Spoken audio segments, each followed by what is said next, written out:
All right. I was on mute. I was jamming. Good evening. Happy Wednesday. Happy hump day. Welcome back to the Real Precious.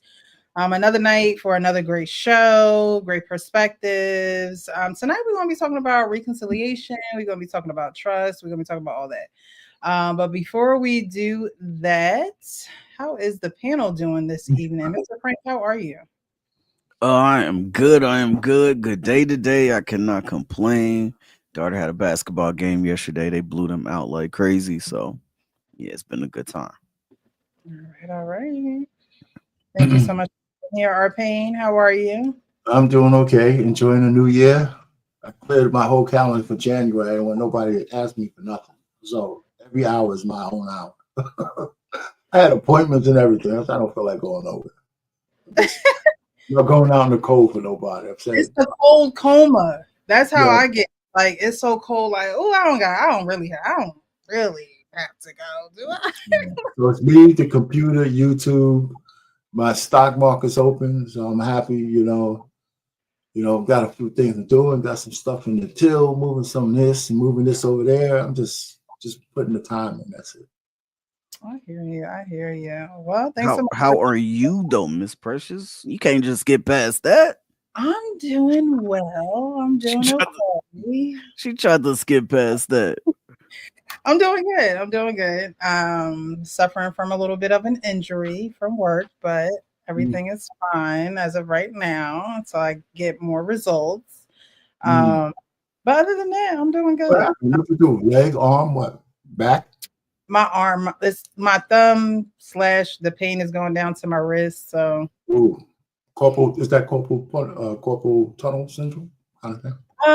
No, I was trying to do something and okay, no, you was trying to.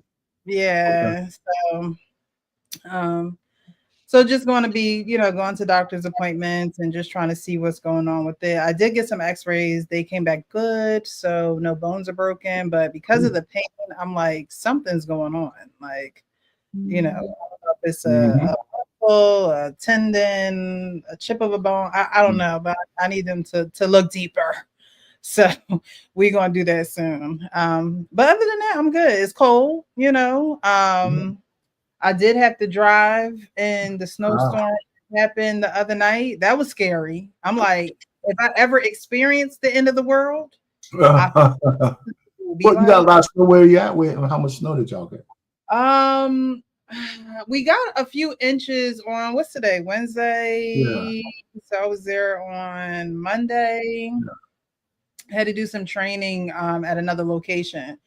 But towards the end of that evening, it started snowing. So it was fresh, on the highways, and there weren't necessarily plow trucks out right when it started snowing. So I'm literally in the car with the hazards on, going like 20 miles per hour. Were you in the right lane? Were you in the right lane?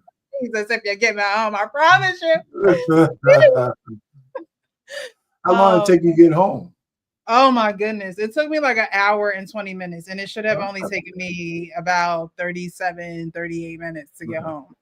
But I wanted to make sure I got home safe because the roads were literally filled with snow. It wasn't slush. It was just pure snow. The way that the snow was coming down was on a slanted angle. You know, it was just crazy. There were crashes going on. So I was like, you know what? I'm just going to drive as fast as I can. I'm not even sure if I looked out the window at the snow.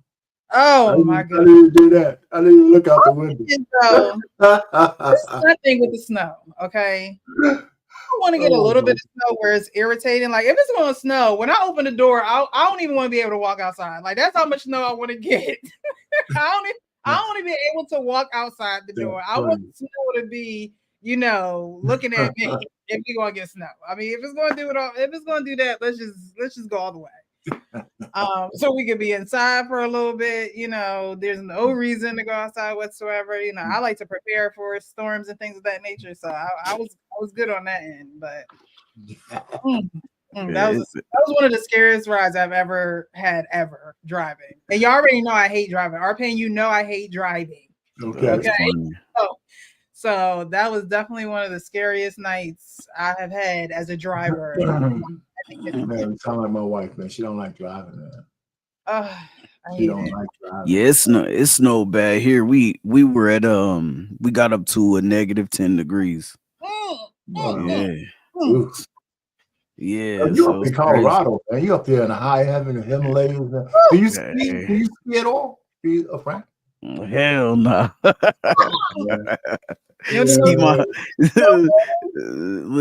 Ski my ass right to that couch.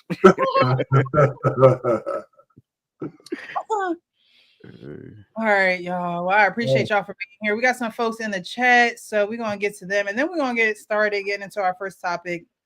We're still waiting for people to come in, so definitely when you come in, hit the like button, subscribe, and hit the notification bell button so you know when we are going live. It's usually every Wednesday, but sometimes my schedule get a little tweaked, and we may go on a Tuesday or a Monday. So just keep your attention over here, okay? Curtis Moore says, "Is this for real? Come on, Cory. Come on." Marriage, Politics, and Sports says, "No."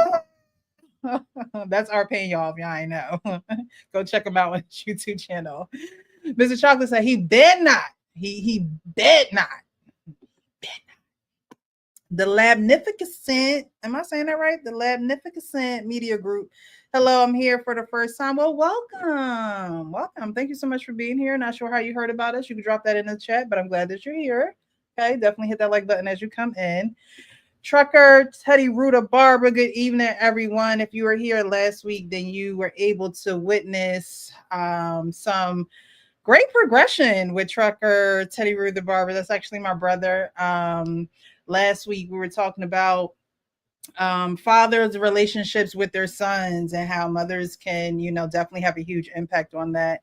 And Trucker Teddy Ruta Barber kept it all the way real and, told his story. Like I said, he is my brother, my biological brother on my biological father's side. And he talked about how they haven't spoken in a while. And that night, he got to a point, he came on the panel and the guys spoke some life into him. They spoke some encouragement into him. And he was able to give our father a call that evening. They was on the phone forever. We got a group chat going now. And so I'm looking forward to the rekindling of the relationship and some good shared moments with my brother and my father. So thank you so much. Thank you for being hot, honest, open, and transparent to the point where it moved you to do something differently, something that you were hesitant to do, but actually had the courage. You know what you did, bro, took courage, okay? It took courage and you did it. And a lot of people don't necessarily even take that step. They know they got to take that step and they won't do it. So I applaud you. If I was next to you, I'd give you a big hug, brother. The Labnificent Media Group says, thank you. J-Dub is in the building. Good evening, Sister Precious. The panel, the chat, and the mods. We back, baby. Yes, we are. We are back. We are back. Marriage, Politics, and Sports and Champ Talk Reactions. Mr. Chocolate Brothers, fellas, kinfolk brothers. Giving everybody some love. All right. Here in Kansas City, we were just at negative yesterday. Whew. Look, the -7s, the -10s, whew, they're hurting my heart. Shout out to Kansas City, man. Shout out to Casey Mo. Shout out to Kansas City. But we know the Eagles is, we know Eagles is going. All right, I got to drop. No, We're not going to go there. We're not going to go there. We're not going to go there. -10 real chat. All right, here in Philly, been dealing with 10s and teens weather. Yes, I think with the week coming up, they said it's going to be in the 40s, and they said it's going to feel the 40s going to feel like spring. The 40 weather is going to feel like spring. Okay. Watching you debate on Lapeef and Anton's channel brought me here. Wow, it's been a while. It's been a while since I've been over there. So I appreciate you for joining us over here. I took a break from the panels. My schedule changed tremendously. And so I just took a break from all the other panels. I've always had my own channel, even when I was over on those channels. So I appreciate you guys being able to find me over here. Thank you for your support. Always appreciate it. Coach Ferg, I'm glad it is a nice looking young lady on the panel. Coach Ferg, where you at? Then I send you the link. Where you at? Shade up. Trucker Teddy Rita Barber, what up, fam? Good to see you again. Labnificent. Am I Labnificent. yeah. It's like magnificent. Got you. Labnificent. That's a cool name. What up, coach? What up? No. All right. We are still snowed out here in Louisiana. Yes, there are people in Louisiana that have never seen the snow. Right? They out there like it's Mardi Gras. Like they out there with their canes and their shoes and their hats, and they're going in like it is the dead of spring. But I do wish you guys safety. I know you drive a truck, so just be safe, bro.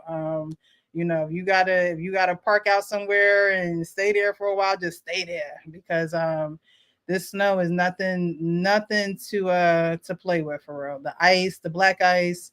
So yeah. Hold on. Huh? What? Hey, that sound like a good Super Bowl, man. Fly, Eagles fly on the road to victory. Y'all tripping. Commanders and Chiefs. Police. I like y'all energy already. The Magnificent Media Group says. All right. So I did see a post earlier, and this was a short post. However, I want to get you guys' opinion on it because we do know that TikTok was banned for a good, I don't know, what was it? 8, 9 hours, 10 hours, 11 hours, 12 hours, maybe, right? And it was banned and it came back. However, those who took the app off of their phone is not able to re-download the app on their phone since they have taken it off their phone since the first ban, right? So I wanted to play this video because I was thinking like, well, maybe I might just have to. I thought this was a lie. Phones with TikToks are selling for $10,000 until I looked it up. And yes, an iPhone 16 is now on eBay. I just put phone with TikTok. You can look it up yourself. Selling for $10,000. But that's not even the worst one.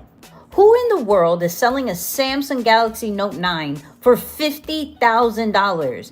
And who is going to buy that? I mean, there's 10 watchers. 10, y'all. I said, wait, what? So there's some, like my phone still has TikTok on it because I never took it off of my phone. You know what I mean? So y'all let me know in the chat. Would you sell your phone with TikTok on it for 10,000, 20,000, 15,000? Like, would you? When I first heard it, I was like, look, we just gonna get these bands. we gonna get us some money for it. Another phone. I mean, as much as I hate getting a new phone, it might be worth it. TikTok on there, erase all my content. You go buy it. They can do what they got to do. You can go buy a new phone cash. Here you go. Like, you know what I'm saying? Like, okay, and I might be smart. I might be cheap. I might do what the white folks do. Be like, give me that little track phone. Give me that. I don't need this $800 phone. What I got this phone for? Why do I have this? Don't even need it. Arpan, you on mute, love. 50K starting you could definitely transfer all your information off and sell that damn thing. Yeah. Okay. And it's on eBay. I've never sold anything off of eBay, and I've ever purchased. I think I tried to buy a college book way back in the day on eBay. But other than that, I've never purchased on eBay. I've never really done business on eBay. Is that JT in the chat? My bad. Yeah, JC in the chat. So I don't know how eBay works. However, it did say he had, or that person had, what was it, 10 watchers? What did it say? Hold on. I guess those were bidders. I need to know all the, vocab just in case. I might have to, Yeah. And what was it, bidders? So I thought this was a lie. Phones with TikToks are selling for $10,000 until I looked it up. And yes, an iPhone 16 is now on eBay. I just put phone with TikTok. You can look it up yourself. Selling for $10,000. But that's not even the worst one. Who in the world is selling a Samsung Galaxy Note 9 for $50,000? And who is going to buy that? I mean, there's 10 watchers. Yeah, I don't know what watches mean on eBay, but I think it's like bidders, maybe. They might be waiting on the price to come down. I want to see if it sells, so I'll watch. That's all phony. Don't buy none of that. Those are the people who set up the whole thing. They can all watch it themselves from their accounts. They love bogus accounts. That's their friends. They just playing that. 50,000. Come on now, $50,000 for a phone. I don't know. How much look at it. Listen, on TikTok, you gonna pay 15. If you're gonna pay $1,500, go to the reputable dealer, the people that you can get your money back. You send me $50,000, I'm gonna send you a Boost phone. Go ahead. And I'm out. Official price phone. Hey, Coach. No, it has to have TikTok on it, Coach. Don't do it. These phones are going for so much because TikTok was banned, and because TikTok was banned, these content creators can't make their content. And I'm sure if they took the app off of their phone, then they're scrounging. They're looking for ways to make money. Well, they can go to a store and get a new phone. I'm sure the cadre of apps that's on the phone when you get it, I'm sure TikTok is still one of them. It's not. The manufacturers took it off that fast. I don't know if they did. If you get, like when you buy a new phone, you'll have Netflix, you'll have some other stuff. TikTok, right? But TikTok is not an app that you can download anymore at all. No. What I'm saying is, when you buy a new phone, right? You used to have to download Netflix too, but when you get a new phone, Netflix is already an app on there. And some other things, you get these apps that's already on there installed in the factory. I would imagine TikTok was one of these apps that was installed in the factory before you buy the phone. And since nobody used the phone, I don't think anybody went and erased those TikTok apps off of there. So if you put a new phone, TikTok will probably be one of the apps. That's an app you got to get from the app store. So? No, that's an app you got. You do got to get that from the app store. Yeah. So they don't. I find it hard to believe they're standard. The only thing that I can think of that I saw someone write a comment about today was if they tried to put it in their browser, pretty much saying like, hey, at least the browser browser's name TikTok.com will work for a browser, but I don't know how true that is either. Like I said, I still have the app, so only thing I know is that when they banned it, there was a pretty much like a message saying, hey, it's banned, I knew it was coming back though. And he's trying to extend the ban, and which is supposed to be a 75-day extension. Yes, I didn't talk to that. I thought it was more like 90 days, but or 90. Could be wrong. However, what's going to happen after that? Because from what I believe, he's trying to find a U.S. buyer for at least 50% of it.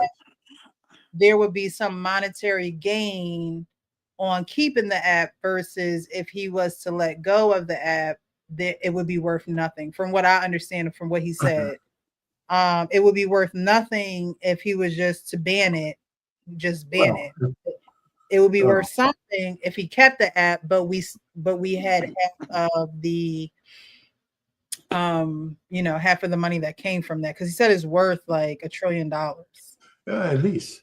Well, I had all my Trump haters on my Facebook, and I gave them a little post. I said, "Wow, Trump saved 100,000 black jobs by bringing that shit back."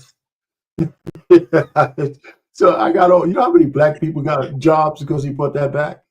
All the liberals loved him, he put that back. There's some that jobs because they took it off their phone. But it wasn't him. Hey, here's another thing though. A lot of people was missing the real point. I don't see why people aren't angry that Congress told 170 million people based on some bullshit that we're going to take down your right to free speech on a social media platform. Everybody keeps missing that particular point. I think we should be really scared that these two, the Democrats and Republicans, at each other's throat. But all of a sudden, because of Israel, they believe that all of a sudden they got an agreement that, hey, too much anti-Semitism on TikTok, so let's get rid of it. And that's what they did. I mean, I think we're not watching the real issue. It's not China. China already has our information. You don't think China has all our information already? Anybody on TikTok, China knows who your son is, your mother, your father. They know who you're sleeping with, because you tell them everything on TikTok. They know everything about Americans already. They know how we sleep, how we eat, what we like and what we don't like. There's billions of data points already over there, enough to do an evaluation and analysis of how Americans think. They already have it. Mm-hmm. I mean, people was crashing out, and a lot of people already felt like it was a political ploy. Like a lot of people felt like that because soon as the app went down, it was like, well, we're gonna negotiate with Trump, and then soon as it came back up, oh, thank you, President Trump, like 16 hours later. So a lot of people just felt like it was a quick political ploy, real quick, so you could get like the younger demographic to say like, oh man, President Trump, like he saved TikTok. You know what I'm saying? You know what I'm saying? And so a lot of people are like, damn, like, okay, we see what you're doing. Trump had nothing to do with banning TikTok. Yeah, but it's the fact that, like, when have you ever seen an app go off and they're naming the president? You just never seen that before. Yeah. You know what I'm saying? Where they're naming the president who, like, you just never seen that before. And so if you're making that type of, what do you mean by that? Like, so they're shouting him out like, oh, we're gonna negotiate with President Trump real quick. Oh, President Trump saved TikTok for you guys. Like, you know what I'm saying? Like, and it came back when they banned it. He actually did. He didn't ban it. He had nothing to do with TikTok ban. You're right, but he's going to be looked at as a savior. Because he is saving it. Right. However, well, we don't know if he's saving it for 90 days, 75 days, right? He's trying to save it from a financial, it's a business. Right? It's still besides the point. 170 million people have no say on whether that thing gets saved or not. That's the real issue. That's the real issue. Hell with the politicians. I mean, they're taking, I don't know. I think it's just me. I won't have to go down that rabbit hole. 170 million Americans had their rights taken away from them by Congress. People who enrich themselves, take all the bennies. They got the great health care and everything else. And they said, you know what? On this one issue, we're going to tell you that the Chinese are a threat to us, so we're going to take your rights away. And it's a lie, because that's not why they did it. Anyway, so that's enough of that politics stuff. For me, I don't want to go down that rabbit hole. What's going on? What's going on, man? I know you want to jump in there. Go ahead. I mean, it's been precious. No, you good, bro. My company is a Labnificent Media Group, man. That's the title. How you doing? What's good? What's good? Magnificent. My name is Jaquay. I go by JD, man. So it's nice to meet everybody. Nice to meet you, bro. With the TikTok thing, man, I just think it was all about personal money, man, because I know so many people that do TikTok strictly for money, man. I mean, they don't do it for any. I mean, people shake their ass. They do stock gauges and everything on it. Everything is about cash, and they post and post and post and post and post. And once you do that so much, that becomes habitual, man. It becomes like an extension of your arm where you can't forget about it. And then when somebody snatches that from you, you feel void. Right? You feel like somebody's taking something personal from you, especially if it's attached to your bank account.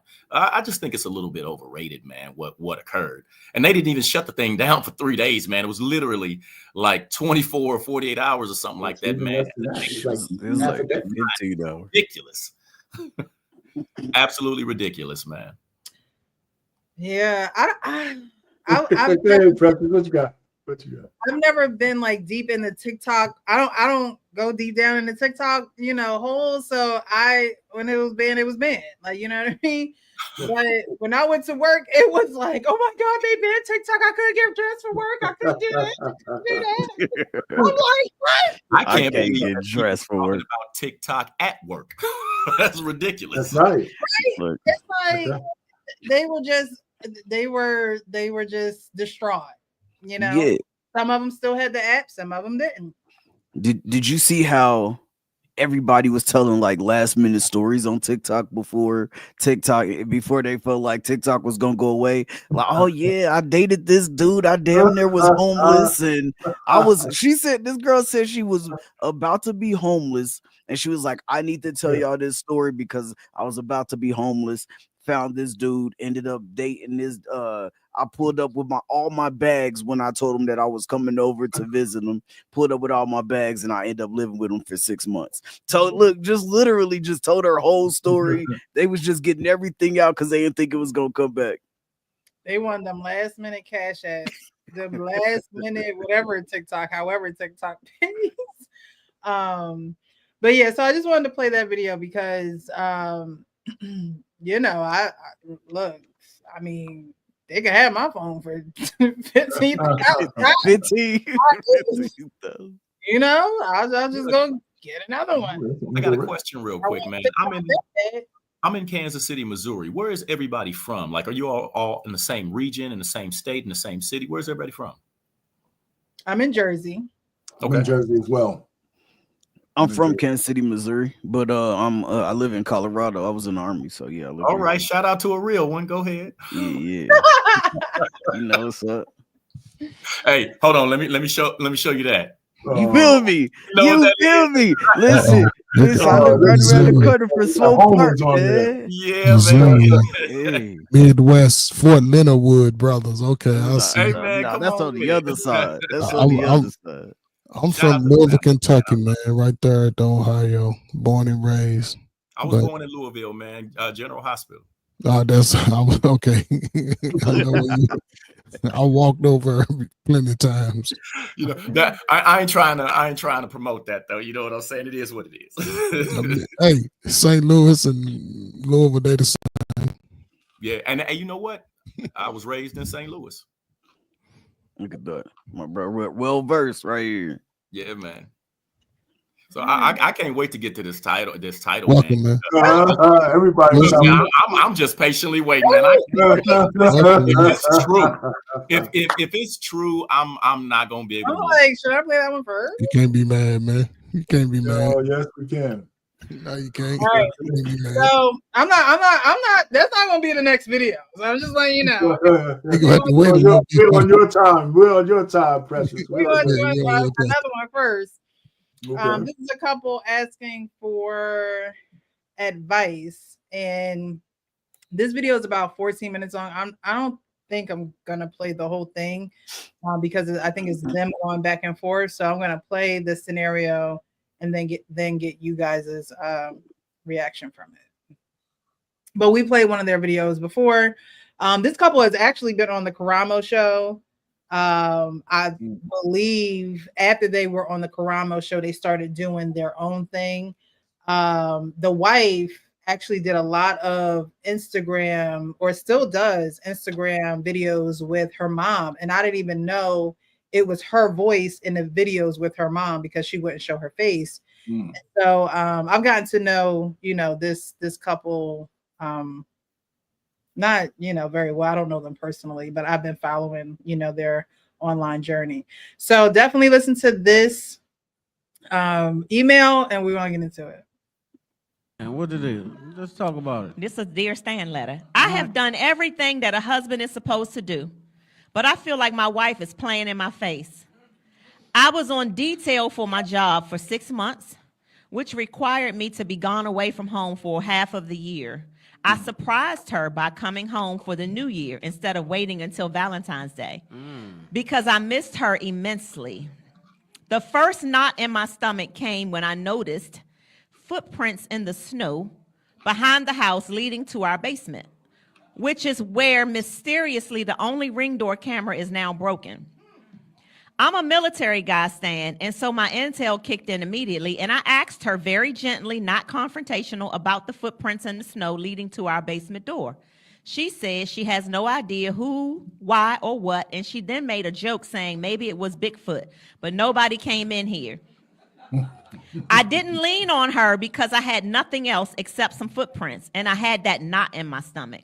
She don't drink beer, so then why was there a Heineken in our refrigerator when I got home? I asked her about that, and she said, you know that our cousins were here for Christmas, which is true. He said, which I do know is true, so I let that go. But I couldn't stop snooping, and I saw some text messages in her phone that made me uncomfortable. So I put my military intel to work, and I followed her, and I know that was wrong, Stan. I know you're not supposed to follow your significant other, but I just didn't have a good feeling. The mechanic who works on our cars and has worked on both of our cars for years, and my wife were sitting in his car for almost 2 hours at the Target parking lot. Wait a minute, y'all, this is getting good. At the Target parking lot in our neighborhood. I didn't see any kissing or hugging or nothing like that. But I've never heard him or her mention that they knew each other this well to be meeting and sitting and talking in his car for 2 hours. She told me she was going to Zumba, which is in that same shopping parking lot as Target.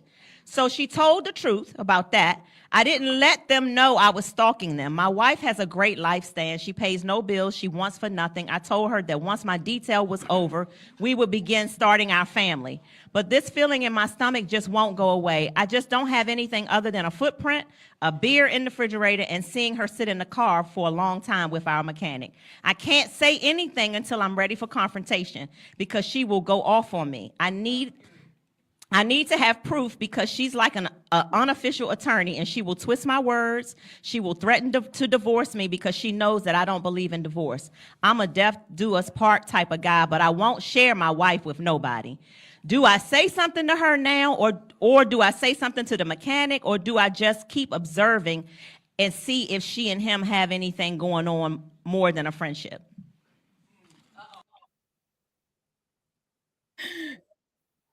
You heard the uh-ohs in the audience. So, before we continue, from what you guys have heard, what is your first reactions from it?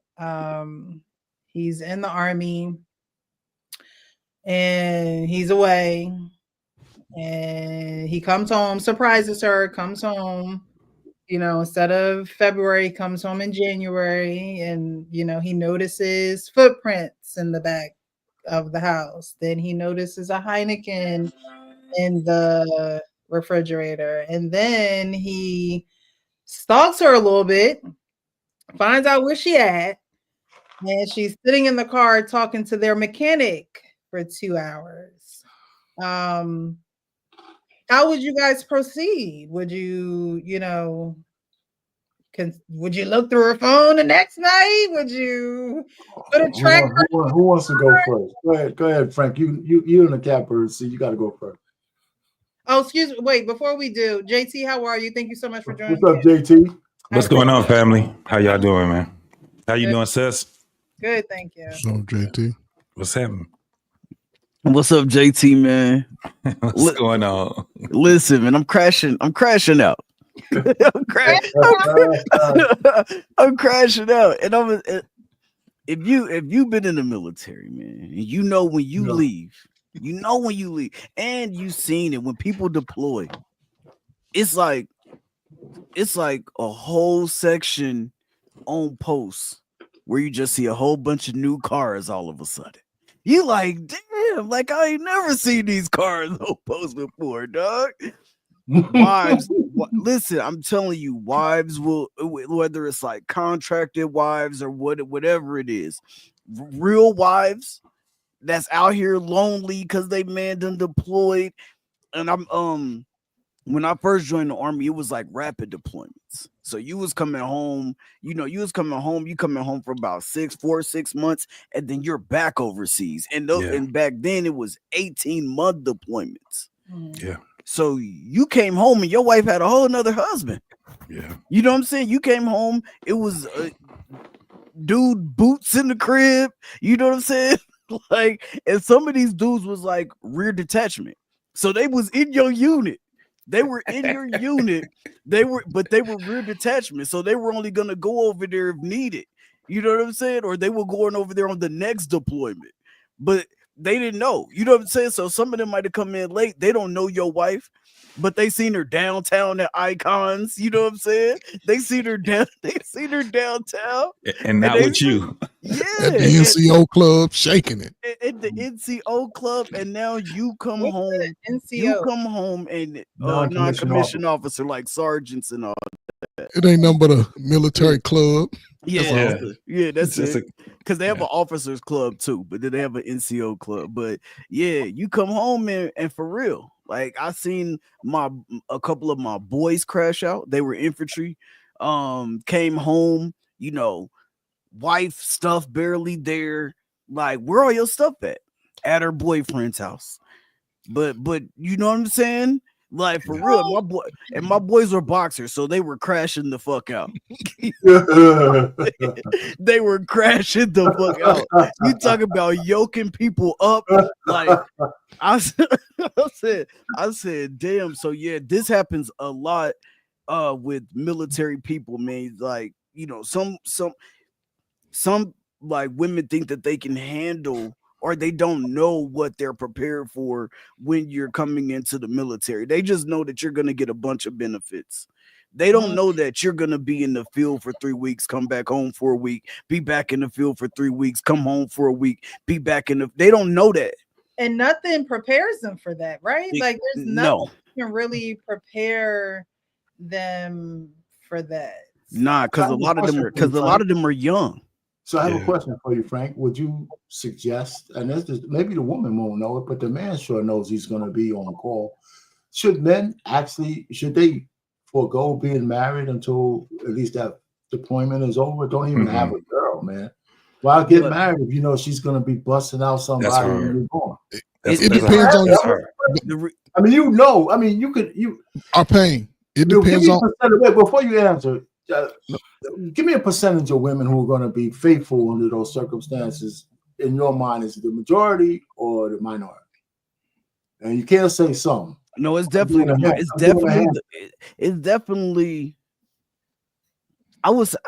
Damn, it's tough. I would say the majority of women stay. No, I would say the majority of women stay solid. But what does solid mean? I'm serious. I think the majority of women. I think the majority of them stay solid and hold their man down. But the women who do this, they run in packs. So it looks like it's a whole bunch of them just running wild on post. I'm dead at it. You know, that's a hard one. That's a very hard. You definitely have to go to the stats because the military, for one, these communities are small communities, and it all depends on where you're deployed to. I mean, where you're stationed at. Yes. So yeah, it's a hard thing to do. And I think the margin of error is probably you can go 50, 50, 51, 49 because I think even the trick about that is that as a soldier, we understand the ramifications if we commit adultery while in the military. Yeah. Facts. It's one of the strictest rules that, you know, they really get you on. And a lot of these guys just unfortunate when they think that they go, a lot of women understand that. And, you know, this brought back memories to me when I first got in the military. I went to Saudi Arabia, came back, one of my specialists in my unit, we was cool, man. We got to know each other. We was over 6 months. He come back. His wife had let a woman take his car. She's pregnant by another man. She's like showing. I'm like, he just reacted so calmly. I knew I would have crashed out. I seen a guy 2 doors down from me in housing. And his wife was cheating. He drunk radiator fluid. I seen a guy. This is in Fort Polk, Louisiana. One guy came to the bay. He caught his wife cheating. He decapitated her. They found him up in New York about 3 weeks later. Yeah. And I had a similar situation with a guy. He didn't do the full thing, but he did 7-year bid for hurting both of them. Yeah. And then I feel sorry for people that happened to. Number one, because I got people in my family in the military, right? And infidelity is very, very high from what I'm told. Very, very high. It is. And it's only adultery if you get caught, right? If you don't get caught, it's smooth sailing. So to me, I look at it like this. If you don't expect or anticipate a certain thing in your relationship, you can't prepare for it. So when the ball is dropped on you, there's an emotional reaction and you got to suffer the consequences, man. And that's a tough position to be in when all of your eggs are in that basket. You know what I mean? If you're in one of these type of units right here, that's an infantry unit, right? Infidelity is very, very high because it goes, that type of lifestyle it goes to a point where the type of the cheating that you will see and you observe or experience is a different type of cheating. You would have women living with other men. You would think that woman's man. Let me tell you, my wife, I was married. She actually had a job where she was more into the community, right? She was one of the ones where when the soldiers' family come, she was one of one. If anybody know what ACS is, it's a community where it's like family support type of thing. Yeah. She knew everybody's business. Wow. And a lot of those guys were guys I was deployed with. So she used to tell me, you have to stay away from him when y'all come back. Yeah. His wife is wilding. Like it was crazy. Like, and at that time it was. Before you continue, what does ACS stand for? I can't remember the acronym. What the acronym actually stands for. All I knew is she was a coordinator. She was a family coordinator. When people come in and she connect them. It's like social work, right? It's a community like that, and everybody knew her because in that community. That office, everybody goes back and forth with. So I had that thing where I understood exactly what type of cheating was going on. You had women where their husband didn't know that they were in the LGB. I was gonna say that. I was gonna say that, JT. Yeah. So to our Payne's question, is it feasible for a man to get married while in the military? Right now, in these days, it's not feasible for anyone to get married without understanding the ramifications, and what the purpose is and what their purpose is going to be, things like that. But yeah, man, it's very dangerous to have that going on. If I got the word where if I, already was looking and I seen my wife was spending time with another man and she's having conversations longer than 10 minutes with them and they're sitting in the car, I don't have to question no more.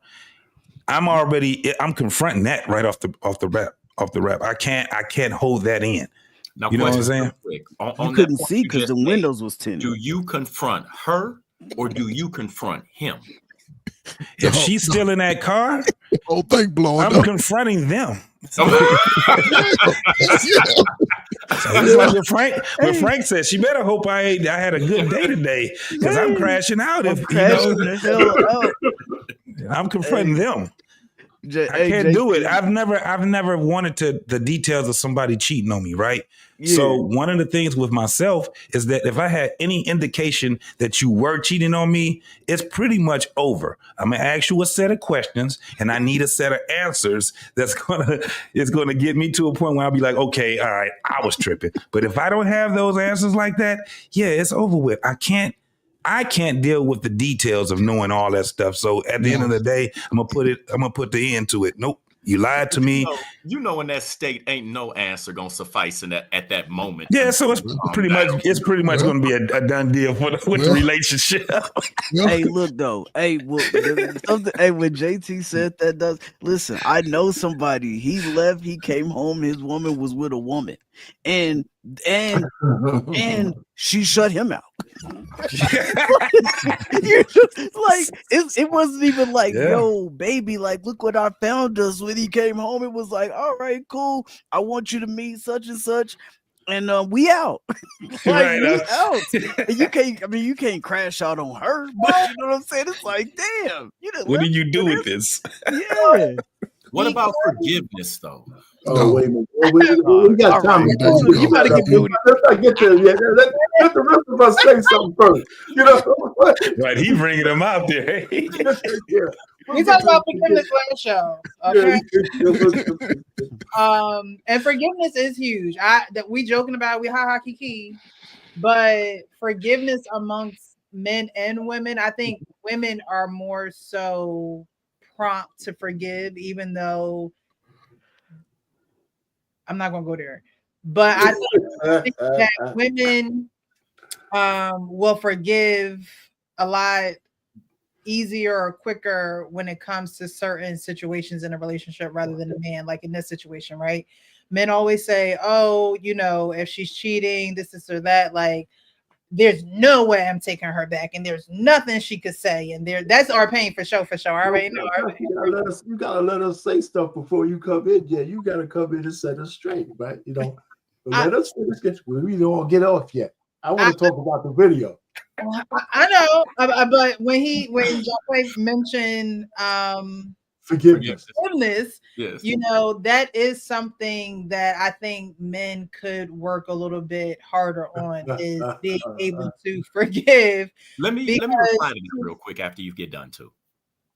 Yeah, because you have that that machismo, like nobody's gonna do me wrong, and it's my way or the highway, and but at the end of the day, how we always talk, how Rick always say, it falls back on you. So if it's going to fall back on you, is it going to fall back on you in splitting the family and breaking up the family, or is it going to fall back on you on actually working on things? And even though you forgive somebody, it don't mean you have to be with them. You know what I mean?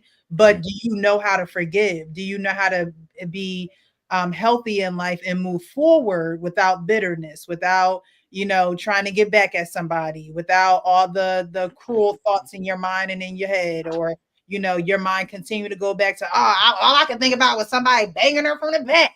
Like, if that's all you keep seeing, you didn't really forgive anything. You didn't. There was a lack. You forgot about upside First down of all, the chandelier. Some men they can't recover from that. Bang down from the back ain't gonna never leave your mind. So we can, So that's not even that's an extreme word. Yeah. See, again, never is an extreme word. And when you talk about forgiveness, I don't know if you could talk about an extreme word such as never and then say you truly forgive someone. You can forgive them, and like I said, not necessarily have to be with them anymore. But when you forgive someone, you cast all those thoughts out.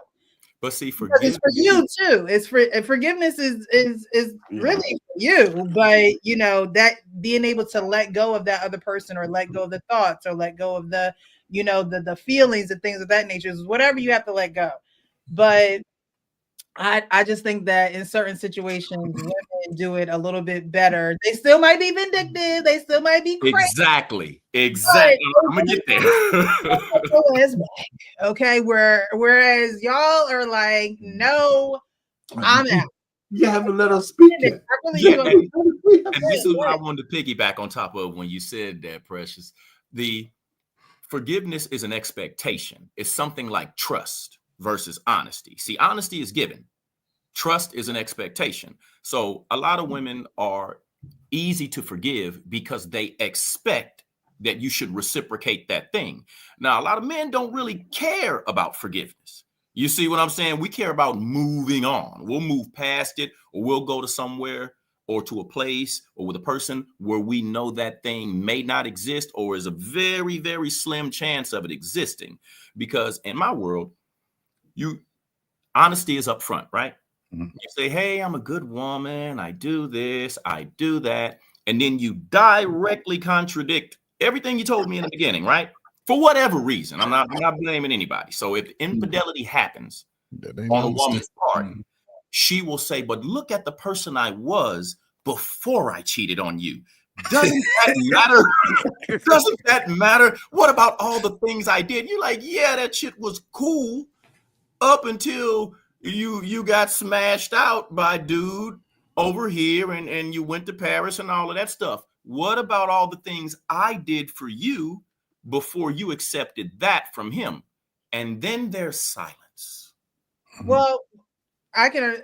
There's silence, right? Because you're waiting. She's waiting on you to answer her question, and then you're waiting on her to answer your question, right? It's the I did it, but what about what I did, and what about what you did, and things of that nature. See, that's why forgiveness never takes place, because it's a you're not fighting fair. That's what they tell you in therapy. That's not necessarily fighting fair. If you're going to deal with a situation, deal with that situation. If you want to deal with the situation of yours, deal with that situation, but you can't deal with both at the same time. Agreed. But forgiveness is accountability based, and accountability happens in sequence, right? Because it happens when the act is committed.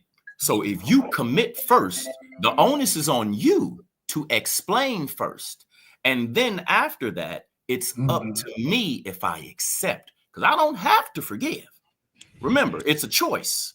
I can choose to forgive or not. And if I choose not to forgive, you have to accept and be accountable for what you created.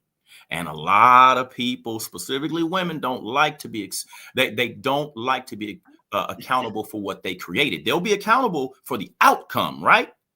But initiating and creating the circumstance will always be what about, and not absolving men of guilt, because when we got the shit stain on our finger, that, and a woman ain't gonna let you forget that. You remember that first finger? It still stink.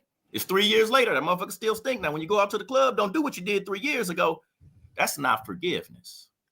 So, brother, based off this video, do you forgive in this instance?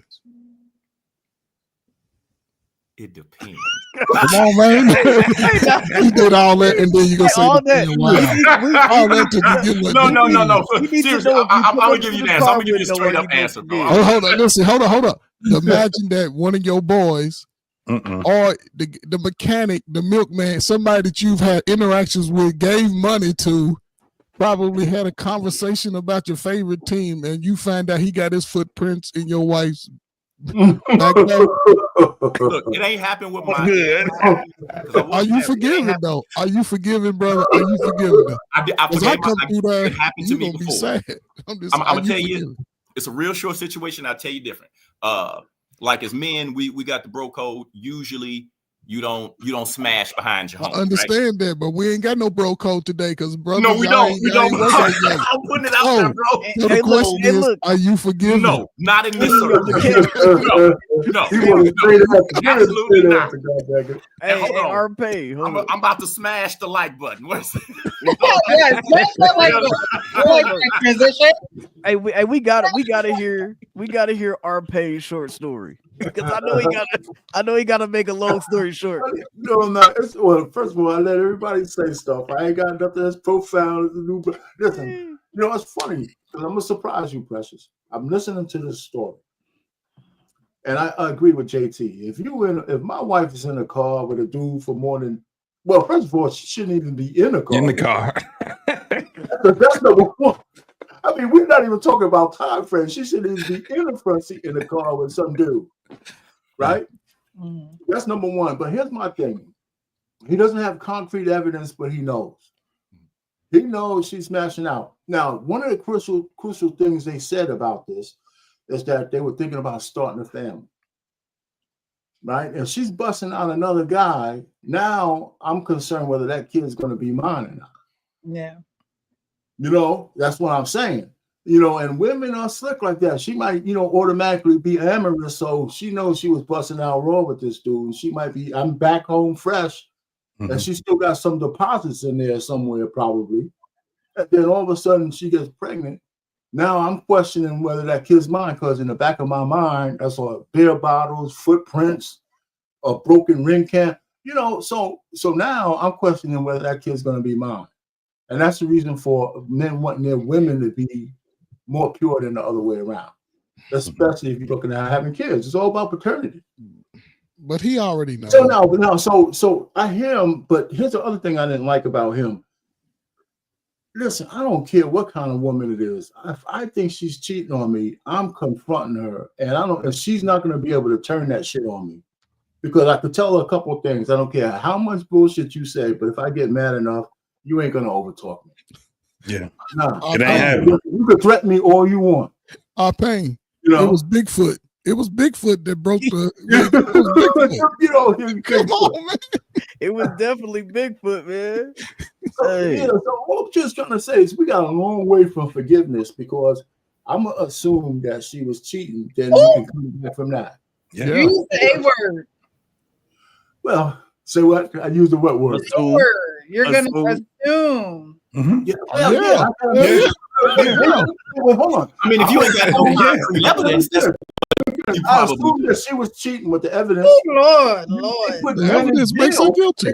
They put men in jail for less circumstantial evidence. Right. Now, just because you don't forgive doesn't mean you don't get over it. Yeah, that was about to be my whole thing. I'm being indifferent to it.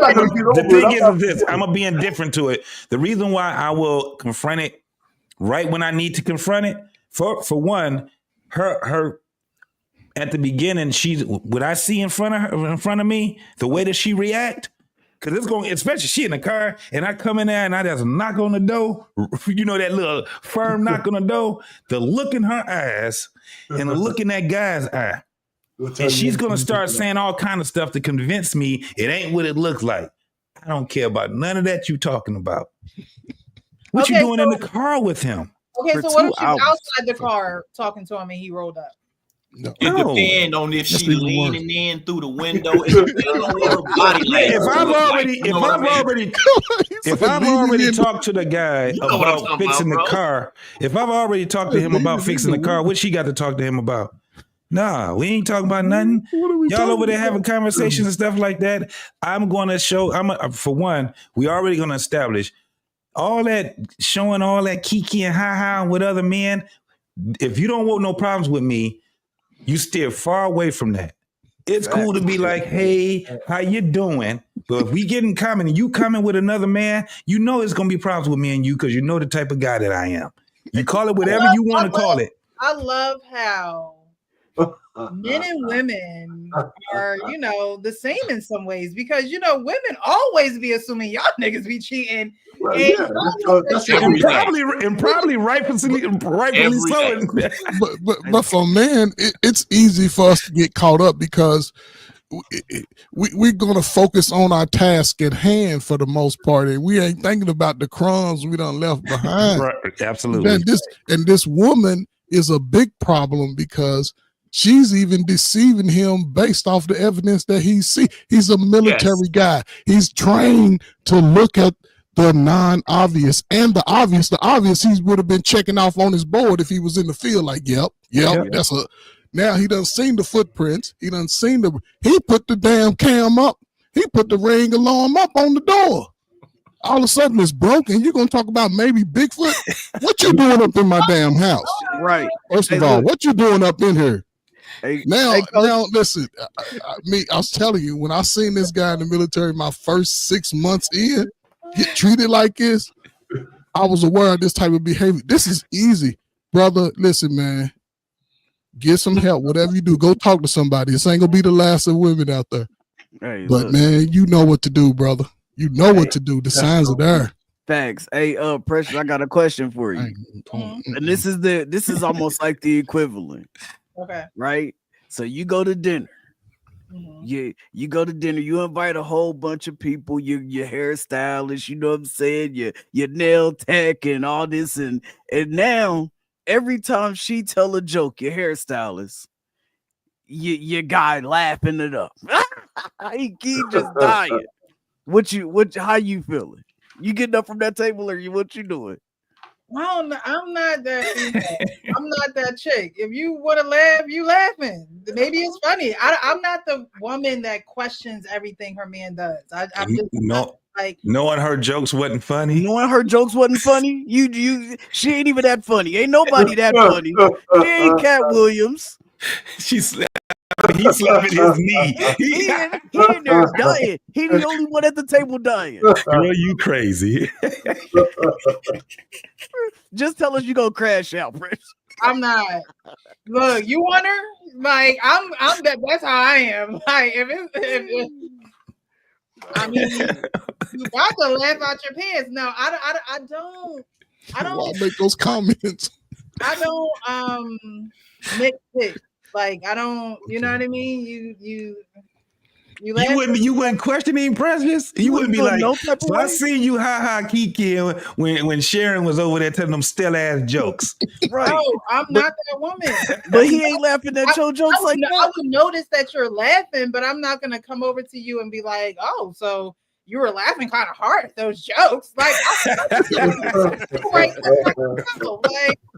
but you know your man, and you be telling them jokes, you be showing them videos, and he ain't doing all that. Right, he's dry as hell around you. Right.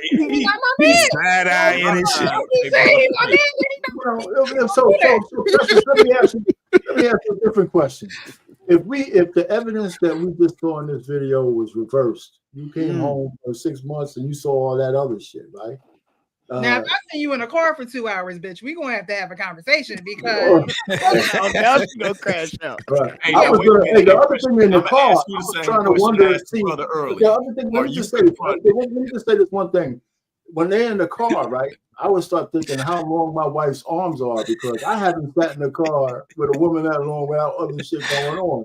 Yeah, can she reach the seat?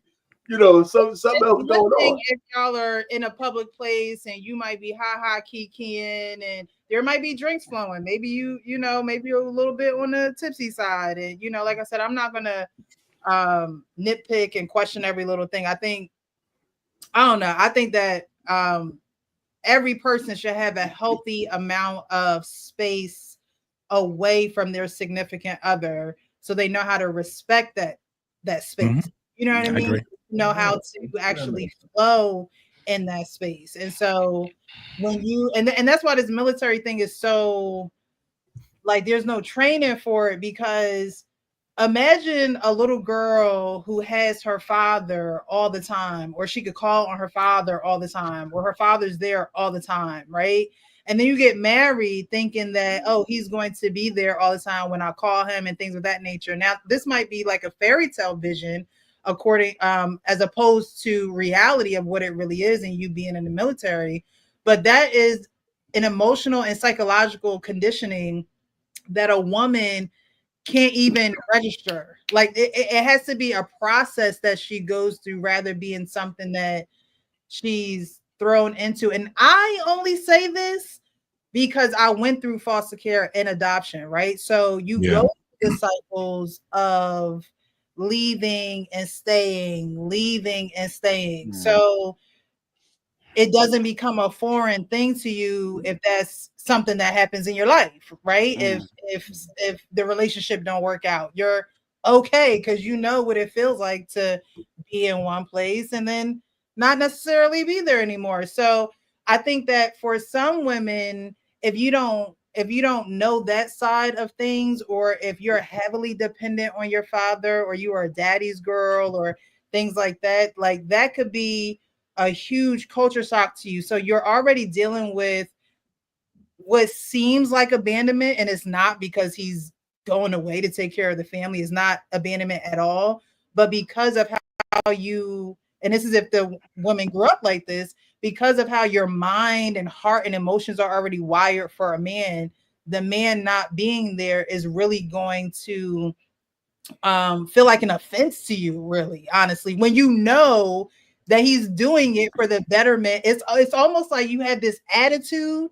when you shouldn't have the attitude, because he's going out doing what y'all agreed on, what you knew he was going to do. He said he was going to go and say he's going to stay in for this long, and he's going to shoot for this rank, and y'all going to get this house, and then probably move on to another house. And like, the plans have already been spoken to you, but because you don't know how to process this time apart, you can't really be married to the idea that you're married to this guy, if that makes any sense, right? Like you can't correlate the two until you have that conditioning. And some women don't do it, and so then they risk their marriage because it's like, oh, I need somebody here, and it's like that was going to be my question to you.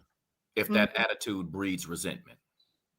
I think so. I think the attitude does breed resentment, because it's like you want to be with this person for the benefits. You want to be with them for a better way of life, but you're not really taking in consideration. I mean, women like to be held at night. Like, you know, that would be a lie if they did, if they said they didn't. So, you know, are you really taking in the consideration the time away, or because women act like they can't do certain things? Like, okay, he may be in another place, but are you FaceTiming him?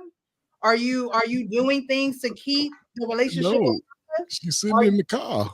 Yeah, I was just gonna say the chick in the car might want to be held at night too. She might not have nobody there with her, and just right. But what I'm saying is, women who are like a culture shock that, you know, they can't be there every night. What are they doing to work with him? Right? You're supposed to be his helpmate. So are you helping him in this mission that he's in? Or are you worried about what he's not doing and being for you while you're home and he's away, you know, fighting for the country or doing whatever he's doing? I think that a lot of women is, you know, he's away serving, and you're supposed to be serving the home. You're supposed to be serving, you know, the children, the house, the business, whatever it is.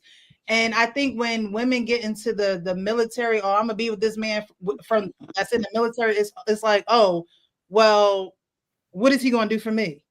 Or this is an opportunity for me. And it's like, no, just as much as he doing on his end of sacrificing being at home, you also have to sacrifice and serve on your end. But I don't think that's a mentality like our paying. Of course not. They're young. They're That's not. what it is. A lot of men young. They're not right.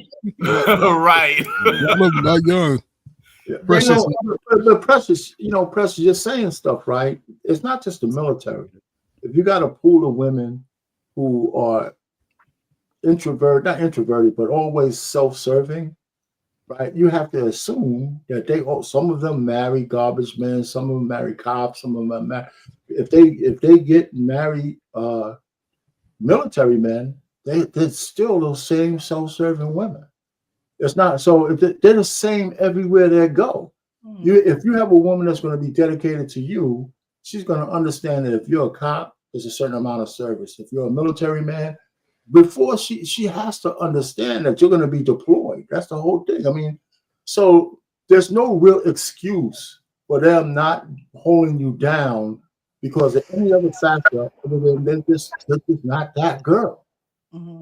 That's what I'm saying. So no matter who you marry and no matter what you do, if a woman has the wrong mindset to be your helpmeet or your help, you know, It don't matter what you do. Right. And you ain't gonna hold you down. And Precious, the words right out of my mouth. I was gonna say, a woman with the character of a helpmeet, certain thoughts won't even enter her mind because they will contradict who she is. And Precious, just to add on to what he's saying, like when you sort of try to correlate it to a father's absence, it's not the same. It's totally opposite. Because that father, just based off what he said, you would be taught by the mom and the father of what that situation means in as far as taking care of the family. You're not looking at it like, oh, I need somebody, somebody at night, warm at night, because you have your mom there to teach you. And a lot of these women are not 21, 22. They 35, 45. They in there.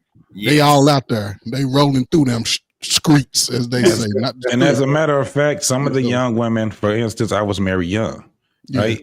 And when I was married and I was deployed, my wife had a different outlook, right? And a lot of other women that she hung around, because like I said, she was where she was working at.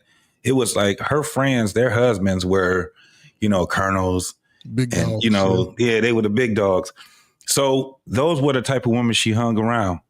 And let me tell you something. I was gone for 13 months. Not one dime in my account was spent. You know how good our Christmas was? You know how good our summers were, vacations. You know what I'm saying? Because she looked at it, and this is a brand new wife. Yeah. That was like, nah, this is going to work for us. She took we didn't have any bills. We ain't had we ain't have no utility bills. We probably had a phone because at that time we had we didn't have cell phones. We had house phones. That's right. Yeah, wasn't even no cell phone. That was 90s when they came. Right. So when you talking about that, it was like, it was so easy and she seen it. She was like, oh, we could have a lot of money doing this. You know what I'm saying? So she looked at it in that sense, and a lot of women did. I had a friend, his wife, she used to work for the government, but guess what she was? A forklift driver. Working at the commissary, which is a grocery store, right? And everywhere she went, she always got the jobs. And the money that she ended up getting, they never had to touch his money. And she was a lot older than my wife. So she was learning from that woman, right? Yeah. And then there was other women that was one of them right now that is still their best friends right now. We've been out the military for over 25 years. That lady she retired twice. That's her best friend, which is one of my daughter's stepmom. She learned so much from that woman and her husband. They've been together for 40 something years. And she learned from them and she stuck with her. So that was one of the things. When we get into this tomorrow, I'll tell you a little bit more about the story that I'm going to tell you. Our Payne probably know a little bit about it, but I'm going to end it right there when it comes down, because we're going to be talking about forgiveness and stuff like that. Let's get into it. Yeah, I can't wait. The one thing that I was gonna say that about the young people that get married in the military, they make it seem like the young lady is just culture shocked. When you join the military fresh out of high school, as a young man, you're culture shocked too. Yeah, you know what I'm saying? Like you don't know, because like here at Carson, right? They don't go to the field that much, even as like combat MOSs. They don't go to the field that much, so it's a little bit different, right? You might go somewhere else, like for a SEAL, even though it's a training facility on the other side. Like you might go to the field every month. You know what I'm saying? And so you don't know. But once you get to that unit and you start to fill it out, then you start to know. And then now you start to see like what this woman is going to be, what this young man is going to be, because she don't know that she needs somebody. She wants somebody there with her every night. You know what I'm saying? But now you get there and now you see, oh, damn, he got to leave. He gone half the month every month.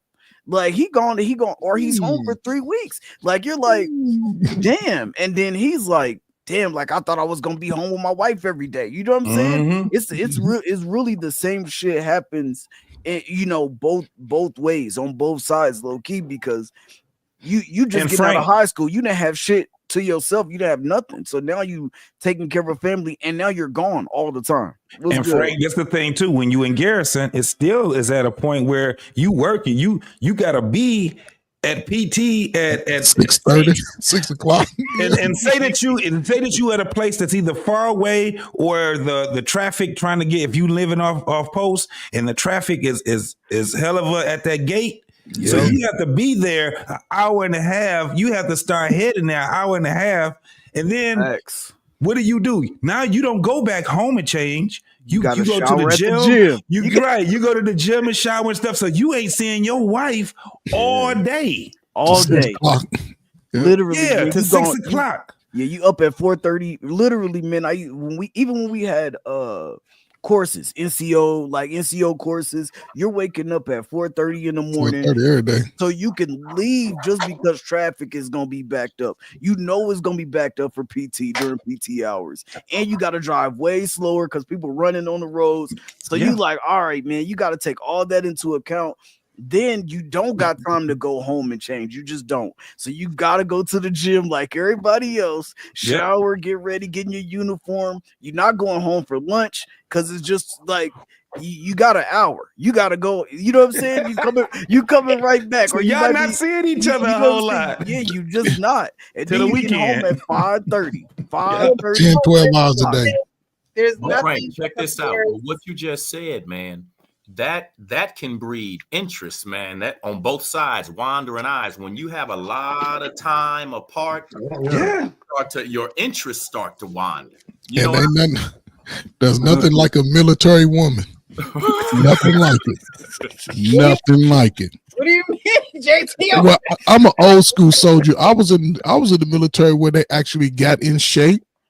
And everybody worked out regularly and ran some miles and push-ups and sit-ups and calisthenics. Yes. I don't care if she was a 2 in the face, her body might have been a 12. That body was off the chain. If you can see that body in BDUs and ACUs, you already knew. But Precious, you knew. The funny thing about it, soldier to soldier marriage wasn't as high as dudes finding these chicks in these cities they going That's what I heard. Getting passed around. I'm like, why would you go to Sally out here? She been through 15 barracks already. You want a wife or they used to call them barrack rats. Yeah. But there's nothing like a military woman. Back in the day, today, I go to base all the time, man, and they're a little wide in the hips. I'm like, ain't nobody slim no more. What's going on? Everybody got PT profiles, man. Yeah, even the dudes. I'm like, this dude running 2 miles. He can't even do 50 push-ups with this little wide hips and shit. You know I'm not lying, bro. You know I'm not lying. Everybody got PT profiles. I get to walk the 2 mile run. I get to walk with gym shoes instead of boots. That's wild. But that's why the infidelity is kind of high there because of just the nature of not being around each other all the time. Some people, if you can make it through that, man, it's a dope. You have a dope marriage, especially if you've retired out of the military and you were married from beginning to end, or in the middle of your career or something like that, because it's going to test both of y'all. No JT, doubt about it. I love the amount of ifs you put in there too. Right? Absolutely. Was that she was breaking it off with the guy in the car too. Or she was telling them we got to get rid of his baby. No, that. But she was trying to, tell me, listen, she might have been doing both. Hey, hold up, RP, listen. She don't need to spend 2 hours in the car telling man it's over. He's the side piece. She was saying, "Oh, baby, we could still work it out." I'm glad this didn't happen to me. Precious. If this was happening to me and these 2 guys was just sitting there talking, I'm telling you, I'm crashing out. They just, getting rid of the baby. I'm gonna get rid of this baby. Hey, if those windows was tinted, like what we talking about? If those windows was tinted, they wasn't talking. That's right, for sure. Right. Oh, what that mean? If those windows was tinted, she probably gave him that neck. See what you talking about? He don't care. It's a stank in the car. I can't remember sitting in the car with a woman for 2 hours without something going on. Yeah. I can't even Wow. leave. I can't even sit home with my wife for 2 hours. Something's going on. All right, we're gonna play some more of the video.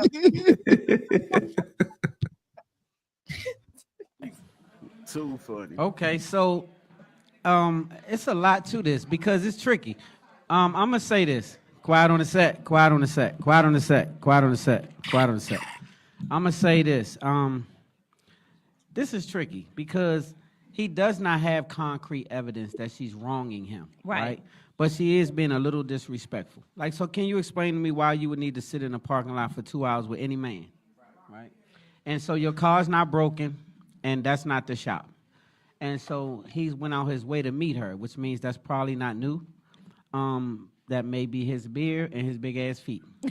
And so this could be Bigfoot with a big ass car lot that he fixes cars. So what I'm saying is, I don't know that it's true, but I'm saying that he does have a reason to confront her and ask real serious questions. Well, he said she gonna go off. If you're going off, you might be guilty, right?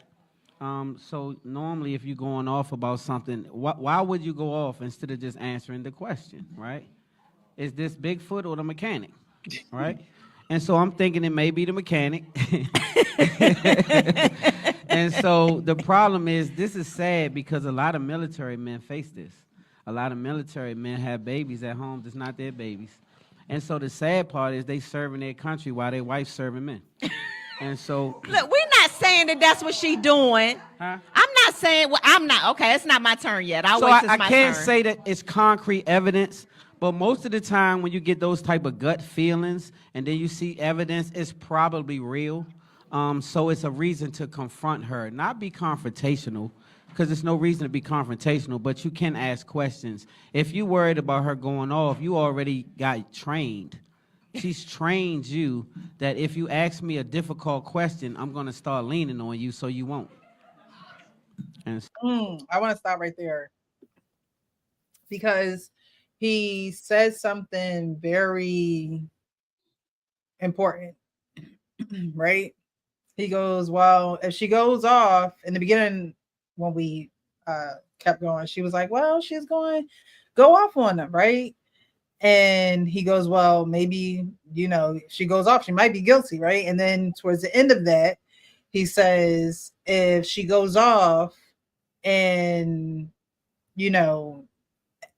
makes you not want to continue in the conversation or whatever the case may be, then she has trained you. Right. And I agree with that. There are a lot of men who can't be honest or vulnerable or honest, open, and transparent with their women because they're going to go off. And so they don't want to deal with, the conversation after that, the feelings that come with that, or her going off, right? But you teach people how to treat you. And I think that because men are leaders, that's what you guys do. You teach your woman how to treat you. So if she's going off and you walk away from the conversation, or you don't stand your ground and say, no, we're not doing this. I think we talked about that last show, our pain. Like, no, I'm standing my ground. You're not going. We're not doing this. You're not staying. Whatever the case may be, you're teaching her how to lead you, in essence, when you're supposed to be the leader. And I definitely agree with that. I agree that, if there is an issue and a woman can't regulate her emotions and can't have a civil conversation with you, then there needs to be some regulation on your end. But it's almost like a declaration. Like, we could have a conversation about this, but we're not going to be cursing at each other back and forth. We're not going to leave. I'm not going this way and you going that way. When I speak, you will be quiet. There has to be things that you're saying so she doesn't feel like she can just walk all over you, or the conversation never gets, or the conflict never gets resolved because you don't want to deal with her going off or nagging or whatever the situation is. So I do agree with him when he says that she's trained him to be that way, because she knows that she gets to a certain level, then he's not listening anyway, or he's not going to come back anyway, or he's not going to stay in the conflict physically. He's just going to move along. And some women know men who they're not dealing with the arguing, they're not dealing with, you know, the back and forth, and so they just whatever you want, whatever, you know, however you want this thing to go, we'll go with that. And that's how sometimes men suffer in silence, you know. But I do agree that it's a training tactic, that men don't realize that they're training a woman in that way when they allow that behavior to take place. Well, a lot of times I would say that happens sometimes, but there's a finessing also on a woman's part, because she'll see how much leeway she has to exercise a certain behavior on you to extract what she needs to get in any given circumstance. You know what I'm saying? Like sometimes if a woman doesn't get what she wants, she'll cry foul, you know, she may complain, she may cry until you give in. And then repetitious behavior, say, let me see if I can get him this way. Let me see if I can get him that way, to see how much it is you'll tolerate, or see how much leeway she has to get that out of you. Not all, you know, but sometimes this is the case. And I think in any type of healthy relationship, there needs to be not just that healthy space that you were talking about, but there needs to be healthy interaction. You see what I'm saying? I think healthy interaction is more important than just space, because if you know how to talk to me and you know how to behave around me, I shouldn't have to tell you. You see what I'm saying? Because again, that goes back to, if you're my helpmeet, you're not going to do anything that contradicts your character. And if you do, there is some incentive there. And it could be that damn mechanic that was in the car. You know what I mean? I agree with you. I agree with everything that you said. And no, you shouldn't have to tell her. However, there shouldn't be a problem with it. You know what I mean? You shouldn't have to do it, but if you have to do it, do it. Like, you know what I mean? I think that a lot of men say, just like women say, well, I shouldn't have to tell him this. He should already know, right? Like, there are some things that that you do have to actually speak out of your mouth, so that she knows that it's real, right? So let me ask you this. There should be no assumptions of, oh, well, she should already know not to act like this, or she should already know, like, no, when we go in here, I'm hoping that, you know, you represent me well. Well, yeah, I mean, you.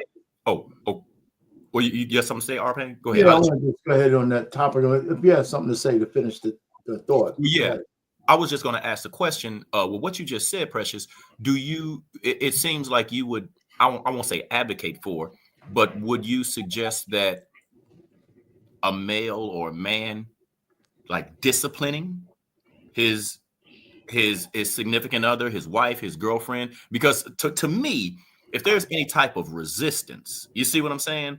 And if we're on the same page and we're supposed to be riding this thing out together, like pilot, co-pilot, right? You know, we got the same trajectory.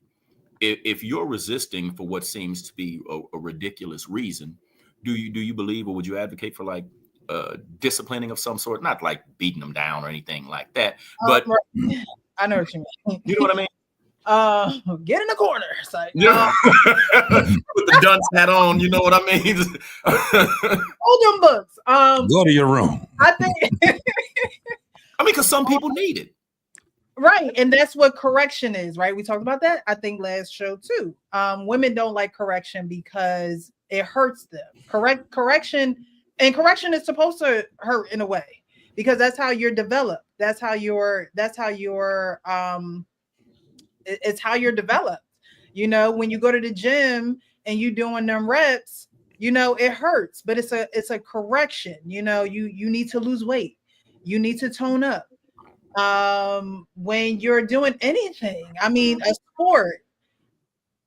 I played basketball all 4 years of high school, knew I was gonna make the team, still had to go to tryouts. You still gotta feel that burn. Like we still had to feel the pain.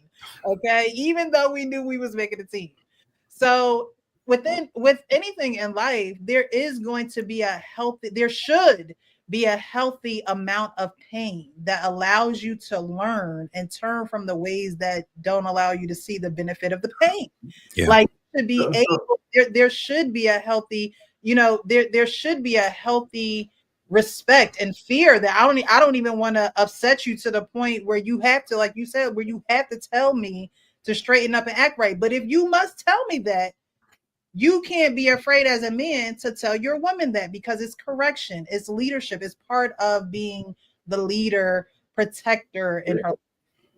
Yeah, it's just that simple. I think we're making it even more complicated. I wouldn't use the word discipline, but you certainly have to groom your wife to be in your life the way you need it to be. You said I don't know if discipline is the right word. I would definitely say discernment. That's why I use the word groom. She's got to be trained and groomed to be, because discipline is like, she's not a kid. So, but one of the things I find women, they like to take the conversation out of the objective and put it into the subjective. Subjective, yes. Yeah. So, you're walking, I see footprints to the back door. Well, I knew the Ring camera was working, now it's not. And you're giving me that as Bigfoot, and I don't know. Wait a minute. But when I left, it was working. It's not working now. The battery went out. And now when I say I see footprints, and you're telling me it's Bigfoot, but it's a person. It's a man. And it stops at the door. Right? So the point really is, a lot of guys let a lot of that stuff slide. And this guy, even though he admitted that he's scared to confront his lady, he's already losing. Yes. Hey, them footprints ain't stop at the door, Pay. Footprints ran all up in them sheets. He's so big and tear up and everything. He got some head all in your tub on your favorite chair. But Payne did bring up a great choice of words. If you have actually understand groom, yes. I mean, look at in the wedding, groom, yes. Look at bride, what that actually means. The etymology of them anyway, right? So yeah, it is that. And Precious, she said the same. She was in congruence to that when she was saying that pain is a great teacher, right? Especially in relationships, because one of the things in a marriage, you guys. It'll be a time where people in a marriage will have a point where they're not really talking to each other, right? It's like they're still doing the day-to-day, but because of whatever it was that went on with them, then they're being dry with each other, very short with each other, and at some point, if they actually love being around each other and they don't want to be in that space anymore, they're going to come together and talk. And somebody going to, initiate and be like, look, all right, I don't want to be living this down like this no more. We need to go ahead and get this, together. It kind of teaches you, well, you're going to have to figure out how to start talking with your significant other so you guys can at least get past what's, the problem at hand. And then it writes something in your history, right? Something you can refer back to when you have something similar that comes up again in your marriage, and you can refer to things on each other and on yourself, because you're learning yourself as well as you're learning your significant other also. So if you really want to make your marriage work, if you want to make your relationship work, you're going to have to be able to write that book with each other, right? Mm-hmm. You're going to have to be able to do that. You're going to have to be able to, when you confide into someone, other than your significant other, you better understand what you're doing when you do that. And these are the things that we have to learn with each other. It's just none of this stuff is going to be ready-made. It's just not. I don't care if you've been married before. Mm-hmm. You ain't married to that other person before, so you're going to have to figure it out together. And that's the thing about being in those relationships. To piggyback on what you're saying, JT, I like what you said, man. And I just want to say one more thing and add it on to that. You can't be arrogant, man. It's a lot of arrogance today. It's people asking, what do you bring to the table? What can you contribute? My thing is this. I don't think you should ever ask anybody of anything that you're not willing to give. Mm-hmm. You see what I'm saying? If you know you can't love unconditionally, you shouldn't ask for it. Because so I got a question though. You believe in unconditional love? I do not. Okay, all love has conditions. That's why I said you don't ask for it. I just want to make sure. I know what you mean, but no, not at all. You know what? I was one of those people. I agree with that too. Who listen to the narrative? No, bro. Everything, everybody, and all love has conditions. Yeah. Everything. Yeah. It's all conditional. Yeah, I was gonna say, for the most part, I think people will love their kids just about no matter what. Like no matter what your kids go through, you know what I'm saying, and things like that. So I think when it comes to that, a little bit different. But when it comes to relationships, everything, when it comes to love, is a condition. You cheat, she gonna leave your ass. You know what I'm saying? You do this, she gonna leave. You do this, he gonna leave your ass. Now I might love you from afar, do your own thing, but that love is gonna eventually fade, especially if. Even when it comes down to your kids, the condition is that they're your kids. Thank you. Yeah. Thank you. Thank you. That's a good one. That's a good one. I rock basic truth. But that's how it should be to me in a relationship, right? Like the condition is you mine and I'm yours. So at the end of the day, I mean, I don't know how everybody else views love, right? But the way I view it is the 1 Corinthians: love is patient, love is kind, love is, all those things. So I think that we have a blueprint on how to deal with the conditions. I just don't think that people really hone in on that, right? So if you cheat on me, I'm just gonna leave. But what if y'all been together for 20 years and y'all got investments and y'all got things intertwined, y'all got 3 kids, and it's not easy to just pull the plug, right? You have a blueprint on how to deal with that condition. A lot of people will say, well, when you do X, Y, and Z, I'm leaving. And it's like, dag, did y'all try any type of recourse? Did you even, try to work it out or try to, because they say that when you divorce someone, it's like gnashing of the souls, which means like there is going to be a lot of hurt and pain from this. So we're gonna go through a lot of hurt and pain and learn from it. I honestly would rather try to do everything in my power to work it out rather than to try and tear it apart and have people in my ear and other people saying, "Oh no, girl, you should leave." Like, I just think that if that's your person and you're his person and vice versa, all that good stuff, you want it to be there at some point in time, and now you want to just go. Why you want to go?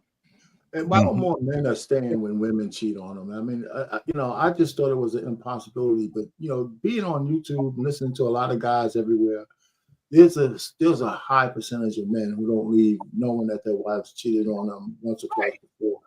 And I think women and men stay for different reasons. A man will do the economic calculation. A woman's not doing that calculation. They're doing a different type of calculus. It's a different. We're just different beings. So I think it's some internal kind of things why women forgive men as opposed to other. I mean, I think there's physical reasons for it. I think there's a lot of other reasons for it. And I think we don't explore it because it sounds like one. I think to women, I think there's a weakness factor that they would think that they're weaker than men, but it's not really true. I think women are more prone to forgive men because they kind of like the guy who is wanted by other women anyway, to begin with. But that's only. No, even their husbands. Let me tell you, even wives who have husbands would like to see that he still has some level of desirability out there. They don't. It doesn't, even if it's just to them. But I think they're more prone to forgive, and I think it's more of the modern woman who's a strong, independent woman. I don't need no man kind of thing. The whole thing where I'm gonna leave the guy at the first sight of him cheating. I think that's a more new phenomenon than it was before. I'm gonna go after you, Coach Ferg. Go ahead. Yeah, go after you. I can agree with our parents' point to some extent, but it's a difference. Like I just use myself as the example, because I'm ugly anyway. So when me and my wife first got married, we would go out and she would see how women would respond to me, and you know what I'm saying. And she was like, she would make a joke of it, and I laugh it off. But once we got to a place where we, in the marriage, you invest. most women ain't gonna accept a man just out here slanging that husband. You know, she go. But what I'm saying, if he's cheating around, she gonna probably divorce him and probably try to take everything just to prove that point. You know what I'm saying? That she has a newer phenomenon. I think that's a newer phenomenon. But, I mean, yeah, because like somebody said it, a lot of people today will not admit that they were wrong. It's the other person's fault every time. Well, you every time. This and to piggyback on what Arpain was saying, I just think I don't think that people are like softer today. I think that society as a whole is more sensitive because I got a little age on me. I remember back in the 80s as young men, we used to do this thing where we would see how much you could take. Tolerance, right? You see what I'm saying? Where either you're fighting or you're playing a game. How much can you take? And people don't factor tolerance into a marriage. You see what I'm saying? Your marriage is only going to last as much as you can tolerate. You see, some people's tolerance is very, very short. You cheat on me one time, I'm out the window. You know what I'm saying? Some people can be like, hey, 5, 10, 20 times. I'm here for the kids. I'm here for the marriage. But the person that you there with may not be there. They may not be able to tolerate having sex with you no more. They may not be able to tolerate your attitude in the house. Tolerance is a factor that is very, very necessary to have long term. Because if you have very short tolerance, you should not be entering into anything long term. Everything needs to be temporary. You know what I mean? Yeah. True. Absolutely. It's not gonna last. What's going on, lady? Yeah, but I agree with you, JB. Even when you're talking about the tolerance, right? And you're right. There was a time where men will go and they would do something, you know, in their relationship with that woman to see how much it is that she can take, right? And it was that type of a test. And it was funny because when you talk to some of these guys, right, they've been in relationships, whether they were married or not, but they were long-term relationships, 15, 20 years. One of the things that the guy would say when they're talking about their woman is that, man, she been with me and she been in the mud with me. She done took all the shit that I was giving her. You know, these are the things that made him, you know, validate her in being this woman that we would call the good woman because of all the things that I've put her through. And she passed every test. It was tough. Like you will hear these guys saying that. They won't say it in detail, but you will always hear them say something to the point of, man, my girl been with me through the mud. When I was down, you know, you would hear it. You would hear it from these guys. And, you know, us being guys, we've known those guys that actually really probably didn't even deserve the woman that they was with. But for some odd reason, they got it out the mud, right? Now they 20, 30 years. He's a different person. He can tell you, that's why I love when dudes actually have been so-called delivered. They can tell their daughters exactly what type of dude that is not really in their best interest because we like, I've seen him before. I either was that guy or that dude has been around me before. We know how even when we talk to our daughters, even with our sons, we're a little more truthful with them. And the only way that we can be truthful with them is because we have testimony, right? Mm-hmm. We can actually tell them not just the good about us, but also the bad, the indifferent, all of these things about us so they can understand exactly what they got in front of them or the probabilities of having these things in front of them, especially when it comes down to your daughters. Hey, Precious. Can you hear me? Hey, Wife School Podcast. How are you? Good. Hey. Well, I know JT talking about that. Oh, my wife been with me. You know why? Because God kicked your butt. They always leaving God out is because when you mess with his daughters, he's going to withhold from you. You're like, man, what's going on? So you know you got to go get it right and do right by his daughter. Because some of us, you know, we leaving God out of this, but he's a big part of it. He see everything. If he's supposed to be, what I like is that men, they want to claim this kingdom principle. They want to claim the kingdom hierarchy and the kingdom marriage, but don't none of them go to church. Don't none of them read their Bible. But they have this expectation But the women, because they always say all the men left the church, but the women are in the church. So we kind of know, we know we stay there because we know that that's an expectation from God, from for us towards you, that we have to stay, that we have to honor you, respect you. You know what I'm saying? It's vice versa. Okay. But I just think it's so funny that sometimes we don't attribute it that, God's working in our marriages, and we give up, or we don't run to him when things are going bad. We run to social media, we run to red pill, blue pill, all this crazy stuff that's going to keep you the family away from each other. And it's very sad because there are good people, like even if you messed up a few times, you put your wife through it, but she chose you because she saw something in you.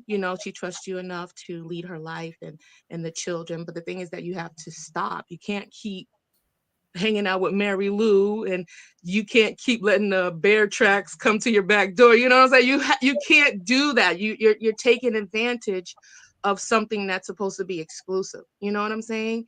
And something that's exclusive is not accessible. It's not supposed to be accessible to other people. And especially if you're, for a man, from the woman's standpoint, you can't do that to him because he said that he's going to lay down his life for you. He said that he's going to give up his resource for you. You can't do that. A man's time and investment of money, that's very precious to him. Those are things that he cannot give back. And I don't think women, think about that. And we go to the excuses like Trey Ferg said, and like, oh, it was the battery went out on this and stuff like that. Like, that's not fair. That's not fair. And you should know, like, I don't think we get the scoop. I don't think we get the game as to what real marriage is, what the real expectation is from the man's point of view and the woman's point of view. You know what I'm saying? He thinks that the woman's always going to be nice, but he don't know that women are crazy, unless women are crazy. Like Trey Ferg has said, he had sisters, so he definitely knows the scoop on women all the time. But somebody, like you said, like I was listening to Mr. Champ, he said, like, you go into a situation, but then you didn't know that your job is going to be calling you away for a certain amount of time, but that woman may need that time. Like, she didn't know that she may need that. So it's like a lot of things need to be discussed before we get into a committed investment, a committed relationship, a committed whatever, how the world be viewing it, as a covenant. We got to remember that. And also that when it does hurt, sometimes when it gets low, we can't just run. We just can't run out of it. That's just not what marriage is. You're supposed to try to stick it out 95% of the time. Okay. I agree with a lot of what you said, Stephanie. I think when it comes to the God part and men, and I'm not saying that, there are no men who are believers and things like that, because there are not them. there are some, but we who do know God's word and things of that nature, I think sometimes we have to be careful and we have to be a little bit more gentle on how we present that to men, because they are, how do I say it? How do you mean? You mean from a woman's perspective or from a pastor's perspective? Because we're all getting the same information. I think from a woman's perspective, I think that, there's a lot of times where you have women who, because none of us are perfect. And even the women who are in church got things that, that they need to work on. So, it shouldn't be coming from a standpoint of being judgmental towards a man or anything like that, because none of us are perfect. We're all imperfect. God came to save all of us. Right. So I think that, sometimes we have to be the example on how we love our men and how God tells us to love one another, instead of, always saying, well, you should be in it. Because I was in that situation before. I've been engaged before, and I'm like, I want you to come to church with me and blah, blah, blah, blah, blah. And it came to a point where it was just like, I probably shouldn't be asking him to come to church with me, because maybe he really don't want to. Maybe he really don't want to put that time. He don't want to put that time aside for God, but that's what I want him to do. That's not necessarily what he wants to do, right? And so we can't be so pushy and so like, okay, well, you know, if you truly believe in God, and I've done it before too. So I'm not coming at you, Stephanie, because I've been on this panel and it's like, okay, y'all are married under God, but you don't want to include God in it. And I only say that because I care. But at the end of the day, we can't force any man to believe in God more than he does. All we can do is be an example of God's love and say, you know what? I am going to be a helpmate. I am going to do and keep doing what we're doing, because, you know, it also says that, you know, he may, you know, become a believer because of us. But that's not something that, you know, we go around bragging about or saying, you know what, I'm gonna get him to be on the front row. No, I didn't even say anything like that. I said these are the things that they're expecting, but they don't follow suit of how it's laid out. You know what I'm saying? So those are things that we all get the groundwork from, if you know the groundwork. So it's like there's expectations from the woman and there's expectations from the man. I'm not saying that I'm making him have those expectations. That's why I didn't say anything like that. I didn't say that he has to go to church or thing. I said these are instructions that we have, and some of them sometimes we fail to go back to those instructions because that's where it starts, you know. Well, a lot of times, going with this conversation with commitment and, you know, the way you're going to travel together, a lot of times women don't understand in today's church, if you want your man to go to church with you, you're almost walking him into divorce. There's promiscuity all over the place. There are a bunch of single mothers all over the place, and it's filled with women. It's filled with women. And then when you go in and you see the way that they dress, no, it's the club. It's not church. There's a man preaching up there, but when you look around, this is not a godly environment. Do you understand what I'm saying? So if you walk a kid into a candy store, you can't expect him not to grab a lollipop. Do you understand what I'm saying? So what I'm saying is you protect the man that you have by putting him in an environment or accompanying him in an environment that's going to be conducive to your marriage, not one that's going to tear it apart, even if it's the church. You know, I got a little pushback on, but I hate to say it because I kind of agree, but not to the extent you have, because it really definitely depends on the church you're talking about. Yeah, it does depend. Yeah. Let me finish saying this. One of the things I have an issue with, though, is people saying that the only way to God is by going to church. I don't believe that. Right. I don't believe that at all. I mean, you can go to Bible study, you can have study groups and stuff. I don't believe the building signifies whether you're more sanctified than the other guy or not. It just depends. That's just how I am. You know, so we can argue that. But I do go to church from time to time. So let me say, you know, because I go to check to see if I can still get in. You know, I go to see if I can still get in. You know, if no lightning comes down. Yeah, you know, if I can still get in, I know I still got a chance. But I really don't believe in these hard and fast rules that people try to say, because I think that's all man-made. Mm-hmm. You know, but my wife is a real churchgoer, but so I accompany her a lot of time. But we have, you know, so there's some personal stuff between me and her, but we make it work because, you know, we both have Bibles. We talk about it. You know, I got a nice new Bible with the big print so I could actually see the goddamn letters. You know, so I'm just saying, you know, so we could get into these big debates about this. So yeah, there's some bad churches out there, and then, you know, I have a bunch of friends who just swear by the churches they go to. Men have a lot of power in the churches that they go to, and not just churches run by women. And then I know we have some of that women preachers, like the one who was preaching to the president the other day. That shit was funny, but that's another story. Anyway, I'll let it there. Can I say something? One of the things that I've learned was I'm not I can't quote any passages and chapters and books that well. I'm not well versed in it, right? But I think what I am well versed in is having the audacity to walk on the path of righteousness because of my path.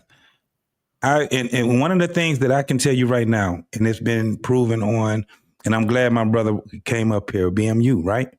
There's a lot of things that I would say, right? And it'd just be me just talking. And BMU would use a passage from what I was talking about. Or you would have, and shout out to my boy Lit, Lost in Translation would do the same thing. And it's a couple of other brothers that would do the same thing. And what they do is they confirm me into, man, I am walking the right way. I'm trying to get there, right?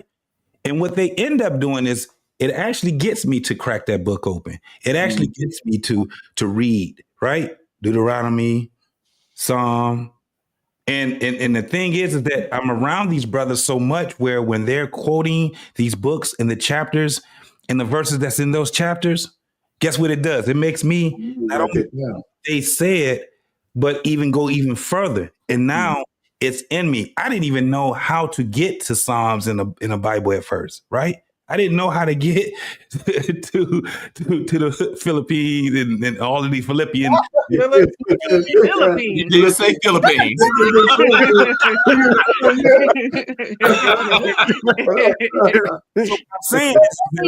Philippians. You got it right. You got it right. But what I'm saying is that even though I can't articulate it in a biblical sense, I'm walking on the right of passage. I mean, of righteousness, because when I'm doing the right things, guess what? Everything it's working it's working in my favor. Yep. And I also keep that it's something that's greater than me. Right? I'm always and me. What I do is gonna surpass who I am because I give. I give way more than I extract. Yes. So can I jump in there real quick? Yes, good evening, BMU. Thank you for joining. I appreciate you. Well, real precious. How you doing, man? Hey, so I want to say this. Start with Arpain first when he said that he doesn't believe that you have to go to church in order to know God. Yeah, God is everywhere. He's omnipresent, right? But he also teaches us, even in the book of Hebrews, he says that it is good for a man to assemble themselves together to support each other. For men are to go to greater counsel than themselves to learn more from God, from those teachers. Women, elder women, should teach the younger women how not to be drunken with wine, but how to serve their husbands. So the book of Hebrew tells us that we all should join together. Now imagine this, Mr. Payne, if all of us are church members together at a church, and you have a lot of wisdom, but I don't see you once a year. What am I getting from you? Absolutely. Well, because I said we could. I'm not extracting anything from you, right? Yeah, but we don't have to go to the building to be together, though. I don't agree that I have to go to church for that. Well, no, it's about it's not the building. I agree with you. It's not the building. It's assembling together. I agree with the fact that you need to be around wise people and stuff, but we could assemble anywhere. Yeah, that's what I'm saying. Assemble, that's church. Assembling is the church. Right. That's what I'm exactly. saying. And that's what that's what I mean. Yeah. So, but you're still right. I understand everything you said. I agree with. I'm just talking about the physical building at the time that they said you got to be there, because a lot of times it's just most people just go to the service and they go on. Yeah, and I also want to address the whole church thing as well. That I'm an avid churchgoer, but I'm also one of those guys who, if I'm in church, I'm gonna check some things if it's out of order. So I think that the reason that men don't go to church anymore is because the church is not for them. We talked about how the women are dressing. It's a whole bunch of, if we're being men and we're gonna be honest and transparent tonight, it's a whole bunch of real preciouses in that church walking around. They're walking around and they're cute, they're pretty. It's a whole bunch of fine Serena Williams walking around in the church. Clothes are extra small, and that's tempting to the man. But I will say this as well: the church is out of order, because when you go to church now, the more sermons you hear, they're all pandering to women. Yes. No, the pastors are no longer preaching the truth. Yes. They're preaching the panties off your wife, because what happens is the wife is going to spend more time at the pastor. The wife's going to spend more time dedicating herself to the church, and she's not going to dedicate any of that to your household. And I think that a man and a woman, if the husband's not going to church, the wife shouldn't go. Let me tell you why. Because you can't eat from two different plates. Right. So if the Bible speaks of your home is the first church, your husband is your first pastor. Mm-hmm. This is biblical. So if I'm your first pastor and I decide, okay, we're not going to go to church because of this, and this, and you go, then the preacher's teaching you one thing. When you come home, you're debating me about what another man taught you who was not put in position to be your covering. Exactly. So there shouldn't be any disagreement. Either we're going to go or we're not going to go. But a lot of preachers are doing that now. They're getting in front of the church and they're women this, all women. And then on top of that, I'm laying the plane here. On top of that, the church is out of order because you got a whole bunch of women up there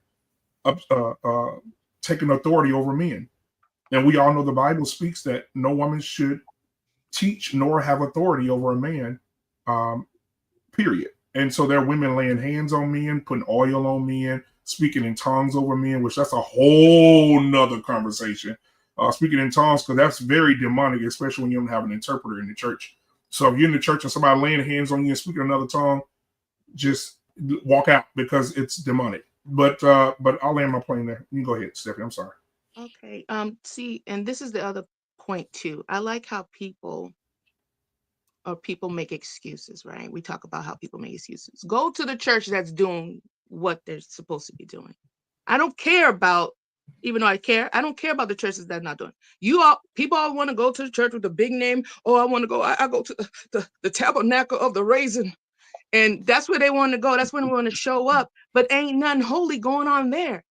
So stop going there. Stop going to these places and get to the places where you need that resource, where the men are being the men and where the women are being the women, and that everything is in one accord, and where the power of God is and where the anointing is and where the things are supposed to be. Because there are those churches, but just like how we get on these panels when people say that, oh, you guys are antiquated. Oh, we ain't doing those things now. You do the same thing. And you don't want to listen to the cats that are actually doing it because you want to do your own thing. And that's bad. And that's bad. And I'm saying that's for everybody, us too, men, women alike.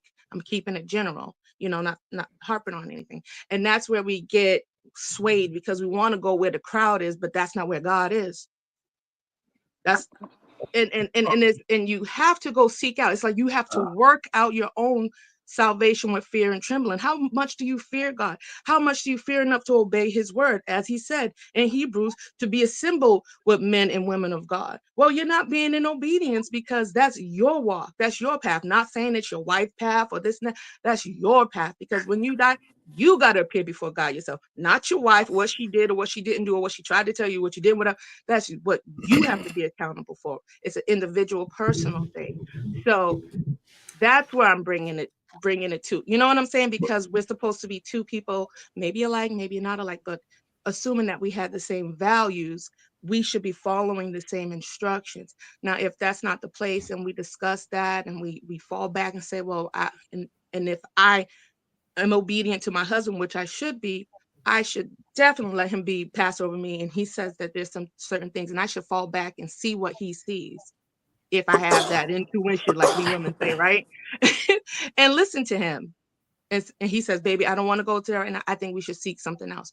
I should be like, okay, not fight him and let the pastor overrule. Like that should not be. But as far as, falling back, like, yeah, there's certain people that have that wisdom, as BMU said, that we're not getting it from because maybe you've been church hurt, or maybe you just like, I'm not feeling it or whatever, and I'm going to stay home. No, we need you.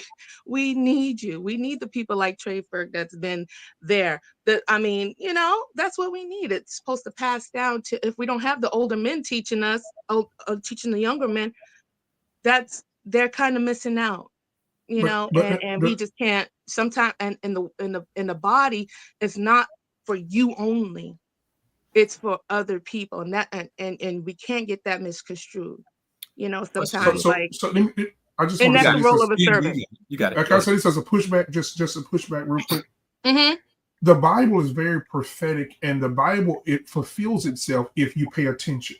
Mm-hmm. So the Bible gives you what can happen and what will be the result of what would happen. Right. So if you look at the Bible said there will be a time where men will be effeminate, who would want to worship God, and God will not see and effeminate men. Now, think about this. How many men are leading worship at church with their hands bent and their heads thrown back, saying yes after every note, right? How many gay men are actually leading worship right now? That is out of line, right? The Bible also says in the end days, there will be effeminate men. There will be men will fathers will hate their sons will hate their fathers. Men will become lovers of themselves, and women will become lovers of themselves, and mothers will hate their own daughters because they abandon my traditions. So when we go to the church and everything is out of line and women are preaching and gay men are leading worship and all of this, and this is at a majority of the church. And we can talk about the small church, the medium church, or the Church of Zion. There are gay men and gay people leading praise and worship at the big church, the medium church, the small church, the children's church. They're everywhere. But I'm saying, but all the real men are at home. So why aren't they fighting?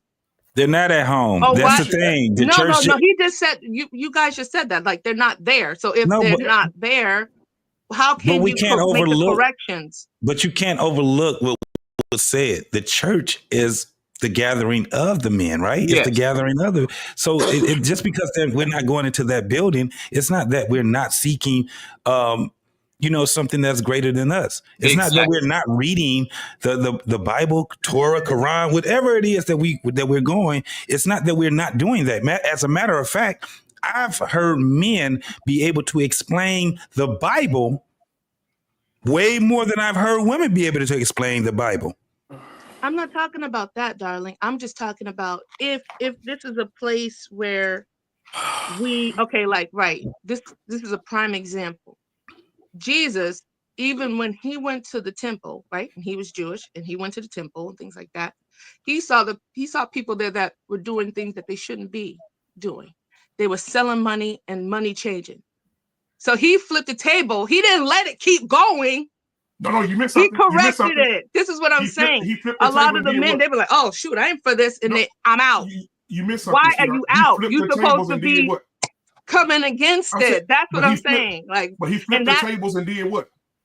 You missed something. Say it again. You say he flipped the tables, but after he flipped the tables, what the scripture says he did what? He flipped the tables, and then he took the vine off of the wall. That's what I'm saying. He whipped them out. Exactly. So that's what I'm saying. The correction that we talked about. The correction. We talked about the sting of things. Precious was talking about too long ago. So some things do have to happen, even if it has to come to your hands. Even if you're a manager and you know Sally ain't doing what she's supposed to do, she messing up all the order, you got to come and correct it because it's your job at hand. So a lot of men, they have forfeited, and that's why some of the houses are the way they are. Because some of the men I disagree with that. But hold on, tread lightly though. Tread lightly, because when you say that, you have to be careful. No, tread lightly, because when you say stuff like that, it has meaning. And so what you're saying to me is, if I walk into a church Sunday and a woman is preaching, I should say, "Get your ass down and sit down and don't say another word," because the Bible says you are to remain silent. Get out of that pulpit now. I should break up church and get her down. When I go in and see a gay dude, that ain't what you said. That's not what you said. But this is what I'm saying. I'm not saying that church. I'm talking about the one you went to, the one you left, because there's lots of churches. Start holding your church accountable where you are, where you left, because you left that place for a reason. You cannot say in one breath that your relationship with God is a personal choice and it's a personal relationship and it's every individual. Yes, it is. But then tell that individual to go to church and lay discipline on the collective. That's directly hypocritical. The thing is this: what is your gauge on what is a good church and what is not a good church? Because there are levels and there are hierarchy in what is and what isn't. You can't just say, "Hey, sift the pot and then the good ones will fall out." It doesn't work that way. You see what I'm saying? When you go into it kind of does. Could I ask a question? Specifically, the Black churches are in distress, and people that are in distress do not communicate effectively. They communicate in distress, i.e., the women coming in tight clothes, 3 babies. Back in the day in the church, when a woman had 1 baby, they would let her know this better be the last time you do that. There would be discipline. They are quiet today. And the people that follow are quiet today. So you cannot in one breath say something opposite that and then come back and champion that. That does not stand. It doesn't work that way. I got a question. I got a question. Hi, thank you what's for going joining. on, man? What's happening? What's going on, Hey, y'all? what's going on, brother? How you doing? What's up with you, man? Yeah, I'm a little under the weather, so Oh, better. thank you.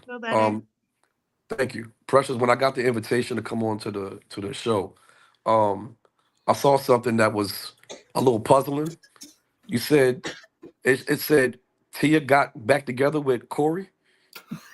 Yeah. That's what I'm waiting on, bro.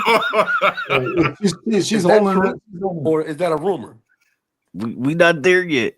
We ain't there yet, brother. She refuses to take us there. You know what I'm saying? Okay. Hold out, Precious. Hold out. So let me just say this in regards to what y'all was just talking about. I've said this numerous times.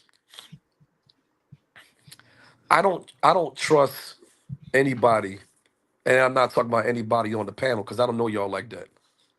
I don't trust anybody to talk about church too much, or God, or any of that. I've met too many to count, that all they do is talk about God, but they don't live up to what they talk about. And they turn around. They actually ended up being some mean people. And I'll be looking at them like, why is this person always talking about God? This person is a piece of shit. But they always talk about God all the time. Oh, God gonna make sure I'm okay. God this, God that, God that. But you don't practice any of the stuff that you keep. I know I ain't the only one. See that? A couple people logged off. I don't know why, but it's cool. Because every time I see some real shit, somebody always logging off. But that's cool. Because it's real. It's real. It's real. Yeah. I know But I ain't the only one. I know I'm not the only one who've been in the presence of people that keep talking about God and they like to throw scripture and God this, God that, and they never live up to. I met a person that became a minister. They don't live up to any of that They don't live up talking to about. what exactly? Yeah, define what that means. Yeah. What I mean is, this particular person is actually selfish, loves to hear about gossip, loves to be part of gossip, things of that nature. I shouldn't have to break everything all down, but you get the gist of where I'm coming from. I don't want to sound long-winded, but this is like one of the main reasons why I stopped going to church. It's a lot of hypocrisy going on in regards to that. So what I do is I gain my own knowledge and I talk to him personally. This person tried to tell me that they don't know God more than I do, all because you became a minister. That don't mean nothing when you don't live by it. It's kind of like saying this. Yeah, man, you gotta live by the G code, but you don't follow the G code. Don't tell me to follow a G code that you don't follow. You fraud. May I ask You you a out here question? frauding. May I ask you a question? Go ahead. So you have a personal relationship with God, correct? I most certainly do. Absolutely. When was the last time you had sex? I ain't answered that question. Are you married? Like, can Are you married? Nope. Oh, so you had sex recently? I ain't answered that question. You're not following the code, sir. How you figure that? Because if you're having sex, the Bible says that you're not supposed to touch that woman until you both are married. I knew one of y'all was going to take it there, but that's not what I'm talking about. I'm talking about in regards to character. Yeah, that's that word. Yeah, it's something about that word. It's something about that word that always gets tossed out into the Red Sea. Nobody uses that word character anymore. Yes, character. This one guy said, I was watching this podcast and he said exactly the same thing I say, but he put it into his own words. He said he's getting sick and tired of women using their profession as like this pedestal of all the things that she's accomplished in this, that, and the third in regards to looking for a man. And he said, I never heard a woman mention a man's character. Like, what type of person is he? Is he a nice person? This, that, and the third, so on, so on, so on. When a girlfriend of mine asked me, because she had a tough time dating. I said, I think you should deal with somebody that's more of your character. Basically, what I'm saying is, if you're unselfish, you need to deal with a guy who's also unselfish. If you're giving, you need to deal with a guy who's also giving. If you're affectionate, etc., etc., etc., etc. Now, granted, he's probably not going to check all them boxes, but the more and more the person is more like you, character-wise, then to me, that's a good match. So let me You understand what I'm ask you saying? this. So let me ask you this. So I'll put it on me. Say for instance, I'm not married, which I am. Okay. But let's say for instance, I'm not. And you saw me praying. Lord, I thank you. Hallelujah. Praise the Lord to everybody. And you say, you know what? BMU, man, that's a man of God. He got his own personal relationship with God. And I say, yeah, man, you know, thank you for coming over and helping me out around the house, bro. I'll holler at you later, man. You say, all right. And you say, dang, I forgot my keys. And you walk back in the house and I'm in there throwing pipe down some female. And she's saying, oh God, what kind of character do I have? Am I a man following God, or am I a man that's not following the code? You went totally left of what I was talking No. about. I'm right there in there. I'm right there. He's right there. If you say you're a man of God and you say other people I didn't say I'm a man of God. Never said that. You said you had a relationship. You said you got a I relationship. have a relationship with him. Yes, I do have a relationship with him. So does your relationship give you permission to have sex when you're not married? That is correct. So you can have sex without being married? No, listen to me. Huh? Listen to me. What I believe. Oh, what you believe. See? And that's why you need a leader. What I believe. Hold on. Let me get this out first, and then, of course, by all means, rebuttal. Okay. What I believe in, I know 4 people offhand, right, that actually waited to get married first. Okay. Before they slept with each other. And all 4 of those people are no longer together. Was it? No longer together. Okay, that's not Bible. That's Babel. You can't use sex as, well, you know you're not supposed to be doing this until you get married, right? Like, blah, blah, blah. I really don't like that argument because it's really not legitimate.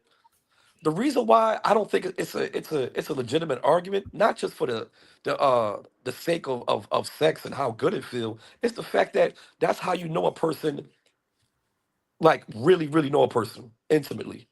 Nah. You do. Well, that's not what God is saying. That's not what God is saying. I'm saying, listen. Let me piggyback you real quick. Go ahead. He might. All I'm saying is, you're gonna have your own perspective, and the brother up top up there, he's gonna have his own perspective, right? All I'm saying is through my perspective, and me observing my history of being on this earth, I made some decisions that I agree with, and I made some decisions that I could say, no, that wasn't a good move. I can honestly say that. I live and I learned, right? Right. I don't want to throw sex on top of that table because, you know what I mean? What I learned from the pastor, when the pastor told me, he said,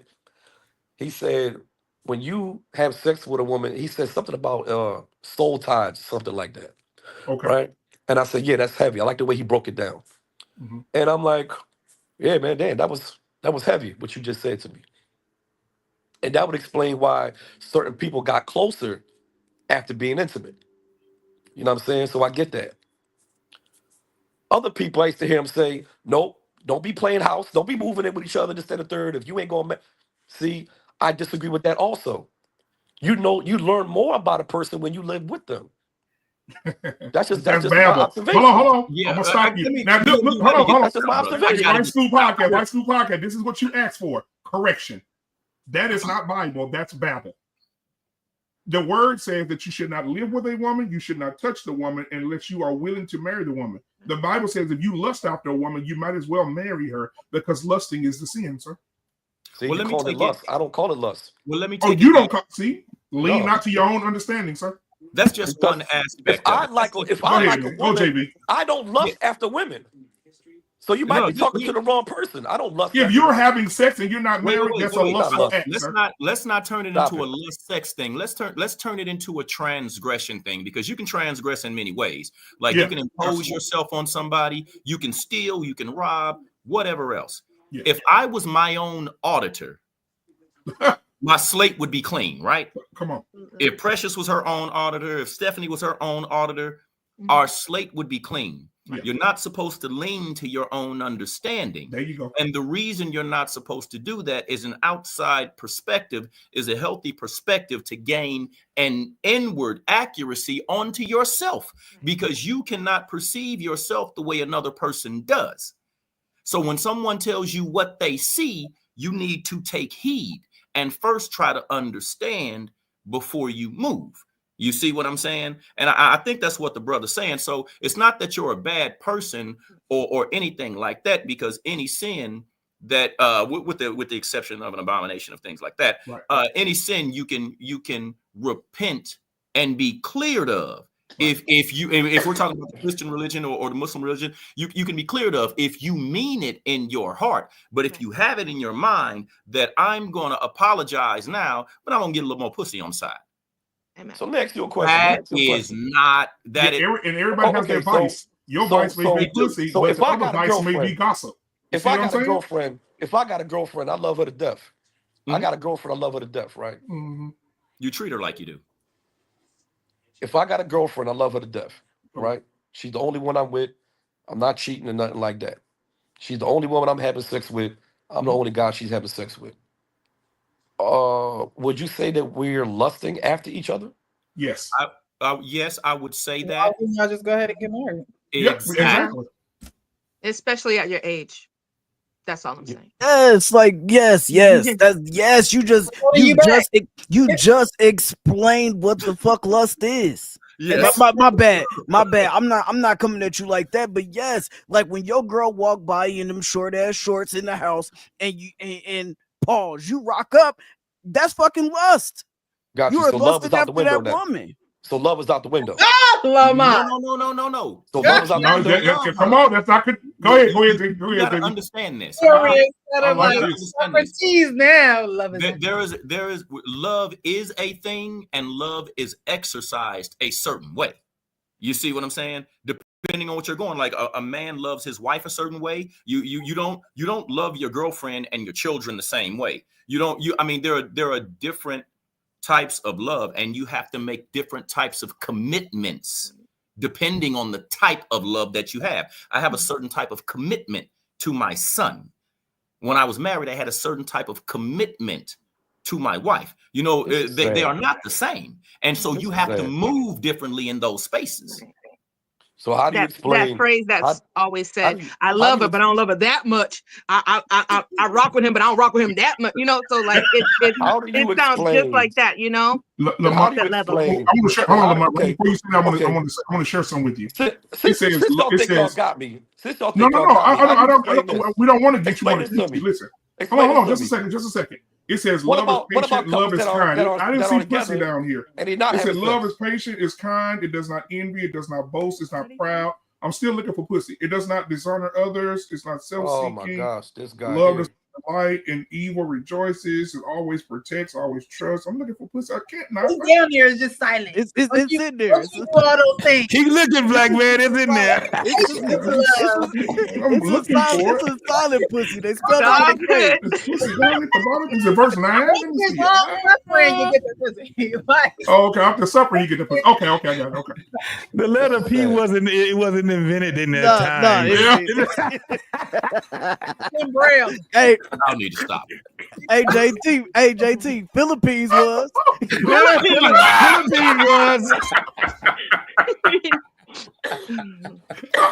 gonna let y'all have that one. Y'all got it.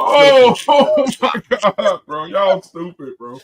Oh my god. Because at the end of the day, and at the end of this conversation, I already know what I'm saying is right.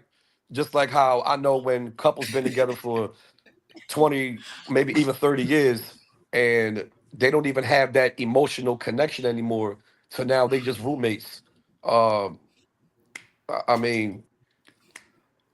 just can't use the word lust, brother. I'm sorry. I can't use the word lust if I don't feel that way. No, I know, Lamar, I know what you mean, bro. I understand, like, if you're speaking in... Wait. You know what I mean? Break it down to me. What do I mean? Yeah, you're saying the person that you're with, you love them. You guys are in a committed relationship. and you guys are happy together. So what's wrong with that? Is that Where's lust? The lust? Is that Where's the lust then? the That's how I lust? feel. Well, These are feelings involved. Yeah, so where's the lust? but just because you feel that way doesn't make it right, because you're discussing it in a certain context. You're discussing it in a religious context. But if you're discussing it in an everyday context, like, hey, we just people and we just living, ain't nothing wrong with that. But I didn't discuss it in religious context. The brother right there did. But yeah, you engaged in it with him, bro. Yeah, once you he jumped asked the question and I answered it. Right. In that the first thing I said was I've been around some people that always talking about church and God and don't live up to it. Now, church and God, and then he brought up sex. Of the argument. Lust means, a definition says, a very strong sexual desire. Have a very strong sexual desire to be with someone intimately. Meaning, when your girl passed by you with them shorts on, as Frank so eloquently put it, and that thing is thanging, and that thing get hard, and you look at her and say, "Oh, I'm gonna bend her over the couch." That's a very strong sexual desire. That's lust. My girl, though, right? You said my girl, though. Yes, but it's supposed to be your wife, though, right? It's supposed to be your wife. It's your girl, but you are still lusting over that. There you go. Wait. Listen, y'all. This is the thing. A lot of people don't realize. Out the window. Y'all want to make it look ugly. No. I got you, Lamont. We go through attraction out of there. Y'all feel a lot more comfortable using the word lust to back up your argument. No. Let me back up your argument. The better word to use is attraction. So Lamont, let me say something. Let me say something right quick. Let me say something. The problem that we have when it comes down to these relationships and marriage and things like that is people don't realize that they get old, right? And there's levels to being in a relationship, right? So when you're talking about lust, when you're talking about this whole thing of having sex and all these different things, now, have you ever talked to a 70 or 80-year-old couple? They're not talking the same things that we're talking anymore. Why? Because they're in a different level in life. Exactly. The reason why this is the reason why youth is very important. This is the reason why looking at your relationship as a classroom and not as a savior is something that's very important, is because there's different levels in life. You're going to find out and discover a lot about yourself as well as your significant other as you go through this thing we call life. At the end of the day, when we get married, the reason why they say till death do you part is because the understanding is that we're going to die old being together, right? We're going to be able to create children. That's going to be able to create children. We're going to be able to create some type of wealth. We're going to be able to create communities. And at some point in our life, this whole thing that we talk about with sex and all this stuff is not going to be significant. When you see a man that talks about his woman after being with her for 30, 40, 50 years, he still sees the little woman that she was when they first got together. All her looks and all those things have depleted. She done lost all her estrogen. She probably got a damn beard coming out. Her body has went to I don't know when. Come on, JT. No, this is reality, bro. This is reality. This is reality, and this is what people don't want to see. They don't want to see this part. They don't want to see this part that can be a beautiful part, because where the wealth comes from is when you are at your old age.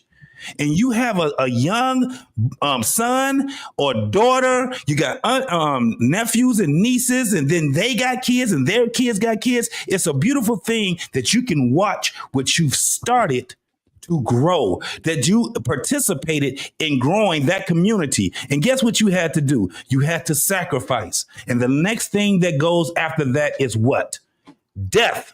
You out of here. How do you get past that part? See, when you get stuck in this shit about sex and lust and all this shit, you're supposed to talk about it when you're young. But if you're not being with that person for the lifelong, then what are we talking about? Everybody, you're going to be 70 years old, 60 years old, and you still talking about this whole thing of dating? Because that's what everybody doing now. Ain't nobody talking about marriage.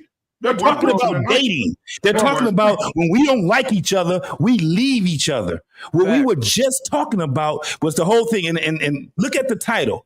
Tamara, Tia, Mowry, and Cory, what's his name? Hardrict?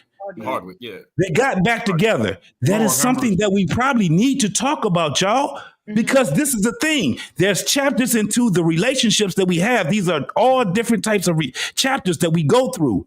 If you are still thinking at 50 years old like you was at 25 and 30 years old, then you have been stumped. You should have just smoked a bunch of cigarettes so it could stop your growth. This is what we're talking about now. JT, tell them the truth, JT. Where we going? Where we going with this? Let me piggyback on top of that. Where I was going was since you took it there, I'm gonna go there with you.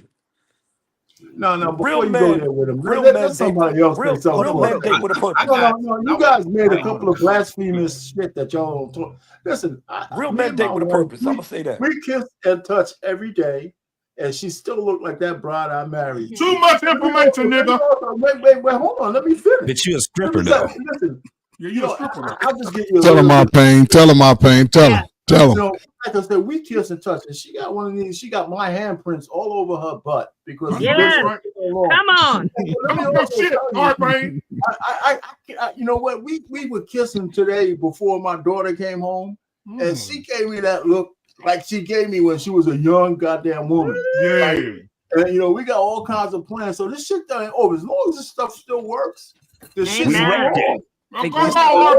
gotta break this down to what it really is. A lot of times people want the milk without buying the cow. This is what the real deal is. Preach, boy. You see what I'm saying? And as older men with the society that we live in, we want cherry picks. We want easy pickings. You see what I'm saying? Like when I did 15 years, I was married. You see what I'm saying? I got both of my kids are by the same woman, the whole 9 yards, and we're still cool right now. Now, divorce was tough, but speaking of forgiveness, we did, right? We had to talk. We co-parent. Ain't no hard feelings or anything like that. But the next time that I get married, you see what I'm saying? I know what I should be doing, how to approach it, and what not to do. This is the most important thing. You need to know what not to do. And the type of mind you have to change that when you commit, because there is no commitment without sacrifice. Facts. Give up something, bro. You Bro, have to give up something. It's going to be your resources. It's going to be your money. It's going to be your time. It's going to be your effort.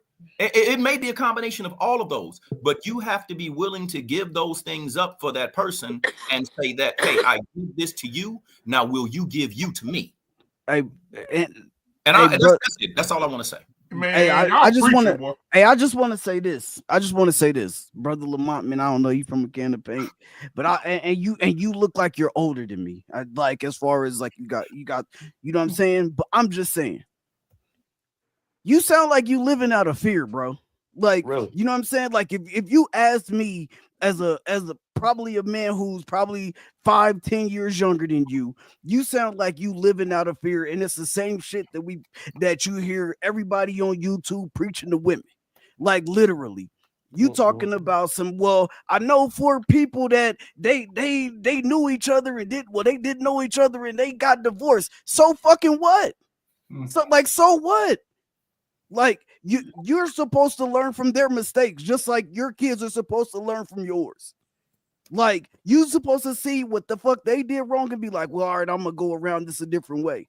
But it does not mean that your shit cannot be successful, bro. It don't mean that the things that the path that you decide to take don't mean that you can't be successful.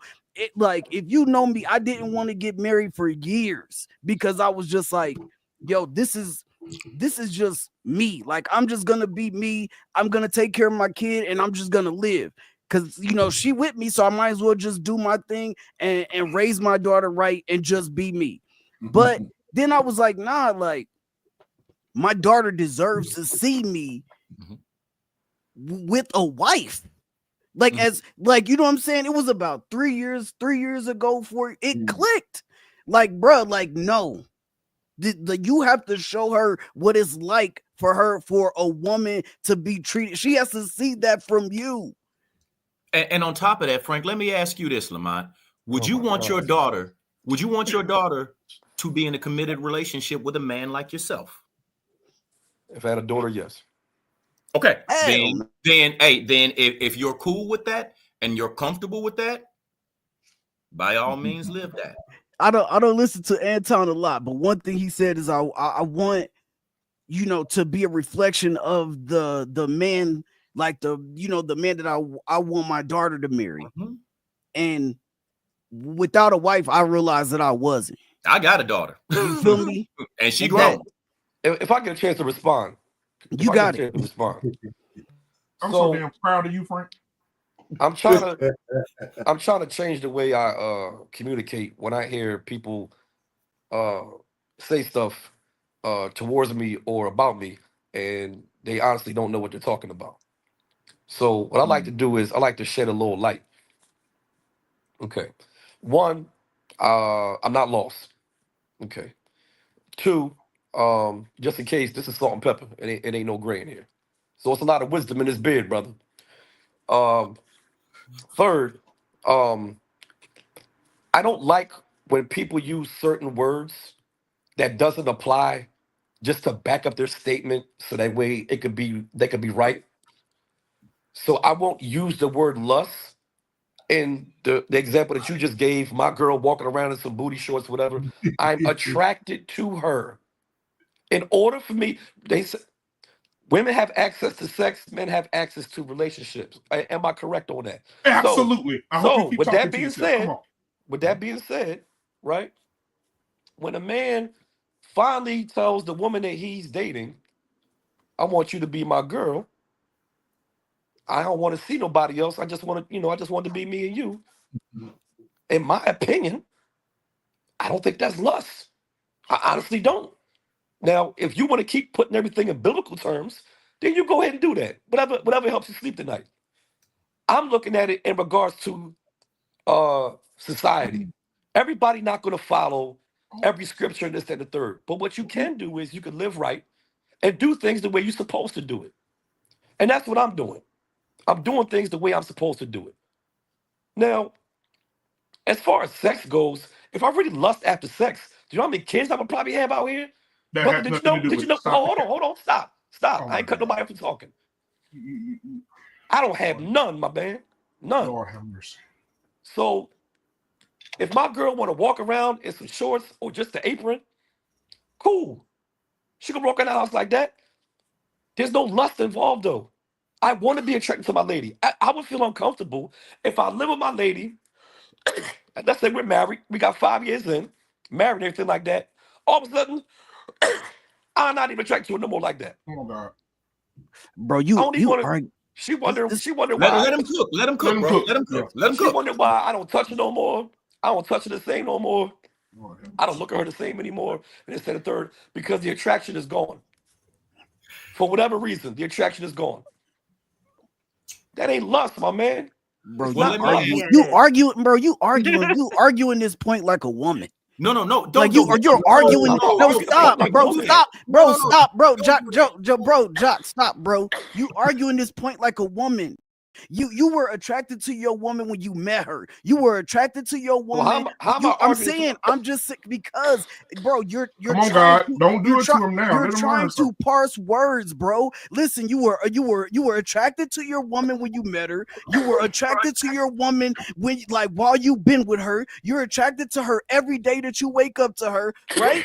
You want to touch your woman. You want to see your woman in that lingerie that you like. You want to see your woman in that dress that you like. You're attracted to your woman, yes. There's nothing wrong with it. But we're just what's up, bro? We just want you to say it like it is. That's all. We just want you to say it like it is. I'm gonna simplify this. I am. That's exactly what I did. I simplified it for exactly who I am. But that's not me arguing. That's not me arguing with the topic like a woman. I argue the topic as a man based on my experiences. Well, that's why I didn't. You know what? My fault. A woman, you know come what? on, bro. No. You know what? That's my. You know what? That's my fault. That's my fault. I'm just saying that. I'm saying that is something that women do. Well, like, let's not go there. Women get in these feelings and they start getting each other as men. But I wasn't. We don't want to emasculate each other. I wasn't being sensitive, nothing like that. I was talking about, and I'm gonna say it one more time. I'm not arguing. I'm not arguing this particular topic as a woman and being sensitive. No, yeah. I'm arguing this particular topic based on what I said earlier. I'm gonna say it one more time, and then you guys got the floor. What I said was, I live by the way things that work for me, right? And I try to do things the right way. Now, granted, even though everything that I do, I don't live by every particular scripture in the Bible, but I will say this: I live by the way I know I'm supposed to live. And I made some mistakes in the past, granted, I sure did. But if we're all gonna keep talking about live this way, the Bible says this, the Bible says that, etc., etc., etc., thou shalt not kill, etc., etc., etc., etc. If you kill somebody that touched your daughter or killed your daughter, I couldn't blame you. If you understand where I'm going with this, I couldn't blame you. Even though other people may be like, oh man, you weren't supposed to do that, man. You weren't supposed to do that. You gotta let God take care of your enemies and this, that, and the third. Sometimes things is just a reaction. Or like, let's say, I mean, God forbid, one of y'all got daughters and y'all at the mall and your daughters say, hey, Dad, that's that guy that touched me inappropriate at the mall I was telling you about. And you react and you just go over there. Me personally, I couldn't blame you on how you reacted because you're a father, so and we're men, so we're automatically protectors. You dig what I'm saying to you? So that don't make it right, bro. No, see, I knew he was going to say that. I didn't say that. I'm not. This is not. I did not say that. I said it repeatedly. I said I knew somebody was going to say that. But you also did I wait. But you also keep saying this is the way you did I not say that one of y'all was Yeah, there you go. There you go, JV. There you go. Saying this is the way I was going to say it. I was going to say it. I live my life the way I. You ain't said nothing about her. I knew you was going to say that. But wait, hold up, bro. You ain't said nothing about her. This whole time you've been talking, it's just been about you. So I'm not saying that's right or wrong. I'm just saying you only talking about you. So what I'm saying, I'm taking God and the Bible completely out of it, bro. When you make a commitment, whether it be to a job, whether it be to buy a car, whether it be to buy a house, it is written and it is formal to solidify said agreement for future purposes. So now when we look back on this agreement, bro, didn't you say you was going to do all of this? You can't say, yeah, but I feel differently now. No. That's formal, bro. It's solidified. You said you was married, right? And as a man, you have to live by what you say, not by what you feel. Because this is what we call honor. Well, hold up, bro. This is what we call honoring. You told me something I already know. But see, we don't honor feelings, bro. We honor never words. Use my feelings. That's all you've been talking about. I never use my feelings. I said I'm basing my opinion on how I live. I never said feelings. Stop it, bro. Hey, Lamont, I want you to I want you to rest your gang of time, bro. Right, Lamont, I want you to it's a lot of Lamont, I'm gonna simplify it. Words go one ear and come around the other. Lamont, I'm a country boy. I'm from Louisiana. I love to hunt. When you go out and you go hunt deer, I go out and I shoot a deer. We're on the way back and pulling the deer, and a guy pulls up in a green truck. He's the game warden. And he asked me, why are you here? I said, I'm hunting. You see the deer? He dead. He said, yeah, but you don't have a right to be in this position if you ain't got no license. I say, oh, damn, I don't. So I'm going to take your game, which is your deer, and I'm going to take your commandeer your weapon, and I'm going to take that from you, and I'm going to ticket you because you didn't go about the right way of getting your license. Now, let me simplify it. God is the game warden. Your girl is the deer. You are the shooter. If you shooting her and dragging her and getting what you need from her without a license, you out of order. That's when God, the game warden, takes the woman from you, and takes that thing from you, and he says, this is lust. And this is what I'm not going to bless this. I'm not going to give this anything because he doesn't have the license to be in this position. I run a company, man. I'm registered with the state. I'm a vendor with the city. I have to have licenses, bro, and it got to be on paper. Come on. If it ain't on paper, it didn't happen. Bro. Aren't you glad I came up here, Precious? Look what I done started. See, this is, I like to get to the root of things. It's not, like, I know men are different, but it's like, we're just all over the place because we have all these voices. And so I know from what I see from other cultures, I like to reference other cultures. They really put their belief in their God in this high. They prioritize it. The women have an expectation in their own individual. The men have their own expectation in their own individual. And when they come together, they have a view of each other. So they have that neutral ground set to, you know, love and things. And it just seems like it sustains them. And that's all I want to see, you know, here in America. I know that we do whatever we want here, but the fact that you men are holding each other accountable, that's a beautiful thing. That makes y'all attractive. You're like, woo, that was my man. Once he get off that panel, you know what I'm saying? Because it's a beautiful thing. It's the iron is sharpening us. And then, like, me may not like it in the moment. You know how the men tell us, you know, I don't want you doing this. I may not like it in the moment, but maybe it'll catch up with me in a couple of days. Correction. And these churches, unfortunately, as BMU said, they are a lot of out of order. We need to put it back. But to see all the tension that we're going through, I think the pastors, they don't want to go through that. So they do the easy road, the easy way. Which is the woman, you know, like, or which is the pandering, or which is the gimmicks and the pyrotechnics, and that's dumb. But we're dying because of lack of knowledge. We need somebody to break the bread with us, give us knowledge so that we can apply it in our lives and live it out. That's why people laugh at us and joke about us. And so I love what you guys are doing. I'm glad I shook up the room because I want to get to the root of the problem. And you guys are doing exactly the thing that I love to see. It's the correction and love and wanting us to be better for the better interest and not bashing one another. And I love that. That's what Hey, Lamont, shout out to you, bro. Lamont, shout out to you, bro, for being honest, man, and putting it on the table, man. I'm not trying to bash you. I hope you don't feel like I'm attacking you, bro. Thank you for your honesty, bro. And thank you straight up. Yeah, it definitely felt like an attack. But you know what I mean? But what you can see by default. I'm gonna tell you why though. I'm gonna tell you why. I'm not you brought it up. I'm not sensitive enough like that, but I noticed that I go through this a lot with No, don't do it. Say don't do it, bro. Don't do it. Don't do it, Lamont. I wish I had my clips right now. No, listen, but do you think about it? I'm gonna finish my complete thought. You got it. One, I mean, I started to say something smart, but then I actually reneged on it. I'm not even gonna do it. But that was God talking. Yeah. Yeah. So drop that ass and follow me. Higher. So I noticed that when I talk to certain people, they don't listen to understand, they listen to rebuttal. And that's a typical thing that a lot of females do. So when guys do that, that was the jab.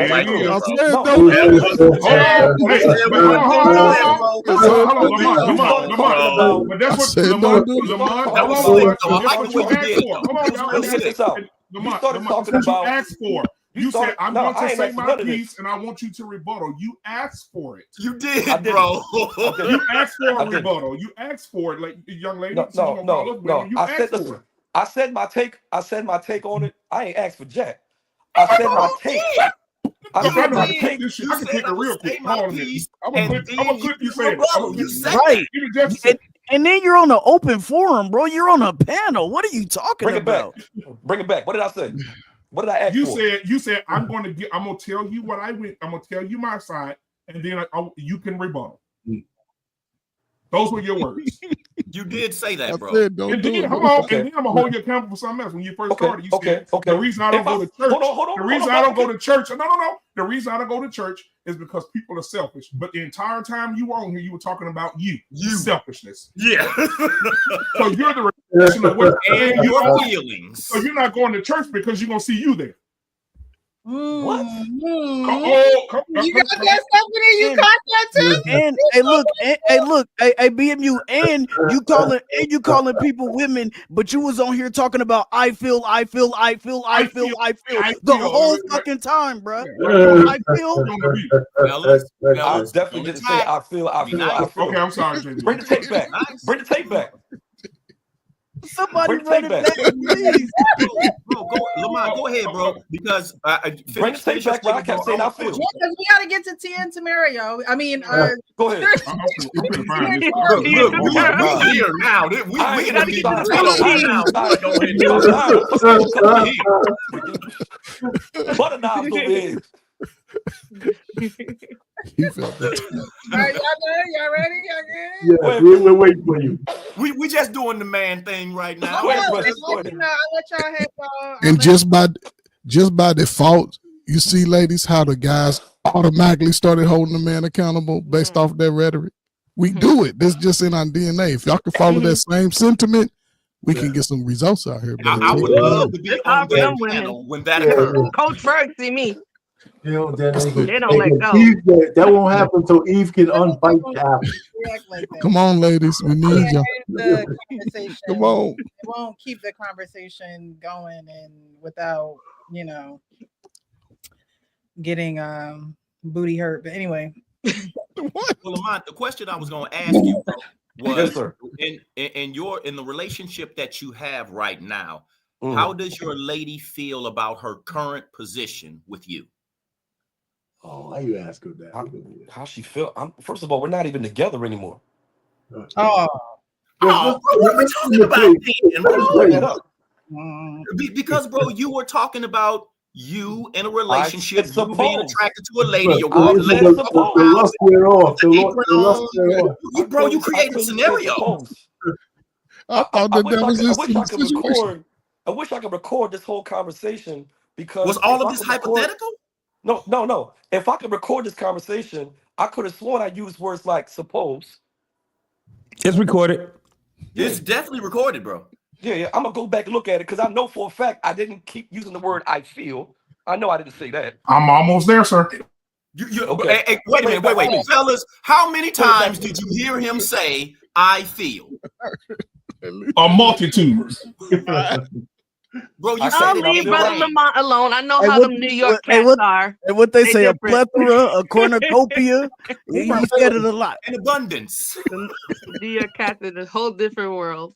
Bro, I mean, bro, see, first of all, bro, accountability means doing what you need to do without me telling you. I know what it means, bro. Bro, you gotta be accountable for that, bro. You said those things in front of all of us. No. A lot of stuff I said when one ear came out the other. Wow. Right. You was already against to anything I had to say anyway. But I don't want to. Bro, I'm not trying to. I'm just trying to. I ain't trying to talk Russell. So, Precious, the topic that you was talking about with them two getting back together. Wait. Go ahead. I haven't played it.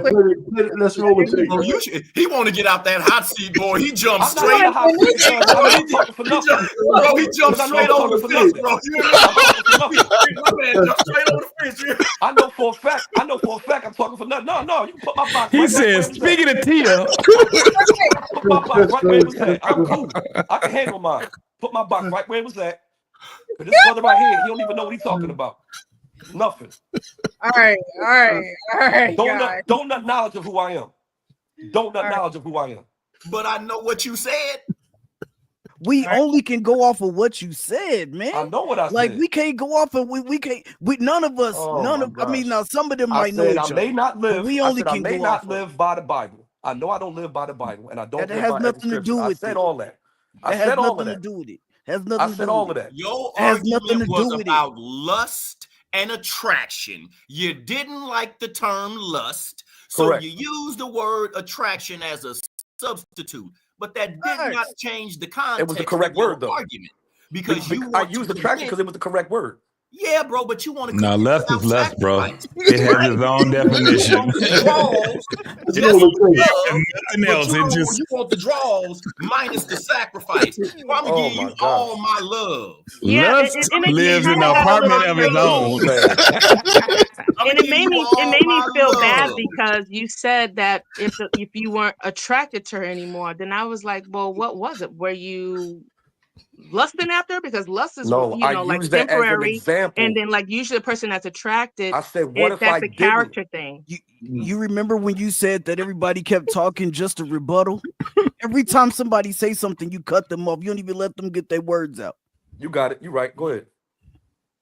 And then you said everybody. You know what? You social media people getting on my damn nerves. Y'all been doing too many goddamn years. Boy, this shit is.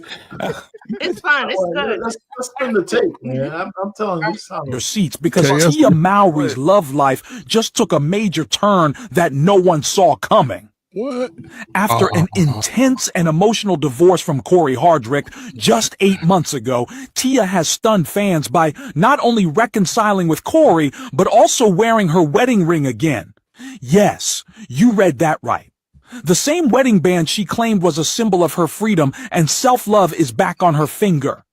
But why the sudden change of heart? Let's break it down. When Tia filed for divorce in October 2022 after 14 years of marriage, the world was shocked. She had just spoken about how the decision was bittersweet and how it was tough. But for the sake of her children, she knew it was the right thing to do. At the time, Tia said the divorce was the best gift she could give herself and her kids, signaling that things between her and Cory were perhaps a little toxic. She hinted that Cory wasn't contributing enough to the household, and there were whispers about possible emotional strain in their marriage. Tia even liked a video online that seemed to subtly throw shade at Cory, alluding to struggles with partners who don't pitch in. Fans couldn't help but wonder, was there more to the story than Tia was letting on? Fast forward to the aftermath, and Cory was making moves of his own, challenging their prenup, which was supposed to be the key to protecting both of them financially in case of a split. His attempt to get spousal support from Tia raised eyebrows, especially since she'd never requested it. But as the drama unfolded in court, Tia came out victorious, with a judge ruling that neither party would be entitled to spousal or child support. The plot thickened. But here's the real kicker. Despite all the hurt and accusations flying around, Tia and Cory seem to have found their way back to each other. Reports are swirling that Tia may be giving their relationship another shot. She's been flaunting her wedding ring on Instagram, and Cory's recent posts of the family together on holidays only add fuel to the fire. But how did Tia go from calling the divorce a gift to rekindling things with Cory? Tia herself has said that one of the key reasons for filing for divorce was to show her kids that it's never too late to pursue your happiness. All right. Yeah, she don't get her bugs like you're looking at. Listen, she. You got to keep going. Go ahead, BM. You already on the clock, brother. It was a gift to her. I just Let don't her know understand. that ain't nobody else out here. Hey, I want to hear Coach Ferg, man. What you got to say? You've been quiet for a while. Go ahead and open us up, bro. Go ahead. Let me know what you think. Pause. Man. Yeah. I mean, man, listen. Stop. It would be you, dog. No, listen. Hey, Precious, check your IM, sweetheart. I just sent you something on IG for our lovely young brother down in Lamont. Yeah, I don't really have a lot to say about it. You know, brother, you spoke about it earlier, man. Forgiveness. If this brother has forgiven her, then this is what we'll see. You know, we all made our judgments on the outside looking in, but the fact that when I saw the whole headline that she forgave him, I'm like, wow. You know what I'm saying? I really don't know what to say, man, you know, because this plays right into that whole narrative, man. You know, brothers, man, we want that by default. We want to be in a marriage, but look at what he's going through. Look at what I can just say the public scrutiny that he's gone through over the last 6 to 8 months. I don't know how long they've been apart, but she's been cheerleading the fact that she graduated and all of this. And she saw how cold winter is, because I'm sure it's cold down in Texas right now, Florida, everywhere is cold. So now women are realizing, I think, and for the brothers who are not in this situation, I think they'll come out on the upper hand in the end, because we can see when it gets cold outside, everybody will suffer. Everybody will suffer. But, I don't know what to say about this man. He's married. Our numbers are already low. I just hope that, it's under his terms. But it's hard to say, man. Young people, man. I don't know, man. He's at the height. He's at the height of his career now, and I think she saw how he can really move out here, and she panicked. And I don't know, man. It's just sad, man. So you gonna hand it over to Coach Ferg? Hand it over to. I hand. First of all, the woman that was narrating that shit, right? I know. Had it from the wrong angle. Okay, it was like she forgave him and all this horse shit. First of all, I don't believe the story. I need to see some receipts that is true. But I haven't had a fight in like maybe 40 years. But if he takes her back, I'm gonna find him and I'm gonna beat his shit. There you go, Art, man. We're gonna beat the shit out of him. I might die trying, but he's gonna get his ass kicked, man, if he take her ass back, man. There's just no goddamn way he should take her back. There's no forgiveness in what she did to him as a man. And we can't afford, listen, as men, we're under attack anyway, right? Yep. Period. From the way the country is running. I mean, to me, I put things together from Michelle telling Barack Obama to kiss her black ass, the man who made her famous, or because she would just be Michelle Rock, not you, Michelle, but Michelle Obama. I know. Tell him. Put the disclaimer out there real quick. I mean, men can't, we can't just afford to be giving away L's. There is no way, there's no forgiveness for what she did to this man. And I don't believe that he did anything when they start talking about money, he wasn't on the street with signs saying I'll work for food and shit. He was making this whole notion that they were in some kind of financial, so it's just all bullshit. Just the tone and tenor of that whole little thing. That little missive that this guy, I just think that if he takes her back, she doesn't respect him anyway, and if he takes her back, she's not going to respect him anymore. She's just doing for another publicity stunt until the next time she makes him look like an asshole. Men gotta stop taking L's like that. We gotta stop taking L's. He gotta say, you know what? The only thing he should have done is get him. Not necessarily, it didn't have to be a snow bunny, but he should have found himself some fine ass honey and had him on his arm a year ago. He already did. No, well, he ain't do it well enough. I ain't see her. She did. Because you didn't see it, don't mean that it didn't. I was on the brother was blaming somebody else out. I didn't see that. She did. So she had a show, and it seemed like she was trying to date somebody. And in this scene of the show, she breaking things off with this person that she tried to be in a relationship with, but said that she couldn't. I am so sorry to be having this conversation with you, but I just feel that it's really important to be, honest. And I'm so sorry, you guys, but I have to interrupt this. I know this is my unscripted show, but some conversations have to remain private. It's time for you to go. Privacy. Basically, I'm telling Charles, even though I've enjoyed our last few dates, I think we're moving too fast. For me, right now. I want to date her for the rest of my life. I want to have a fun, exciting marriage. I want to raise kids and have them enjoy being raised by us. I think it's best to end things now before it gets too far. Thank you so much for understanding. All right, thanks, bye. Yep, I'm being nosy. Who's understanding now? Hi, Jerome. What's up? You in his face. I bet this a gay dude. Yep.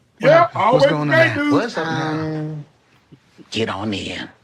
I just, yeah. told Gay Charles dude. how I felt, and there's nothing wrong with him. Just, I don't think I'm ready right now. I don't think there's anything else to say then. You know me. You don't owe anybody that explanation. You know when you're ready. He could be a great guy, just might not be a great time. So I feel like you need to follow your heart. I thought I needed to date to prove to myself that I was moving on. I met Charles. I had fun, but I started to realize that he is not my priority right now. Nothing against Charles. He is a good guy. Watch your step. Thank you. But he is not my guy, and just not right now. Whatever's meant will be, Absolutely. and I think I'm just really learning how to be okay with the unknown. And say that one more time for the people in the back with the cheap seats. I forgot what I said. You're being okay. I'm kidding. I feel like I am learning to be okay with the unknown and learning how to let go and trusting my instincts, trusting myself, trusting where I am, and listening to that, Yeah, always the sissy to the rescue. Always the sissy. What did we just talk about 3 days in a row, black man? Yep, the sissies always. Those infiltrators. Yeah, the problem we have. Just like that. Yep. How can you talk about heterosexual issues with someone that has dropped out? I have no idea how people are doing this. Man has no interest in women. He's not in a relationship with a woman. Let me tell you the problem listen, it was about to be a little more different. I was going to come on here and I was going to be like, yep, the guys, they ain't gonna really like what I had to say, because my whole thing is that you go back to the originator of who you created your community family with. But damn her. This shit right here, let me tell you something. She's talked to everybody except for the person she's supposed to have been talking to. My daddy. He there. Her father is in her life. You see everybody you got the doggone, the sugar boys. You got all her friends drinking wine and talking dumb shit. You don't even hear her actually having a conversation with him, the husband, the one that listen, the media, they sat back and said she had a second change of heart. No. Let's not get this screwed up. Yeah. He had a change of heart. And it wasn't a change of heart. The man always loved that woman. Right. She was the one that said, I need this and you're not giving, and all these things that she said that she wasn't. Our pain, he did say, damn her. He did say, I'm gonna get, and he did have some badass woman on his arm. It did happen. But at the end of the day, you got too many adjectives involved. Yep. Entirely too many adjectives. It's nothing wrong with us being with a woman that has lost her way, right? It's nothing wrong with that. And then she comes back to her man and say, listen, forgive me. And I can work it out. And she can do whatever it is that she can get this man to go there. The problem is that it's too many adjectives. She made a reality show, which ain't really reality. Let me put the quotations up on that reality show shit. On her divorce, trying to find love. Yep. It was already there. You ran away from where love was. Come on, you preaching now. What are we talking about when we talking about these things? When we're looking at these damn women that would sit back and say, I don't want to be there anymore. And now they want to be the victim. I can't find Charles. Charles ain't. How can you even delineate if Charles is there? That's crazy. The word Charles too. Y'all know who Charles. That word Charles. But how can you delineate whether Charles is going to be there for you, or if he's going to be there for the clout, if he's going to be there for his career? You don't know, because guess what you did? You made a spectacle of yourself. You made a spectacle of your family, children, husband, and all, including yourself. It's not going to be what you think it is going to be. Tamara is not going to be with this man, and it's going to be organic. Why? It's cameras, and you got millions of people looking at what they're going to do. And she's moving based off of dumb shit. First and foremost, I would never respect my woman's decisions if she has a infiltrator as a friend. Yeah. We ain't sitting in the bed, drinking wine, talking about heterosexual shit when you dropped out. That looks crazy to me. Do you know how crazy that is? Someone that drops out of life. Doesn't it look funny that if I was talking to a man that was a bum, not a man that fell on hard times, I'm talking about a bum. He dropped out of life. He don't want to go to work. He don't want to have anything to do with getting his own shit. And me and him having a conversation about me striving and trying to be a better person in life. It's not going to work. He dropped out. You're getting answers from the wrong people, and you know you're doing it. This ain't something that she don't know. This is something that she do know, because the ones that's going to tell her the truth, they're going to hurt her feelings. They're going to raise her sensibilities at the same time. But it's painful. It goes to what you were saying, Precious. There's pain that you got to get through. It's going to be painful. Anything that you want in life, there's going to be a little bit of pain, or a lot of pain. Shit, I don't know. But there's a song called No Pain, No Gain.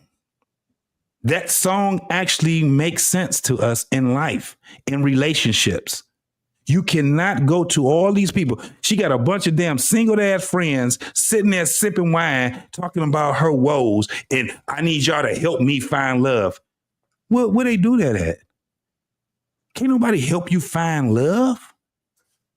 This thing, if it's going to be done organically, you got to go through the pains of it.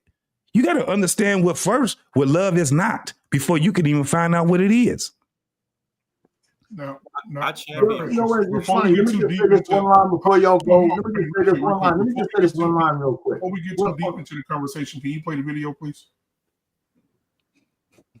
Video that I just played? Oh. I got you. Before we get too deep, okay? Mm-hmm. Thank you. You're amazing. You lucky you my friend, Bill, because I'll be like, damn you. That is correct. So you can have sex without being married? No, listen to me. Huh? Listen to me. What I believe. Oh, what you believe. See? And that's why you need a leader. What I believe. Hold on. Let me get this out first, and then, of course, by all means, rebuttal. Okay. What I believe in, I know 4 people offhand, right, that actually waited to get married first. Okay. Before they slept with each other. And all 4 of those people are no longer together. Okay. What did you say, Lamont? You said you didn't say rebuttal? Because you didn't ask for it. Don't lick your lips now. I ain't even looking at my lips. I ain't even get a chance to respond. Oh, man. Yeah. I ain't even get a chance to respond. And now I'm licking my lips now. Okay, go ahead. I'm gonna go clip that too. I can clip you licking your lips. No, we ain't going back down that rabbit hole, are we? Bro, no, he want to go there. I'll go there with you. I'll go there with you. No, let's not. Okay. As soon as I started, you played the clip back. And if you notice, as soon as I started talking, he was ready to rebuttal. Oh, you done moved the goalpost. Yeah, you did. Go back and look at it again then. I didn't even finish saying my sentence, and you asked us to shine a light on your shit. We did. That's what you said. You said shine a light. I'm responding to what you just showed me, and what you just replayed back to me. was you getting ready to rebuttal something, and I just started talking. So I said, hold on, let me get this out first, and then you can rebuttal. That's what I said. You said Because you you didn't say was it. get you see every time. As soon as I started talking, you was ready to rebuttal, and I knew you was getting ready to rebuttal. So I said, hold on, let me get this out first, and then you can rebuttal. We're gonna What in need the world did I conflict say wrong? resolution and therapy after this. Yeah, go ahead, Precious. I don't need no therapy. Ain't nothing I wrong say with me. we, brother, we. Oh, Well, Not hit thee. hey JB, hit dog and holler. That's what grandmama said. Yeah, oh jeez. Hey, you guys familiar? You guys familiar with the record from Funkadelic called "I'll Stay"? Yep. Where love went out to play. Love without the that's the jam. Knowing my reward when she returns. Mm-hmm. You know, keeps me hanging on. I'll stay. Man, this shit fits that shit. I'm gonna go play that shit right after I'm over, man. I'm already listening to it. Which double R pain? I'm putting it on right now. Bro, look, Man, I just champion. If it don't apply, let it fly. Yeah, bro. If it don't apply, let it fly. I heard you wrong. Yeah, and going back to the Tia and Tamara thing. Tia and Cory, sorry, y'all saying Tia and Tamara. Okay, I mean, I just sister, I can't get that out. But we dealing. You got to look at who we dealing with, right? The woman said right there with her alphabet partner that she was comfortable living in the gray. Now these are red flags, right? Anybody that's comfortable living in the gray is a person that's comfortable walking around in a state of confusion. Do you understand what I'm saying? There is no good. There is no bad. There is no black. There is no white. There is no up. There's no down. There's no left. There's no right. It's just whatever comes, I accept it as it is, despite what you say, because what you say may apply to the gray, right? No, I don't champion that. And then you have to look at where this person is. This is a celebrity or a prior high profile celebrity who doesn't have much on the chopping block for. You know, she's in the latter years of life. She's trying to build up as much equity as she can, which is why she didn't want to split anything that she had with the man she said she loved. And she didn't want to be with him. She says, I feel like I don't want to be with him, or I feel like this ain't for me, or whatever. Yeah, right now you feel that way. But if you're living in the gray, who's going to know how you feel later? You know, so you have to take the things that somebody says like in that position with a grain of salt, because you can't take them as fact, as truth, or as honest, because they can't even provide evidence or stand on what they say, because it's all in the moment feeling. You know, and I think that brother should just move on, because all he doing is just putting himself back at square one. Well, can I ask you a question? Do you think the reason why he didn't move on because he don't see himself with anybody else? No, he didn't move on because he loves her. That's plain and simple. Because any man that didn't love a woman would not go back to one like that. He loved her so much to the point where he probably don't see himself with anybody else. No, he didn't got some draws. That ain't the question. But no. I ain't talking about the draws. I'm just talking about his life. I don't think he sees himself with anybody else but her. That's the type of love he got for her. He doesn't want her to be with anybody else. That's why he left himself available. I think that's true. I agree with that. That's a possibility. For 14 That's a possibility. She lost her virginity to him. Mm-hmm. Only been with him, and sometimes, I mean, you know, if you could say you're the only one who hit it, you might go through a lot, you know, for nobody else to hit it. You know what I mean? He's just laying claim to that. The thing I didn't like was I'm sorry, go ahead. He's just laying claim to that, bro. He trying to let the world know that, hey, we've been through this, we've been through ups and been through that. Yeah, she makes more money than me. Yeah, she's more high profile than me. You know, everything's not perfect. You know, marriage is work. And that's marriage is work. it I'm is. not here. Let me finish. Go ahead, sorry. I'm not gonna be here like, you know, everything is wrong. Her. And that's just, you know, everything's not perfect. You know, marriage is work. And that's marriage is work. it I'm is. not here. Let me finish. Go ahead, sorry. I'm not gonna be here like, you know, everything is wrong. She seemed like she do that a lot. He Hey, hey, complete that's thought. an He old video though. he was too cool about it. He was too cool Very about it. Like, you don't be talking like. But he said it though. Let me finish. Let me hold on. Hey, that's that grooming. That's that grooming we was talking about earlier. Have you guys ever seen the characters this guy play? Yes. Them characters don't be bullshit. He always be a pimp. Them Somebody probably too much like him. law. I be like that. But it's crazy because I did see he played Haitian Jack, so I mean, but somebody put it in perspective. Maybe you can, JV. I did see his interview when he was on the Breakfast Club. He was very humble. By taking her back. I can't hear both of y'all. What you saying, RP? How can he save face by taking her back? He can. Here's about your face. Come on, our pain. It's not about saving. I don't think it's about saving face. I think it's about saving his place, bro. You understand? Like if his place is with her as he sees fit. In any woman that he's dated does not fit that profile. It's been below her. You understand what I'm saying? I do hear what you're saying, but I can't agree. Bro, status matters in that world, man. That doesn't matter. If it didn't, men wouldn't be married to Cardi B. They wouldn't be married to chicks of that ilk if that status didn't matter, bro. It matters. Stephanie in there, hold on, because she's going crazy real quick. Wife school. I like Cory. He did a thing that a lot of men can't do. And that's truly forgive, and that's truly love. Because what he did is a display of unconditional, which a lot of men cannot do. A lot of women cannot do. No, okay. I waited a long time. You was talking about so long, bro. Okay. But see, you disagree because you don't have it within you. You do not have it within you. No, that's not why I disagree. But it doesn't matter. I like what he did because it needs to show what marriage looks like. And we know that God instituted it, right? And he loved us before we loved him. And so I love it because I can see it. And for somebody, even though she went on this parade and tour, like he already knew that. He already knew who she was. He already dealt with her crazy. He was built for her and she was built for him. You can see how uncomfortable she was with Charles. Like he said, Charles, you can see it. It's very tough for some women to open up to new people and been with because he makes you feel good your whole life. You can't make him into a champion because he's he is a champion for his situation. He is a champion for his situation. That was his marriage.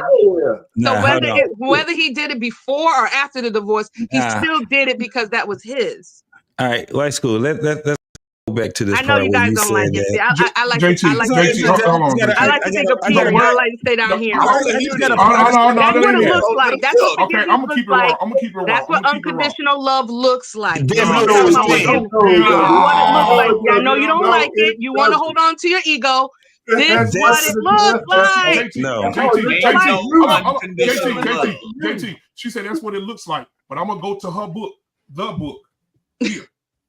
In that book right there, it says in marriage, if a woman abandons her marriage, she has broken the covenant of marriage.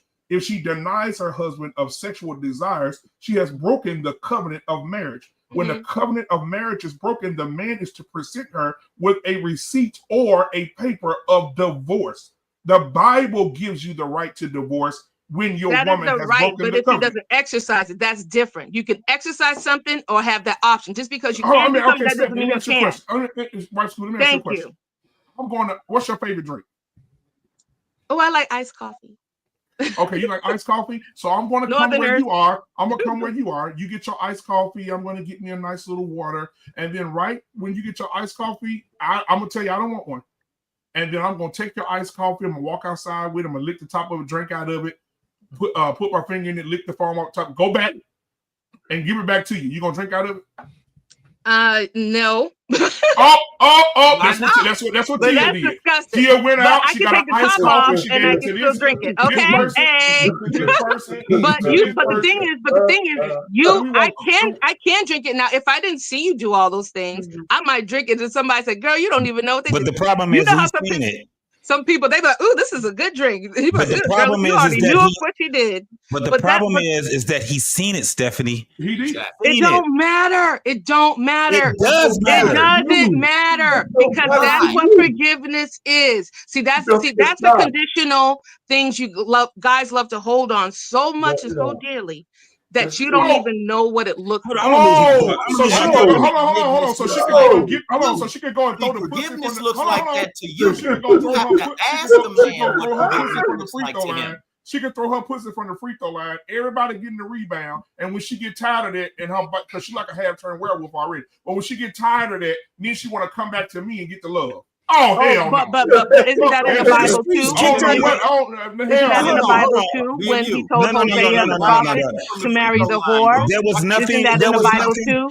Isn't that in the Bible too? That he told Hosea to marry the whore so that everybody can't talk at the same time. Come on, y'all want to take it there, but let's go all the way. Let me get my thought. Come out. on, okay. This is the thing. So what first thing that she said was absolutely I disagree with. When she sit back and said that men don't forgive, women forgive more than men do. Are you out of your mind? Crazy. Are you really out of your mind? You're right. We already had the conversation. The second thing that she said was unconditional love. That we already came before you came on this panel. We already came to a consensus that does not even exist. There's always conditions. Well, there are exceptions. We always talk about exceptions. All right, give me a time. Okay, so you give me a time where there's conditional love. I mean, unconditional love. You give me one go. I just told you. What was it? Saying it doesn't exist. I just told you. What was the condition? What was the unconditional love? Okay, then. Okay, no, hold on. I didn't hear her.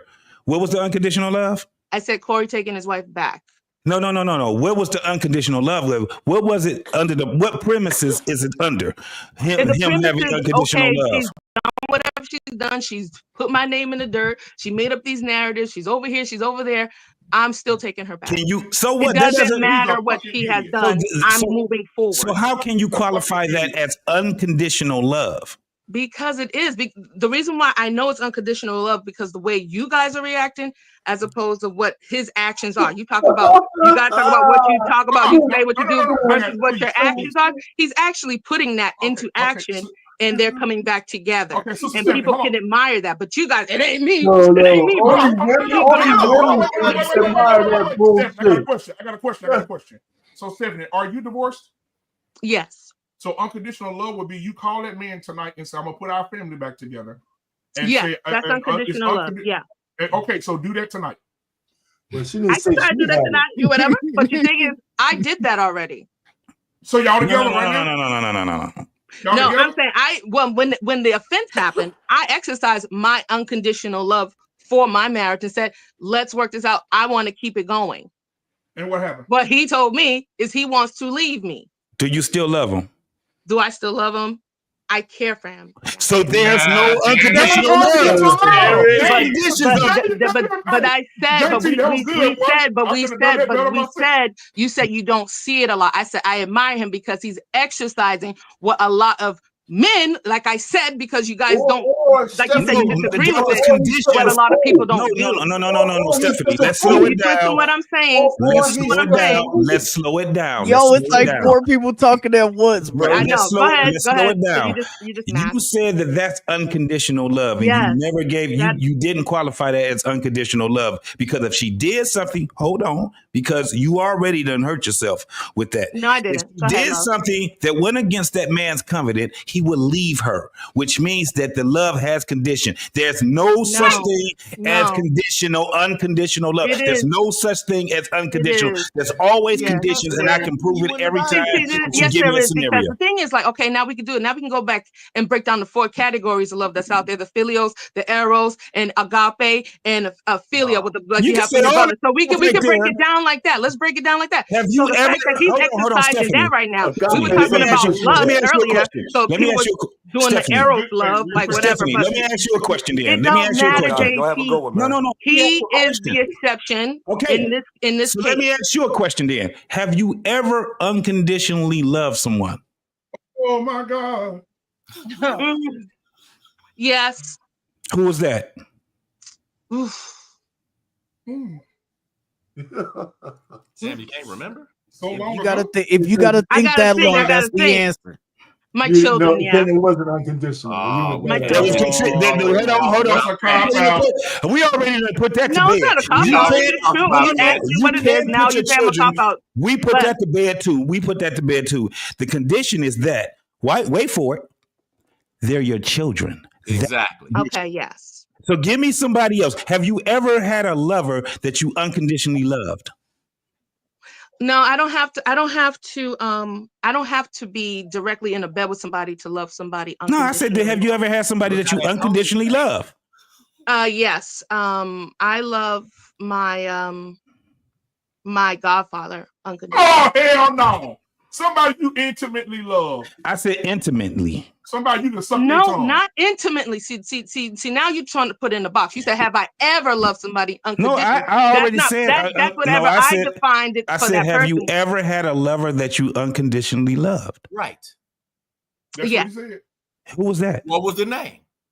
I can't display that. That's too. But the thing is, we don't need the name. So the thing is that what happened? You still love him? Yeah, I care for him. Yeah. No, do you still love him unconditionally? No, not love. So it's not unconditional love. It's not unconditional love. You would show up for that person because No, you it's care not for them. unconditional. Listen what you just said. It's not unconditional. Unconditional love means there's no limit. There's no time limit. There's no time. There's no condition that has me to a point where I don't love you anymore.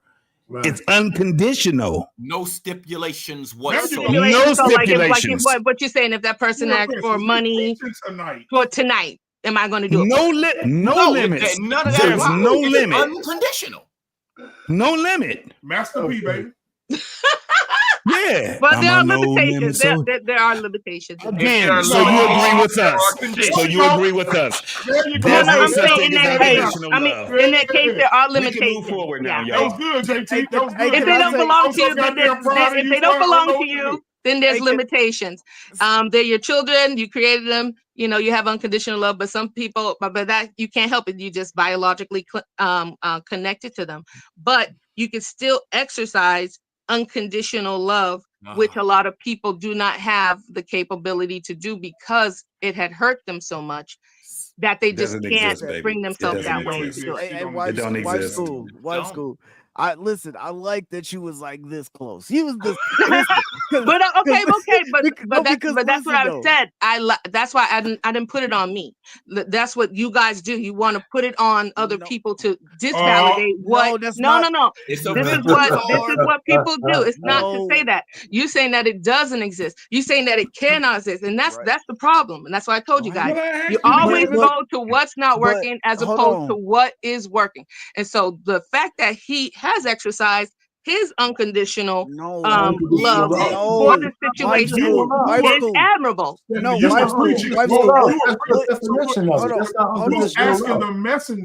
Who's asking the messenger, which is yourself, how you love unconditionally, and you cannot provide a moment in time that you have loved someone unconditionally. So we question you based on unconditional love that you have never experienced. Yes, and most people, most people, and that's why you love them unconditionally because they're I love God unconditionally as well. Because he's God. No, because the thing is that because we're in a portion of our lives where there's people that don't know God. And then when you come into what he has done for you and to come into awareness of who he is, then you generate a relationship where you can exercise that unconditional love for him, and it's reciprocal of what he already did. We're talking about relationships. You can't use that, darling. We're talking about relationships. And that is a relationship. We just talked about that. No. Okay, now just because it's God, see, this is why we're talking about relationships. Cory, if you hear me, I admire that you are showing unconditional love to your wife. Hey, listen, hold on. Right, Precious? We hear you, Cory. Precious, we need you. JT. I just got one. Hey, Bring the goalpost back down Yeah, here. facts. Don't move it down there. Bring it I back gotta down talk here. beyond the noise. I gotta talk Precious, beyond. you gotta Hey, step hold in. on. Corey, I just Come got if you're one thing looking to in the say. You hear camera, this? You hear this, I just got Precious? hold on. You I gotta got one step thing to in. say. Come on. I got one thing to say. All right, wife school. Listen, the reason so like you were almost there, and the reason why I'm gonna say that is because you did all that. You almost came to to the realization, like, damn, you know what? He right. And then you was like, okay, yeah, right. And then you came back and said, no. Okay, look, but listen, this is the thing. You was better than old boy that got off the panel though, because you was this close. ain't better than But nobody. listen, no, I'm talking about it. I'm telling and admitting what was going on. But outside of that, what she did, they were no longer together. Like that, like if she was out with Charles and everything like that while they were together, then you could say, and he took her back and she came back and all, then you could be like, well, okay, well, he loved her unconditionally because she was cheating with Charles, and then she like they were separated, they were not together no more. So like they just came back together. That was it. That's not unconditional love though. She did not cheat on him. You know what I'm saying? He was doing something, she was doing something. They both decided to drop it, and then they came back together. But you said so what did you define his unconditional love as? Him going as back far as home. like, okay, a lot of people they really harping on, like you guys even was talking about, if a girl even look or smile at a guy too long in the car 2 hours, when y'all you're already jumping together, down her throat. So even that's taking accountability. when you're the fact that she's together, on public TV, when like you're that's together, forgiveness too, because the way that you're out here is insinuating that he wasn't it.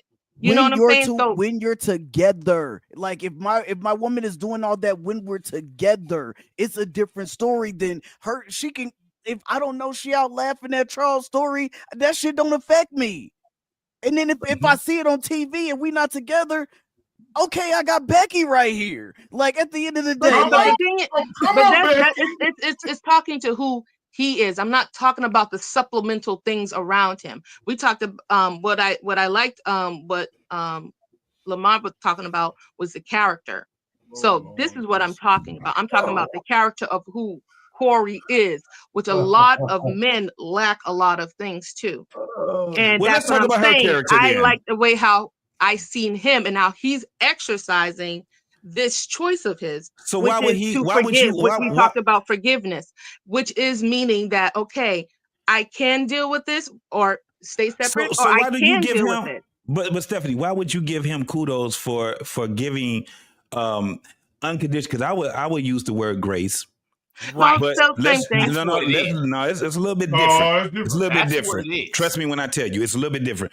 So when we talking about this unconditional love that you got, why are you giving him the kudos for going back to a woman that don't deserve his grace? Because that's a big thing of him to do. Now, whatever happened between why? But because that's his decision. And whatever happened behind closed doors, whatever was said, and for him to even make that motion, even though he probably didn't want to do it, or wherever he was hurt or felt whatever, the fact that he exercised forgiveness or grace, I admire that, because a lot of people do not do that. They don't. He's a and then we want to exercise all that stuff we learned. So hold on, because we want to take all that grace, all that stuff, and we put it on the next person.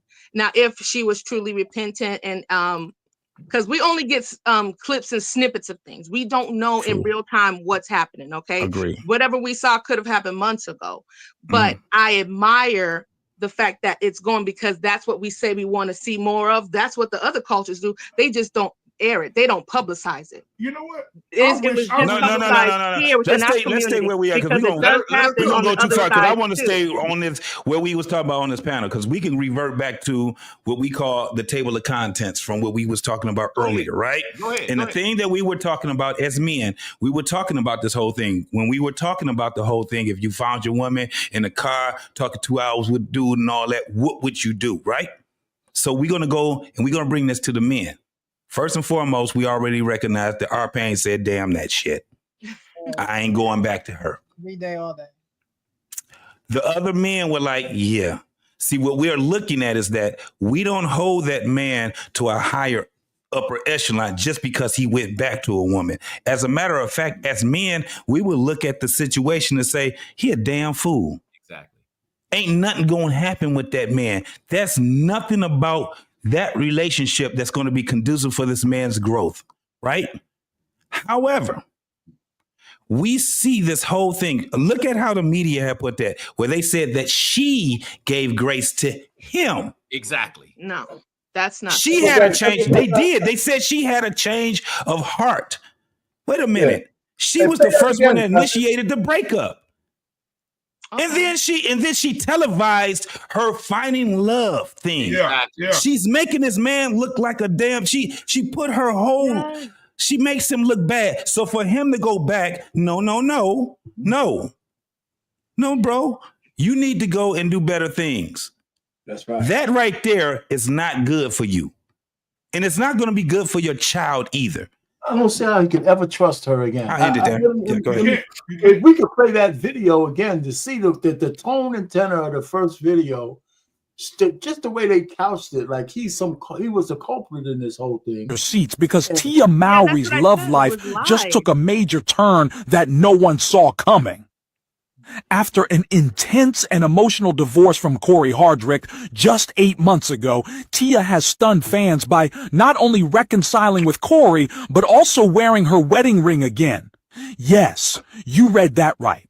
The same wedding band she claimed was a symbol of her freedom and self-love is back on her finger. But why the sudden change of heart? Let's break it down. When Tia filed for divorce in October 2022 after 14 years of marriage, the world was shocked. She had just spoken about how the decision was bittersweet and how it was tough. But for the sake of her children, she knew it was the right thing to do. At the time, Tia said the divorce was the best gift she could give herself and her kids, signaling that things between her and Cory were perhaps a little toxic. She hinted that Cory wasn't contributing enough to the household, and there were whispers about possible emotional strain in their marriage. Tia even liked a video online that seemed to subtly throw shade at Cory, alluding to struggles with partners who don't pitch in. Fans couldn't help but wonder, was there more to the story than Tia was letting on? Fast forward to the aftermath, and Cory was making moves of his own, challenging their prenup, which was supposed to be the key to protecting both of them financially in case of a split. His attempt to get spousal support from Tia raised eyebrows, especially since she'd never requested it. But as the drama unfolded in court, Tia came out victorious, with a judge ruling that neither party would be entitled to spousal or child support. The plot thickened. But here's the real kicker. Despite all the hurt and accusations flying around, Tia and Cory seem to have found their way back to each other. Reports are swirling that Tia may be giving their relationship another shot. She's been flaunting her wedding ring on Instagram, and Cory's recent posts of the family together on holidays only add fuel to the fire. But how did Tia go from calling the divorce a gift to rekindling things with Cory? Tia herself has said that one of the key reasons for filing for divorce was to show her kids that it's never too late to pursue your happiness. Damn. Now, did you hear the way or the perspective that story came from? Tia.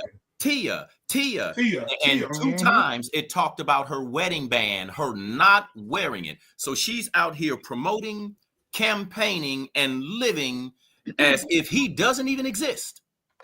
Now, when I was always told, when somebody shows you who they are, believe them, right? Mm-hmm. That's who she is. So for him to go back to somebody like that, I said something about status earlier, and JT just said something about grace. Now, those two together, that's a reason. And that don't sound like forgiveness or any of that to me. Unconditional love. Yeah, it don't sound like none of that. It sounds like an opportunity. So immature. Sounds like an opportunity. And opportunity. He already knew that she was like that. No, but Frank made a great point that they had an official divorce. That was a great point. They were separated. So It wasn't like they were still married or separation, and she's busting somebody down. But the way she left him was enough for me. That's the way you can't come back from that. I mean, because she's not changed. She's just going through another phase. Where's the counseling? Where's anything that you all talk about counseling a lot? What makes her a different woman now? If he opens his heart back up to her, it might be a year, 6 months, or whatever. She's gonna run past you. I hear where you're coming from, Stephanie. It might sound good to the modern woman that a man could go ahead and accept back a woman and all this shit, or he could just be a damn fool. Yeah. Yes. I mean, the book is still So do you think that lowly of him that he can't take control of his home? So that's what you're saying. You clowning him? Where that come from? That's what I'm saying. You're saying that he doesn't have the ability to leave his home. That's what you insinuate. The way you say it. I'm saying it. Come on, you just say he's a fool. He's a fool. So is he smart or is he capable?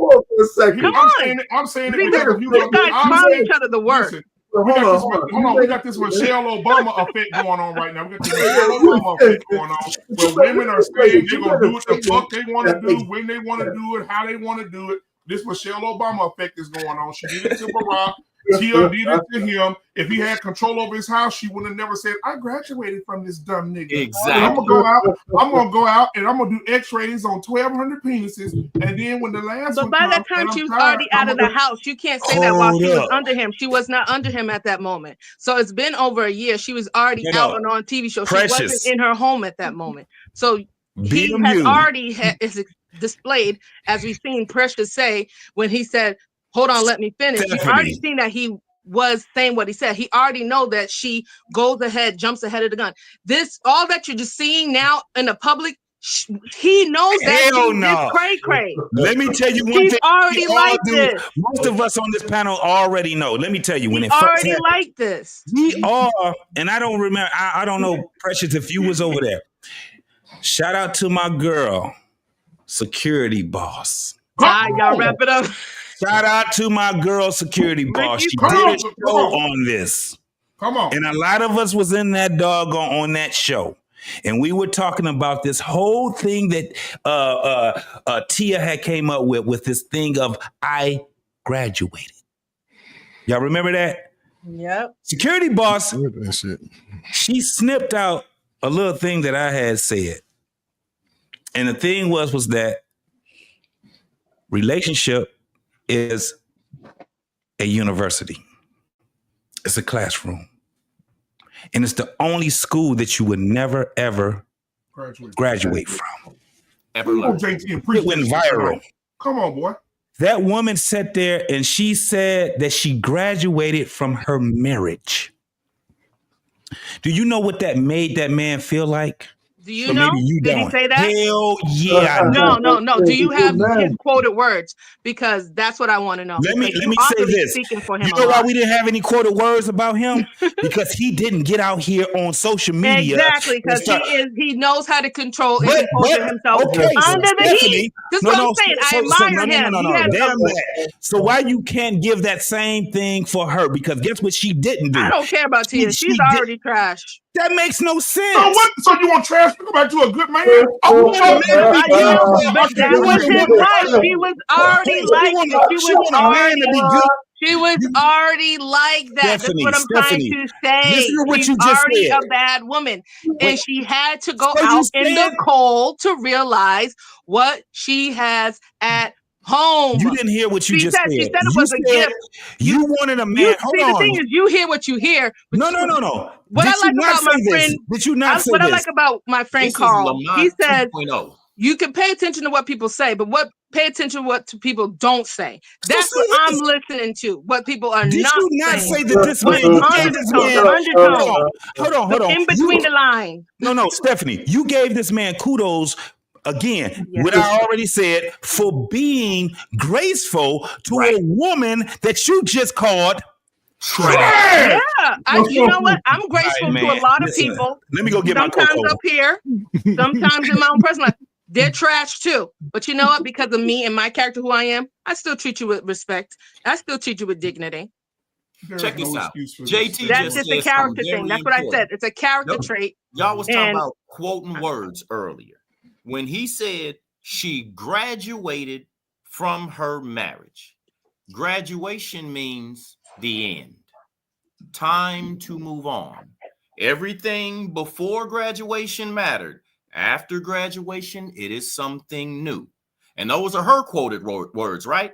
So if that's what she's living by, and that's what she believes, what does his effort matter if it is over and dead to her? I honestly, for me, I don't think those were her words, because don't nobody talk like that. Nobody in the history of life, because this is the only quote that we can attribute to her as far as graduating from. Those are not her words. She is just repeating what her friends are saying. She's repeating what she said. She was at her therapist. Let's go there. Let's preface that. She said she was at her therapist. And those are words I believe a therapist will put in your mind, because, well, don't think of it as, your marriage is ending. Think of it as a graduation. Those are words from a therapist. Those are not her words. So I honestly believe the counsel, as JT said, the people that you have around you, that was corrupting her mind and perception about her relationship. Like our pain said, you see how we make all these excuses? Her father. Why is it everybody else's fault for her? Yeah, that's what they don't take accountability. Why is it? But that's what I'm saying. This is, yes, Rick, don't go to therapy. This is what I'm saying. Like, she was seeking counsel from wrong people that were validating the. How do you know? Because you can see it. I need the quote. You just said you just validate your arguments that you're saying about her. I need the yes, you can see her. Okay, you guys saw too. She got in the bed with a gay man. There we go. Somebody that you said that does not have no credibility to talk about relationships. There you go. Then she talking to therapists. My therapist, gave me these. That's what she was on the talk show when she said graduated. I definitely know that no black person be talking about they graduated from this and that. And it's just so apparent. This is what I'm saying. You can see where it came from, where it stems from. Often we know that, like you said, if you're having these inhibitions and thoughts in your head, you're not going to go express that to your man, because that's who you have your qualms with. You're going to go and try to get validation from the outside source, which is not usually have your best interest. Hey, I just got one thing to say, man. How y'all been talking? Not y'all, just the panel. How we been talking so long? Y'all done got pressures over here. She done yawned about 15 times. I'm sorry. We love you, Precious. I'm gonna say the last thing. I'm gonna go. Tia is a whore. She's a whore. And Tia wanted to graduate from her marriage so she can go to the other institute to get more penis. She is a whore. And now that our whoreness has worn out, and now nobody wants to be with her, and now that you can see the words coming out of her throat because she lost so much weight, now she's in that house by herself and she can't pay for it no more because Disney ain't sending them checks no more. And now she see him, and they just talked about casting this man as the replacement for T'Challa. See, watch this. I just read this. I'm a little bit reading it right now. They're thinking about recasting Black Panther, and he's one of the candidates they have in mind. So she's seeing, damn, boy, if he get that damn Marvel chick, shit. Now I want to go back home. Hey, baby, you know what? I didn't want to graduate from you. I ain't mean that. I was watching this show called The Real Precious, and I heard this lady on the step, and she was just ending my delusional dumbass. And I wanted to come on to you, baby. And she said, you should give me grace, and it's unconditional love that you take my trifling, wore out. Oh no! See, now you just twisted my words. That's not cool. I didn't say anything about Tia. I'm talking about his action. I don't think she goes back if Kamala would have won the election. I don't think she goes back. She doesn't. I really don't. She understands, it's unfortunate that she see him on the rise, just like we all see him. He's making bigger movies. He's going to get more money. She understands, just based off some details. They had a prenup that she ain't really getting nothing. She just took her little $4 million. He took his little $3 million and on the rise. Her checks are running out, and his are just really beginning to take out. She sees it like we see it. Yep. Yeah. Nobody want no 50-year-olds. Nobody want no 50-year-old sister. You're 50. Yeah. And nobody's calling you. And nobody's calling. You're not sexy no more. You're not sexy. That little cute little Tia from back in the day. You're not sexy. You're not a heartthrob. You're not making boys jump off the screen. You're not. If she used the kids as an excuse twice. And I'll say this, and I'm a land my plane. Some people are opportunists in life. There you go. You see what I'm saying? When the opportunity presents itself, they take advantage of it. But if there is no opportunity there, they vanish. Yeah, I think she did a horrible job at taking an opportunity off of profiting off of the pain of her divorce. I think she did a horrible job at that. I really do. I really think she did a horrible job with getting a show to say things like, oh, well, I wanted to date to see, if I could, but I know that I'm not at the place. And, sometimes women, females, ladies, take your L's in silence. Like, just shut up. Like, get out of social media. Like, she wanted to be portrayed as hurt so bad that she just ended up looking stupid. You lost your husband because she's a whore.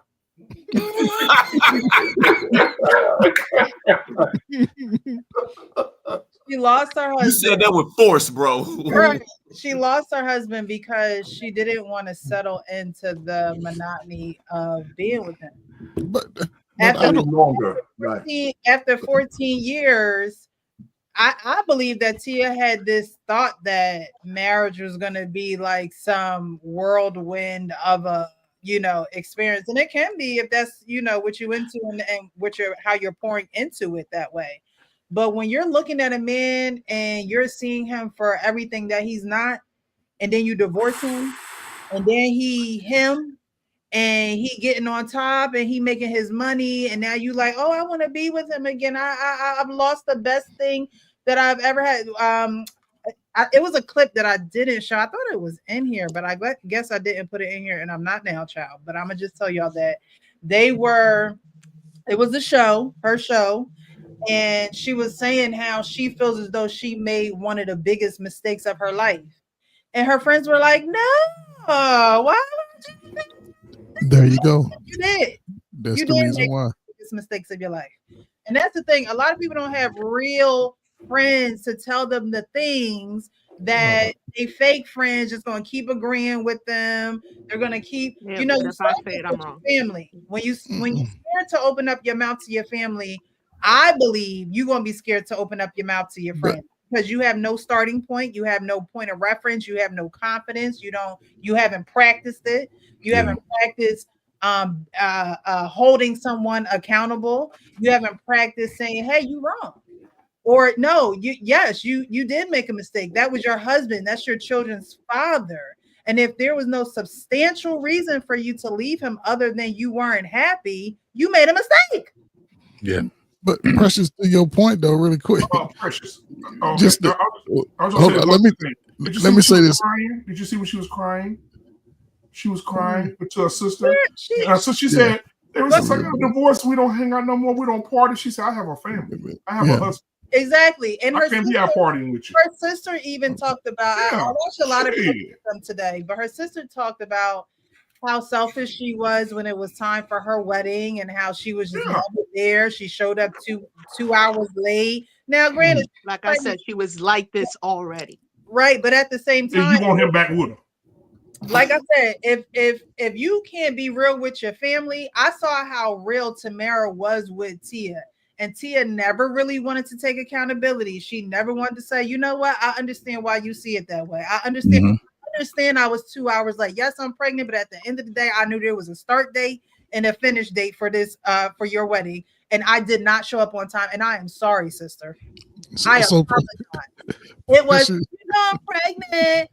Sometimes so when your own family is saying that you're selfish and things of that nature, I can only imagine what Cory went through as being extended family. You're not even about that's your twin sister. Okay, that's not even your younger sister of 3 years or whatever. That's your twin sister who been with all that time. Has been in interactions and relationship with you. Okay. Yeah. So she knows. And so when I see these clips of how, Tamara is trying to get Tia to communicate on a level of understanding, you don't even have to agree. I just want you to be able to understand that your actions and your behaviors are not becoming of our relationship. It's driving a wedge in our relationship. So if you could drive a wedge with your sister, you damn sure could drive a wedge with your husband. With your husband, absolutely. Your sister don't want to be around you. And Cory seems like he says in this clip, this is how I see Cory. This is how I always see him. It's just, everything's not perfect. Marriage is work. And that's Marriage is work. it I'm is. not here. Let me Go ahead, sorry. I don't know the man. I see him in sweatpants, a hat, comfortable, saying marriage is work. Yes. I'm willing to put in the work. I'm willing to be here for you because I love you. But when you have someone that is trying to stop that progress, y'all know my saying, only Jesus saves. I can't save you. Word. And then you divorced me. Yeah. Like then you cut off all ties. Yes, we co-parent. Y'all can still do that. Yeah. Yes, co-parent, and she felt some type of way about dropping the kids off and how that looks. Well, guess what? You painted this picture, Patty. Come on now. You painted this picture, and so that's one thing I don't like about women who paint a picture and they want to talk about men and don't want to help the man, because guess what? Men don't need wives. Men don't need us. They don't. Y'all don't need us. You don't. However, if it's a purpose-driven relationship and y'all done created children, why are you not on your purpose? Why are you not worried about raising your children with your husband? You talking about what he's not making. If you're making it, shut up. But Precious, I'm so goddamn proud of you. I'm gonna be on the all of these different, different series that he's in. So my thing is, and you done been through hell and high water with this man, but there was nothing to me that was substantial. And I'm not Tia, so I don't know. But at the end of the day, if you have a man riding for you, why would you try to kick him off the bus? Hey, Precious. Can I add this to it? What? Give me 1 sec, JT. Oh, go ahead, bro. You just laid out a bunch of conditions. Yes. A bunch of conditions. And if he wasn't to adhere, she left.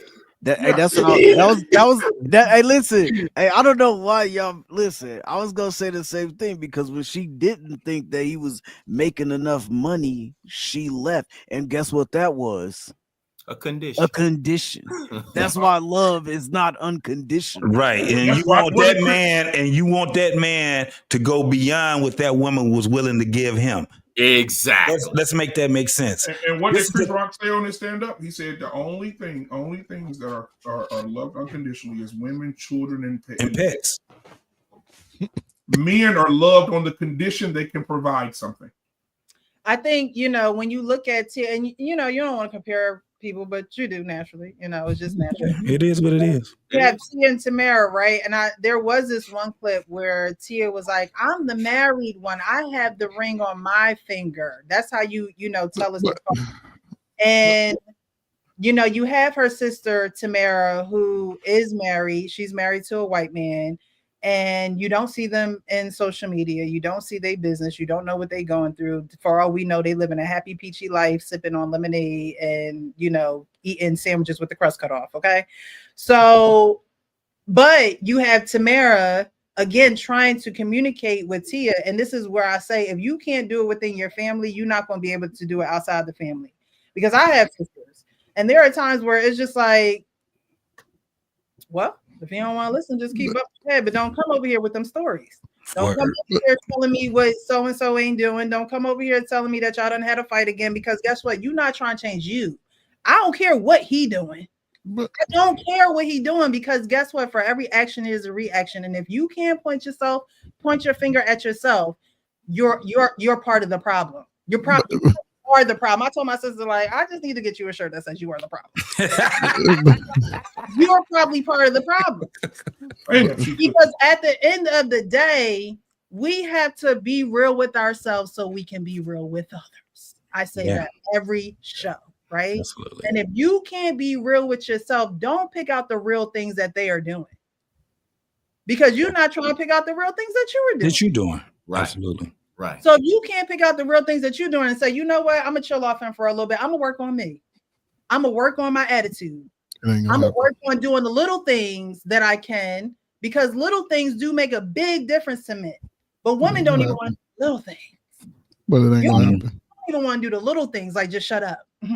It's not going to happen. Hey, Frank. That's a little thing, but it seemed like a big thing to you, right? When I first came on the panel, it was Precious, it was Frank, and it was R-Pain. And I remember what I said. I said, don't ask me for something that you're not willing to give. Yeah, you did.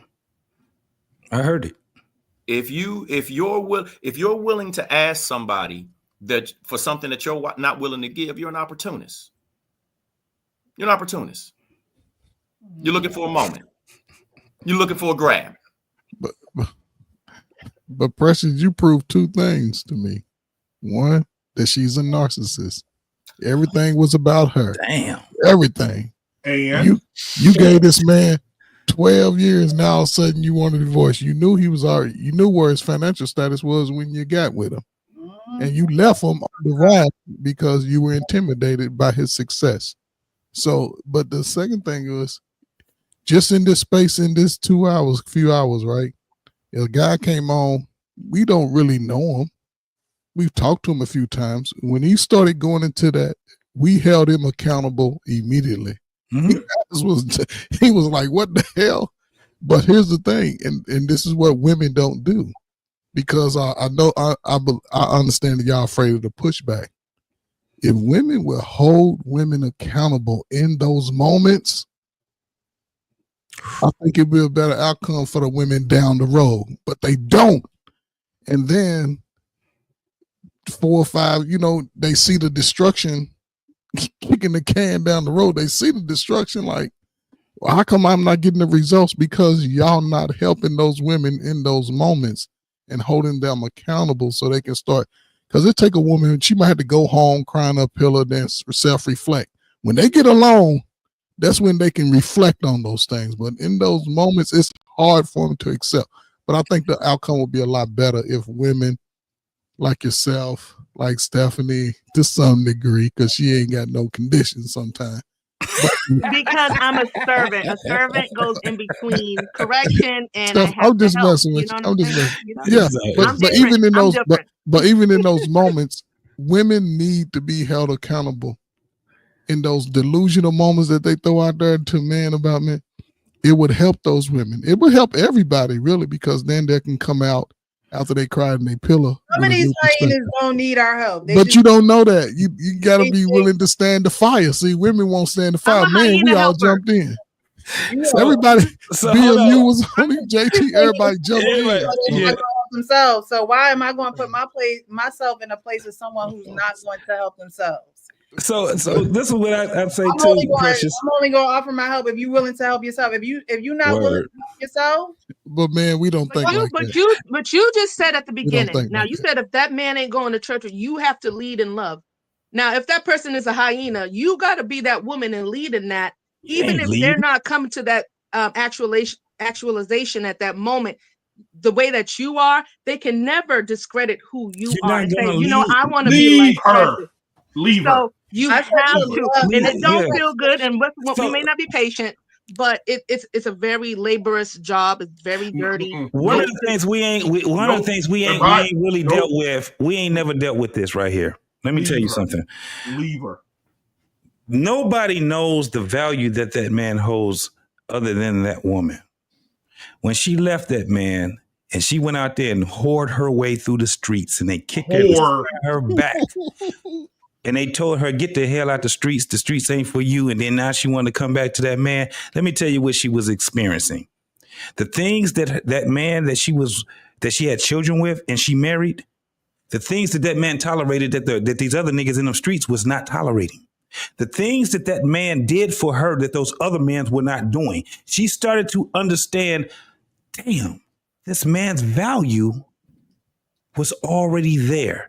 I did not understand his value. Because I thought the grass was greener where, y'all? On the other On side. the other side. So guess what happened to her? She went out there and said, well, I need to find out. She did that what's that whole thing? Like I told you, I don't know the Bible, but I do know some of the shit. That woman that God told her never to look back. What's her name? It was Lot's wife. Lot's wife. Right. And when God told her, don't look back. Her dumb ass said, let me see. Her dumb ass looked back. She looked back. Now what she got to deal with is this whole thing, because guess what? That clip that you showed, Precious, when he was talking and she's trying to interrupt him and he said, hey, and he did it so smooth. Yeah. It was just like, hey, I'm not done, right? Somebody told her that ain't the man for you, and she listened to them. Mm-hmm. That's right. She listened to them. That guy, when he did what he did, you know that they've always had that going on between them. When he's talking, she's telling you like, hold on, I ain't finished talking. Right? She felt that it's somebody else that's going to appreciate me because you're disrespecting me, because you sitting back when all that man was doing was giving her ass correction. Right. It's not comfortable when you get correction. It ain't supposed to be.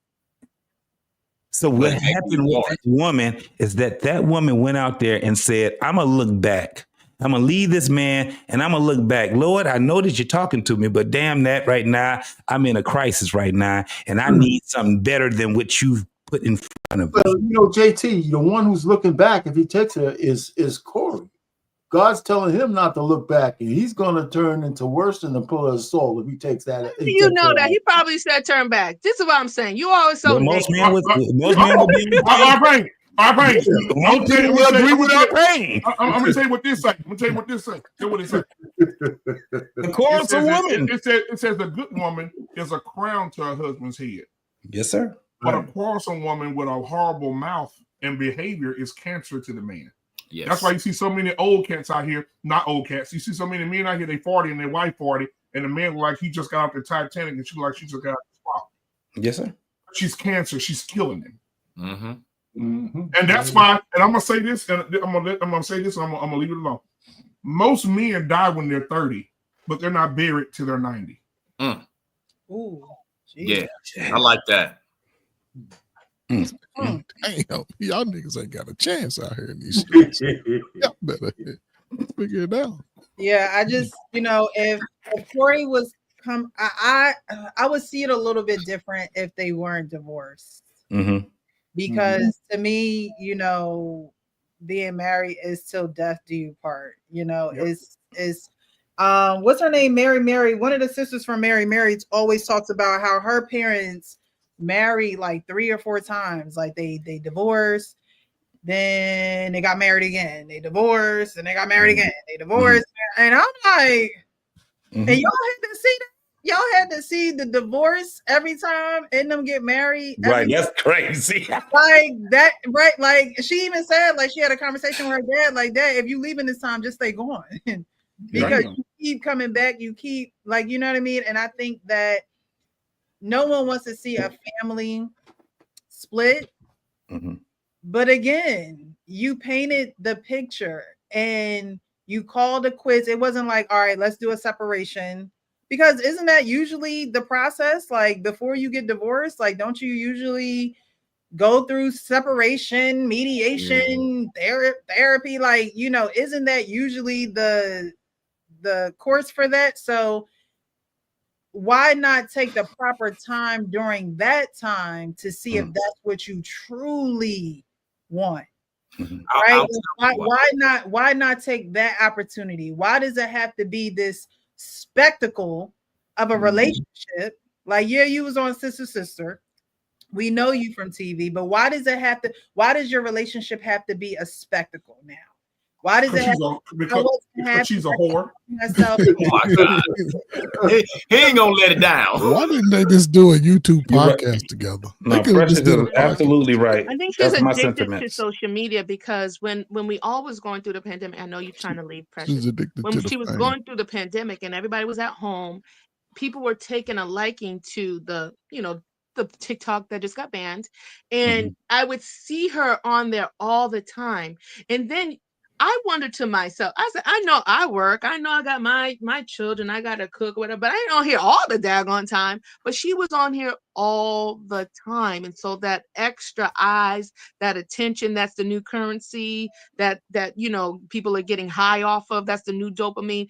That's, I think, was really threw it over the edge, because prior to that, she was at home or whatever. You didn't really see Cory. He wasn't out there like that. But it was her children, but it was mainly her, and then the outfits, and then the this and that. And then further down the line, we see how their marriage got dismantled. So I just think that, like I said, Rick put in the comments that her eyes went somewhere else, her attention went somewhere else. She wanted to see what was behind curtain number 2. And that's what she chose and prioritized over her home. And yeah, so but going to social media as your outlet, which a lot of people not do. even wife material behavior. Yes. It's the fame. A lot of people do it's it. not even, you know what I mean? Like, it's one thing to, you know, we're on social media, we do the social media thing, we post videos and things of that nature. Right. But y'all don't know what's going on in my personal life. Right. Y'all just not gonna know. And I love y'all. What you were talking. For one, I don't know y'all like that, and for two, it's none of your business. Right. It's none of your business, and it.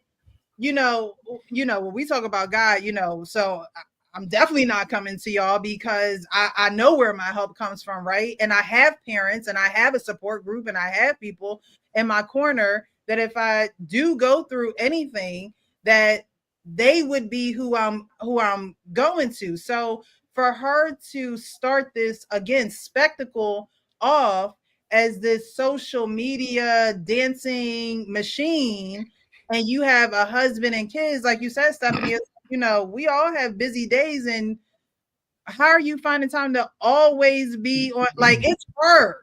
It's not just messages and, you know, Facebook posts and things like that. It's her. So you have to see the part that you played, and again, being real with yourself and seeing the part that you play in the downfall of it all. Absolutely. Because Cory does have the right to say, I don't want you back. Absolutely. Yeah. I'm sorry, Mr. Ferg. Say, I don't want to be your husband. I would rather just be a co-parent with you and just raise our children. Right. You go first. You can go, Coach. I'm sorry, if you want to. And it was just so disheartening, even to the point where we would see, like, she was putting on the outfits for social media, and her son was like, "What are you doing? What are you wearing?" Even her son was checking her, so it was like you could see how she prioritized other things than the family. We can't forget the fact that she was a child actor. The fame, social media allowed her to be relevant again. But that's what I'm saying. She's older now, and in her 50s. We see that the wrong way. Like, it just looks stupid. Like, you're not sister no more. It's not Nickelodeon. But listen, we understand that. We see that, yes, but it still gave her an opportunity to be seen again, to be relevant to the public again. And Cory, you know, he didn't have a choice in the matter. Well, here I gotta piggyback on that, because when Precious was talking about after the marriage was over, what happened to the counseling and the therapy and stuff like that. The mistake that people make before they get married is you're supposed to do that first. You're supposed to get educated first. You're supposed to seek counsel. You're supposed to talk to people that have been in the position that you are planning to assume, right? So these obstacles and problems and issues that you're going to encounter, you will have some type of knowledge or education on how to navigate through them instead of trying to figure it out along the way. That's 50% of the mistake right there. Because if you can have counsel on what is about to come, you can say, yeah, I don't want to be there. Yeah, I don't want to do that. Yeah, I don't think I'm built for this. Even go down the aisle. But that's true. But listen, they was 10, 12 years in. She was listening to everybody else on social media talking about how hot it was. She wanted to be seen. Right. But again, it goes back to what we were saying. Most of the time, women don't hold other women accountable in those wild behaviors. Men will do that. Women will not do that because they're afraid of the pushback of possibly losing a friend. And the only time they ain't got no problem with that is if it's a man that they both trying to get at. If it's a man, so She is who she is. My close friend. Like these people on the internet, you think if she was a close friend, a sister, and things of that you, nature, yes, I definitely would. I don't believe you. I don't believe in. She's not going to fake. listen to you. I don't Precious. believe in fake. I don't believe in talking to you just to talk to you. If I'm gonna talk to you, there has to be a purpose. There has to Precious, be. Precious, can I get 10 of you for $10? We need 10 of you. Yeah. See, that's Far the above problem. rubies, baby. That's Far the problem. We need 10 man. of you. So What's bad, Precious, that if we will speak, but the woman, our friend, has to fall into a mess before they say, "Well, what Precious said was right." And it's the fact that women, they're just so, I don't know, they're just something else. I'm telling you. I mean, even Tia, even if you said something in the comments like, "Girl, put some clothes on," oh, then somebody will make a video. I can't believe people in the comments had the nerve to say, "Put some clothes on." She is a woman. that's women. They will do that. And then this look, is my even thing. Simone Biles that That's found women, her though. man and That's happy. women. He put the medal on her man. Why he put the medal on her? That's He didn't do women. no work. Let's But be honest. see, that's the problem, and that's what we're Yes, but saying. they can't. We try. No. That. It's because y'all keep being attached to the sisterhood. No. See, so you're wrong with that. I am not. Hold on. Let me finish what I'm gonna say. This is the thing. How many times have you seen, even on the reality shows, have you heard Tia, Tamara, her mother, and her father all have counsel with her? How many times have you seen it? I don't know. I deal in real life with real people. I'll give you the answer. I ain't talking about no celebrities. I'll give you the answer. None. The only time that you've seen it was with her and her sister Tamara. And guess what? They didn't have a conversation. They didn't have. They wasn't close together for about 3 years, 4 years, or something like that. For the simple fact that Tamara was already telling her, "You fucking up already. You tripping." Right? And so she didn't want to talk to her. The parents, the same thing.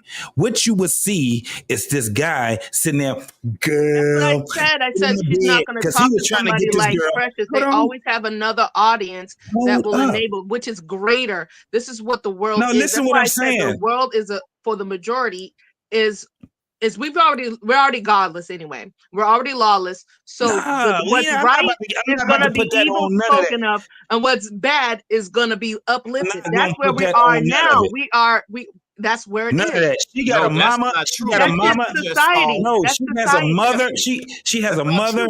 She has a mother. She has a father. She has a sister. I think she has cousins and all that shit that's close to her too. You didn't see none of them. You didn't see the family.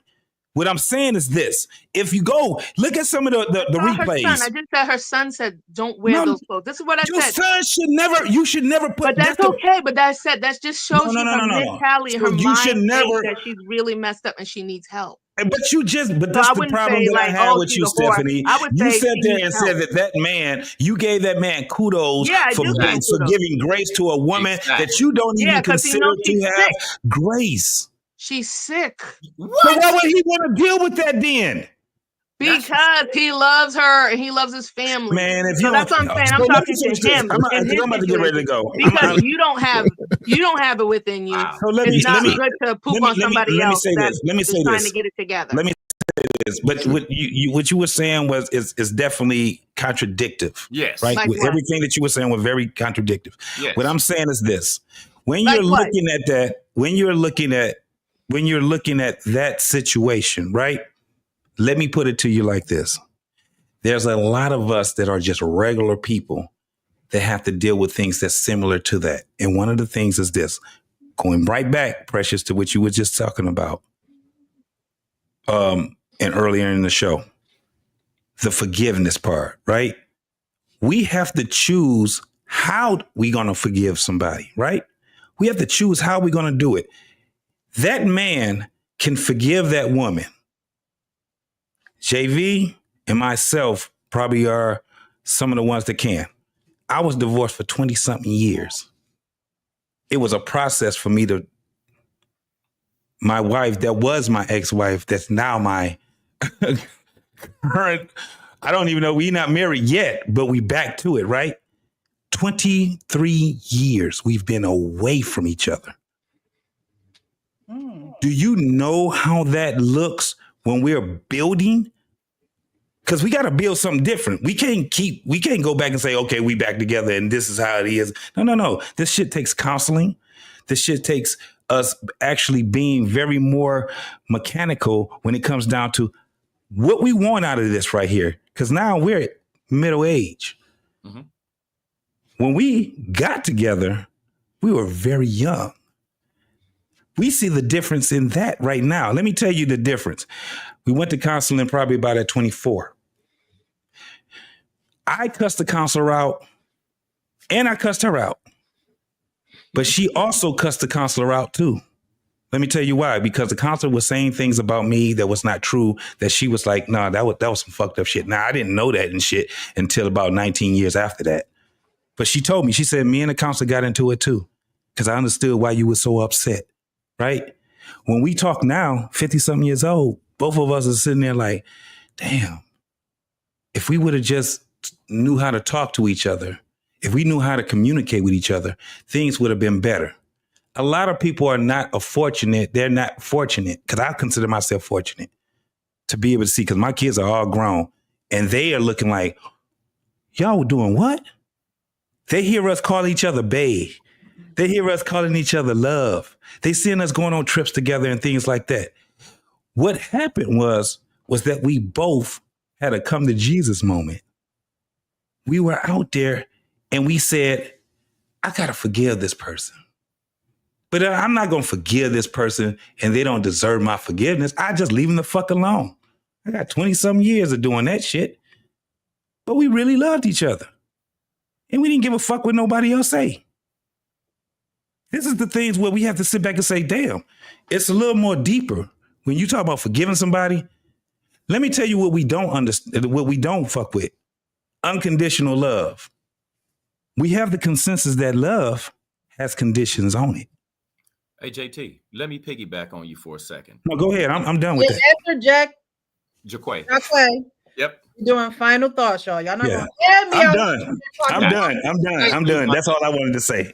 One of the greatest things that any human being can do is show their face when they down, when they losing, or when they out.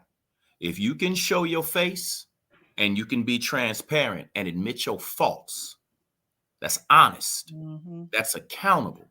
But what we like to do is deflect. Oh, she's sick. Stuff like that. No, when you make the choice, stand on your choice and admit why you made it. Don't say, oh, it's because of Precious. Oh, it's because of Frank. Oh, it's our pain. You know what I'm saying? No, it ain't because of that. I did this because I wanted to. I did it because I intended to hurt you. And this is the reason I intended to hurt you. Come on now. That's clear and that's transparent. Because if we ain't got an understanding, we don't have anything. You must be clear. You must be transparent. And you must convey your message, because it's up to you to make sure that the person you're talking to understands. It's not up to them to receive what they think you mean. It's up to you to convey what it actually is and to ensure the person that you're talking to understands where you're coming from. If you don't do that, you're a liar.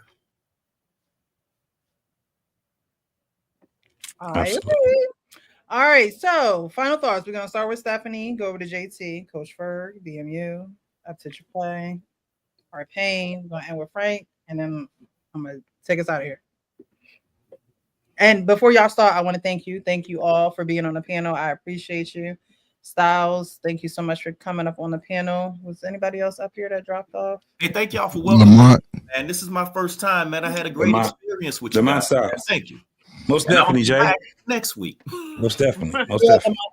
Jaquay, how did you find out about the podcast? Well, I had subscribed to you a while ago because I told you I saw you on Lapeef and on Anton's show. I didn't subscribe to a lot of the other people because they just bigger. You know what I'm saying? But you were one of the people that I saw that would sit and listen.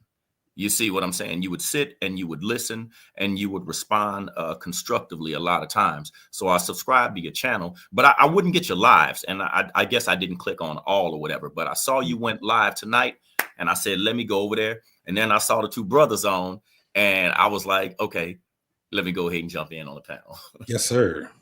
I appreciate you. Thank you. Yeah, I don't know if a lot of people that watch me on Le Peep didn't realize that I had my own channel, but I appreciate anyone who comes over and supports, any cash apps, anything that you guys do to support the channel. I appreciate, especially when you come up on a panel, because you give your perspective. I really enjoyed your perspective this evening. So thank you. You're definitely welcome back to the show. Appreciate it.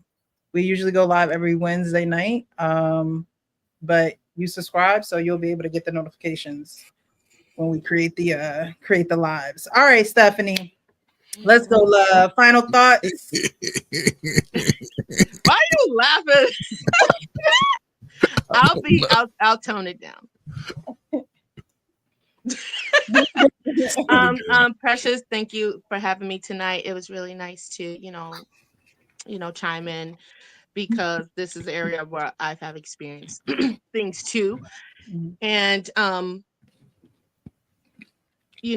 just hope that them getting back together is a successful thing. Hopefully it's not like a yo-yo effect. I don't talk on other people's situations. I just hope for the best, because that's what we're supposed to do, speak things into existence and not negative. I already hear enough negative and blame and finger pointing everywhere, every platform, every app, but nobody ever will highlight the good. Hopefully she has learned her lesson.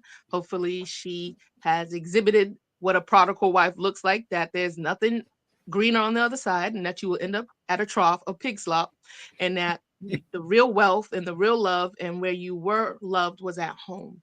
So I hope a lot of women will take the time to just sit and breathe and think before they act, because that's where a lot of us go wrong, moving out of emotion as opposed to what is true and what's logical. So hopefully things will work out so that can be an example for other women. Thank you, thank you, thank you. Have a great evening, Stephanie. JT, final thoughts? Sure. First and foremost, salute to you, sis, for keep going. I love how you had these conversations. And like my man was saying, that's how I kind of found you, was basically Lapeef. I seen how you, you sit, you listen, and when you say something, it was very powerful, because you didn't get long-winded. You didn't get to a point where you were off topic and things like that. When it came down to you to challenge whoever it is that you had decor with, listen, it was like we go through it, we say what we have to say, and then it was over after that. You know what I'm saying? So I appreciate these type of conversations that we have on your platform. I've been following you ever since. I've been in the clouds a lot more than I've been on the panels, but listen, you are one of these. Your platform is one of the platforms that when I'm driving to work, I watch it. When I'm at work, I'm still watching it all the way to the end. So I've always supported you. You might not have known that, but you are one of those ones that I got on my playlist.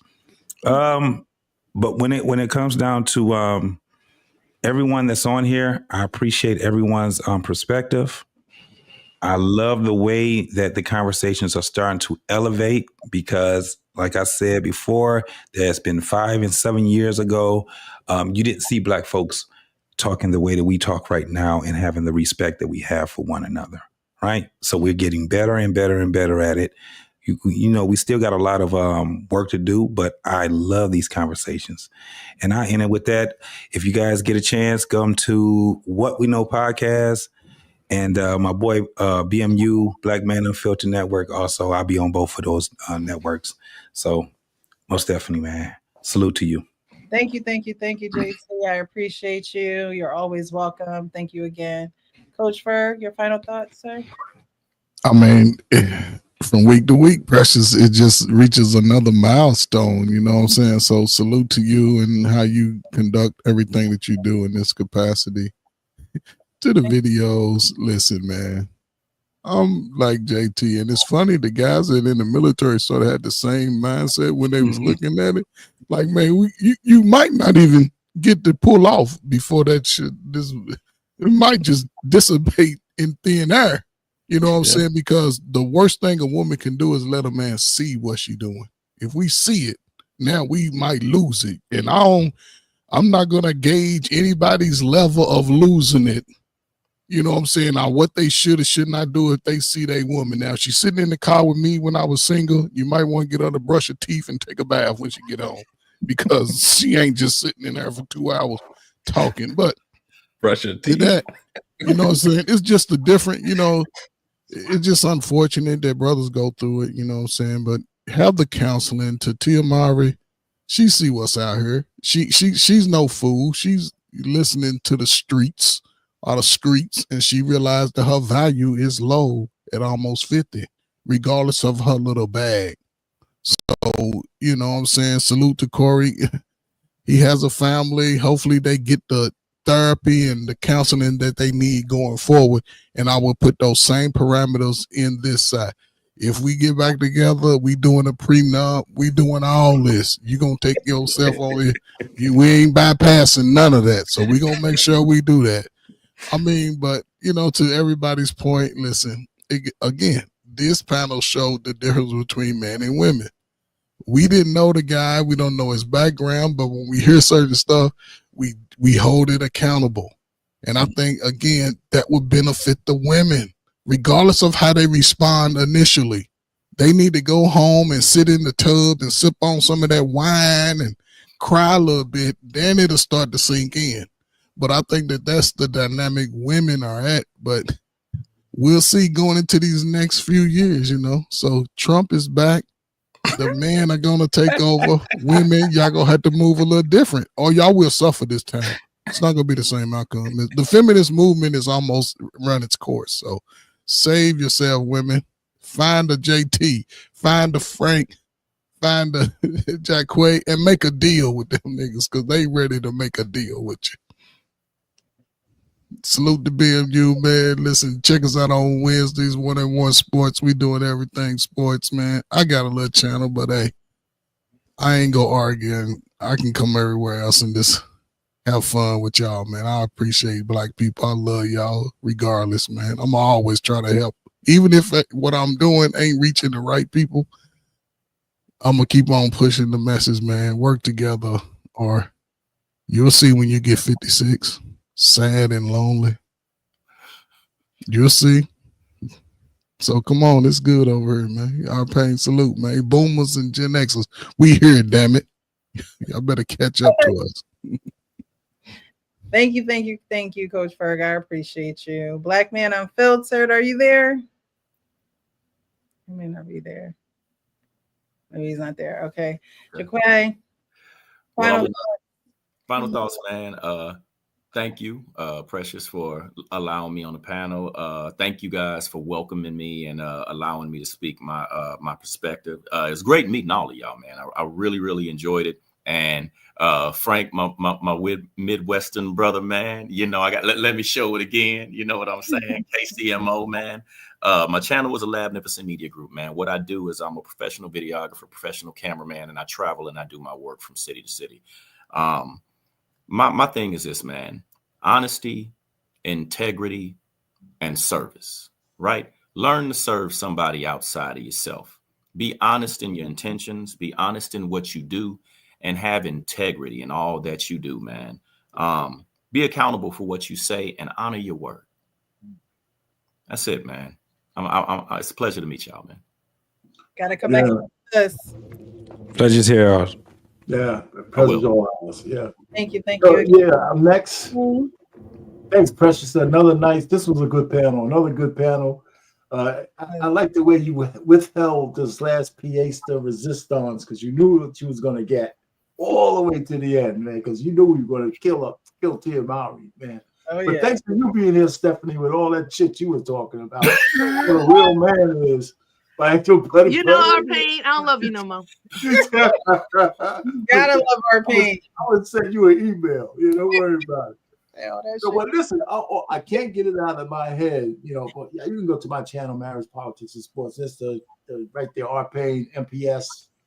But anyway, I can't get it out of my head because Parliament Funkadelic I grew up on those guys, right? So all I can think is, I'll stay, but she'll be coming back. Her head went out to play, but she'll get over that. Knowing my reward when she returns keeps me hanging on. I'll stay. And I'm going to go play that. I'm going to put my earphones on. I'm going to play all that haunted music because the guitarist is Eddie Hazel, and I love that guy. Anyway, so you know what? He better not take that woman back. He better not. I think this. I don't know if I got to get some receipts to make sure that what you showed is real or just somebody talking out of turn, because I can't see it. I can see it, but I'm really disappointed. Black men are taking L's all over the place. We got an army of simps. We got a 2-term president whose wife told him to kiss her ass. And it's just, we're losing all over the place. We're on the same, so many of us are still on the plantation. It's just bad. So I don't know, man. I'll land it there. I'm just disappointed. I'm really disappointed. Thanks so much for being on the panel, our pain. I wish I would have left it on a lighter note, but I'm just disappointed. I understand, Pain. I understand. Frank, thanks so much for being here, love. Yeah. Final thoughts. Shit. Tonight was a wild one. First of all, my fellas, man, my these are becoming my tribe right here, and Precious and everything. Y'all already know. Man, listen, and Uncle Rick, I know he said good night, but shout out to him. Ricky! We just accepted a couple of new members these last 2 weeks. You know what I'm saying? We got Jacquay and what's his name? Truckaroo. My brother, yeah. Nah, but man, Lamont, you was close. Almost. You almost had it. You was almost in there like he didn't cross over. Don't you be charging them up, Frank. You be charging them up, man. This is not the panel. This is like BMU Precious. This is not the panel to come on if you can't even take accountability as a man, man. If you can't even just say, damn, you know what I thought about it. You know what you write about it. I've done it a few times when these brothers are talking like, JT didn't talk to me like, yo, Frank, what about you know what? Our Pain, same, Coach Ferg, same, BMU, same, like, yo, you feel me? Like you gotta be open, to the possibility that you're wrong. Yeah. And the fact that everybody on the panel is telling you, bruh. You know how when I'm gonna end it with, how when they say one person tell you an asshole, you might, they might just feel that way. Right. But then you walk down the hallway and then 3, 4, 5, 6, 7, 8, like, goddamn, somebody is right. Somebody is right out of those 7, 8, 9, 10 people. You might just be an asshole. Yeah. Yeah. So when you come up with when you go on an open forum and then be like, I don't want to I didn't tell you to rebuttal. We pull up the video, but I still said rebuttal. You said rebuttal 20 times after that. Hey, Frank. I just want to say thank everybody, man. Listen, Champ Talk reactions. You know what I'm saying? I love this panel. This should be just so fun for me. But Champ Talk reactions, man, it's just a reaction channel. I just started doing lives, but reaction channel would be funny shit. That's about it. But yeah, much love to the panel. Much love to we got to come over there, Frank. We got to come over there. We were over there. We crashed over there already. They did the pop the balloon. I did a live and Coach Berg and I need to bring my stuff over there, dear. Yes, sir. Yes, come on. So I just Jacquay, you got a family over here, bro. Yes. You got a family over here, bro. Welcome to the group. And listen, and what old boy went through, trust me, we all went through it. Pain, Coach Ferg, Frank, myself, we hold each other accountable, bro. Some nights is my night, some nights is Coach Ferg night, some nights it's our Pain, but that's what we do. We make each other better. Absolutely. Love it. I appreciate you guys. Hopefully Lamont gets better. I'm gonna give him a He's all right. He's fine, dude. He's welcome. dogginess was, I just wanted to give him some of my tea through the screen. Like just because he was just going through it. Right. I understand. That water. He should have just took a nap. He should have just sat down and just said, said, take a nap.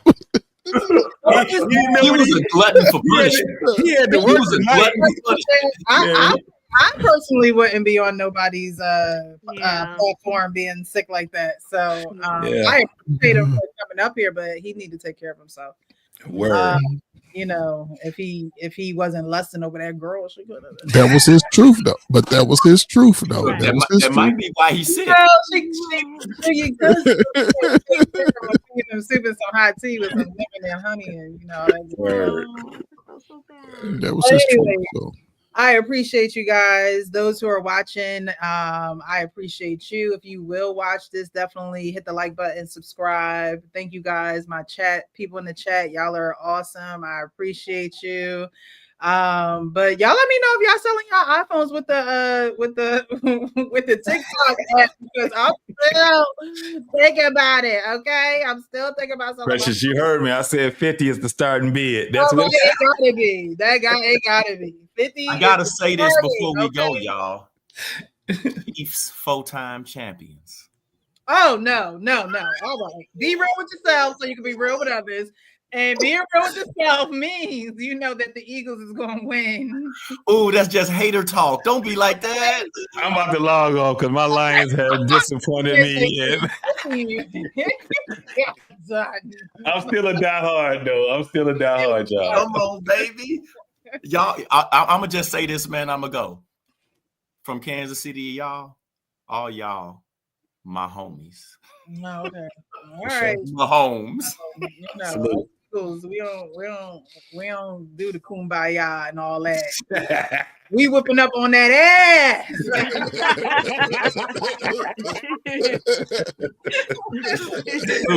we welcome the smoke. A heart baby, okay? We welcome the smoke. Come on and get it. All right, I'm gonna talk that ish. All right, y'all. I love y'all. Thank you. Be love real with yourself, so you can be real with others. It's the only way you really gonna live a fulfilled life, being real with yourself. Tia, she should have been real with herself, and real with herself mean I don't want to divorce my husband. She didn't want to divorce him. Word. She didn't want to be graduated. I don't believe that tradition graduates. Tradition does not graduate. Tradition just continues to go on. That's what tradition does. That's the definition of tradition. It just keeps going on and on. Yeah. Graduation is when, I think someone said it, you have stopped and you're done. And there may be another level and things of that nature, but tradition does not graduate. And if you wanted to, and for some people, tradition does mean I've been in this marriage for X amount of years and I need to figure out how to get out this rut. For some people, that is tradition. It's a part of their tradition. But those are the things like Jacquay was saying, you go to premarital counseling. You do those things, even if you don't feel as though you don't need it, at least you'll have the tools. I was watching a video of this guy trying to get his daughter out of closet that she locked herself into, and he's trying to use, a screwdriver and things of that nature. But if he had the proper tools, he could have just took that door off the hinges. Well, here's the thing about divorce. I've been a screwdriver. Well, here's the thing about divorce. When people get divorced, it's because they don't want to face themselves. Mm-hmm. Because what marriage taught me was not about the ugly within the other person. It taught me about the ugly within myself. Mm-hmm. And I had to face that. Mm-hmm. See what I'm saying? And when the more apt you are to face the ugly and the lies that you have within, the better you will be off and the better you can serve the person that you're with. Man. All right. Well, y'all heard it here first. Absolutely. Be real with yourself. You can be real with others. And if you can't point them, my mom always told me, you got all those fingers pointing at them and you definitely got one still pointing back at you. 3 pointing back at you. Right. So I appreciate you. Have a great evening. Till next Wednesday. This was a good one, y'all. Yeah. Have a great Until evening. next time, y'all. Till next time. Okay. Peace.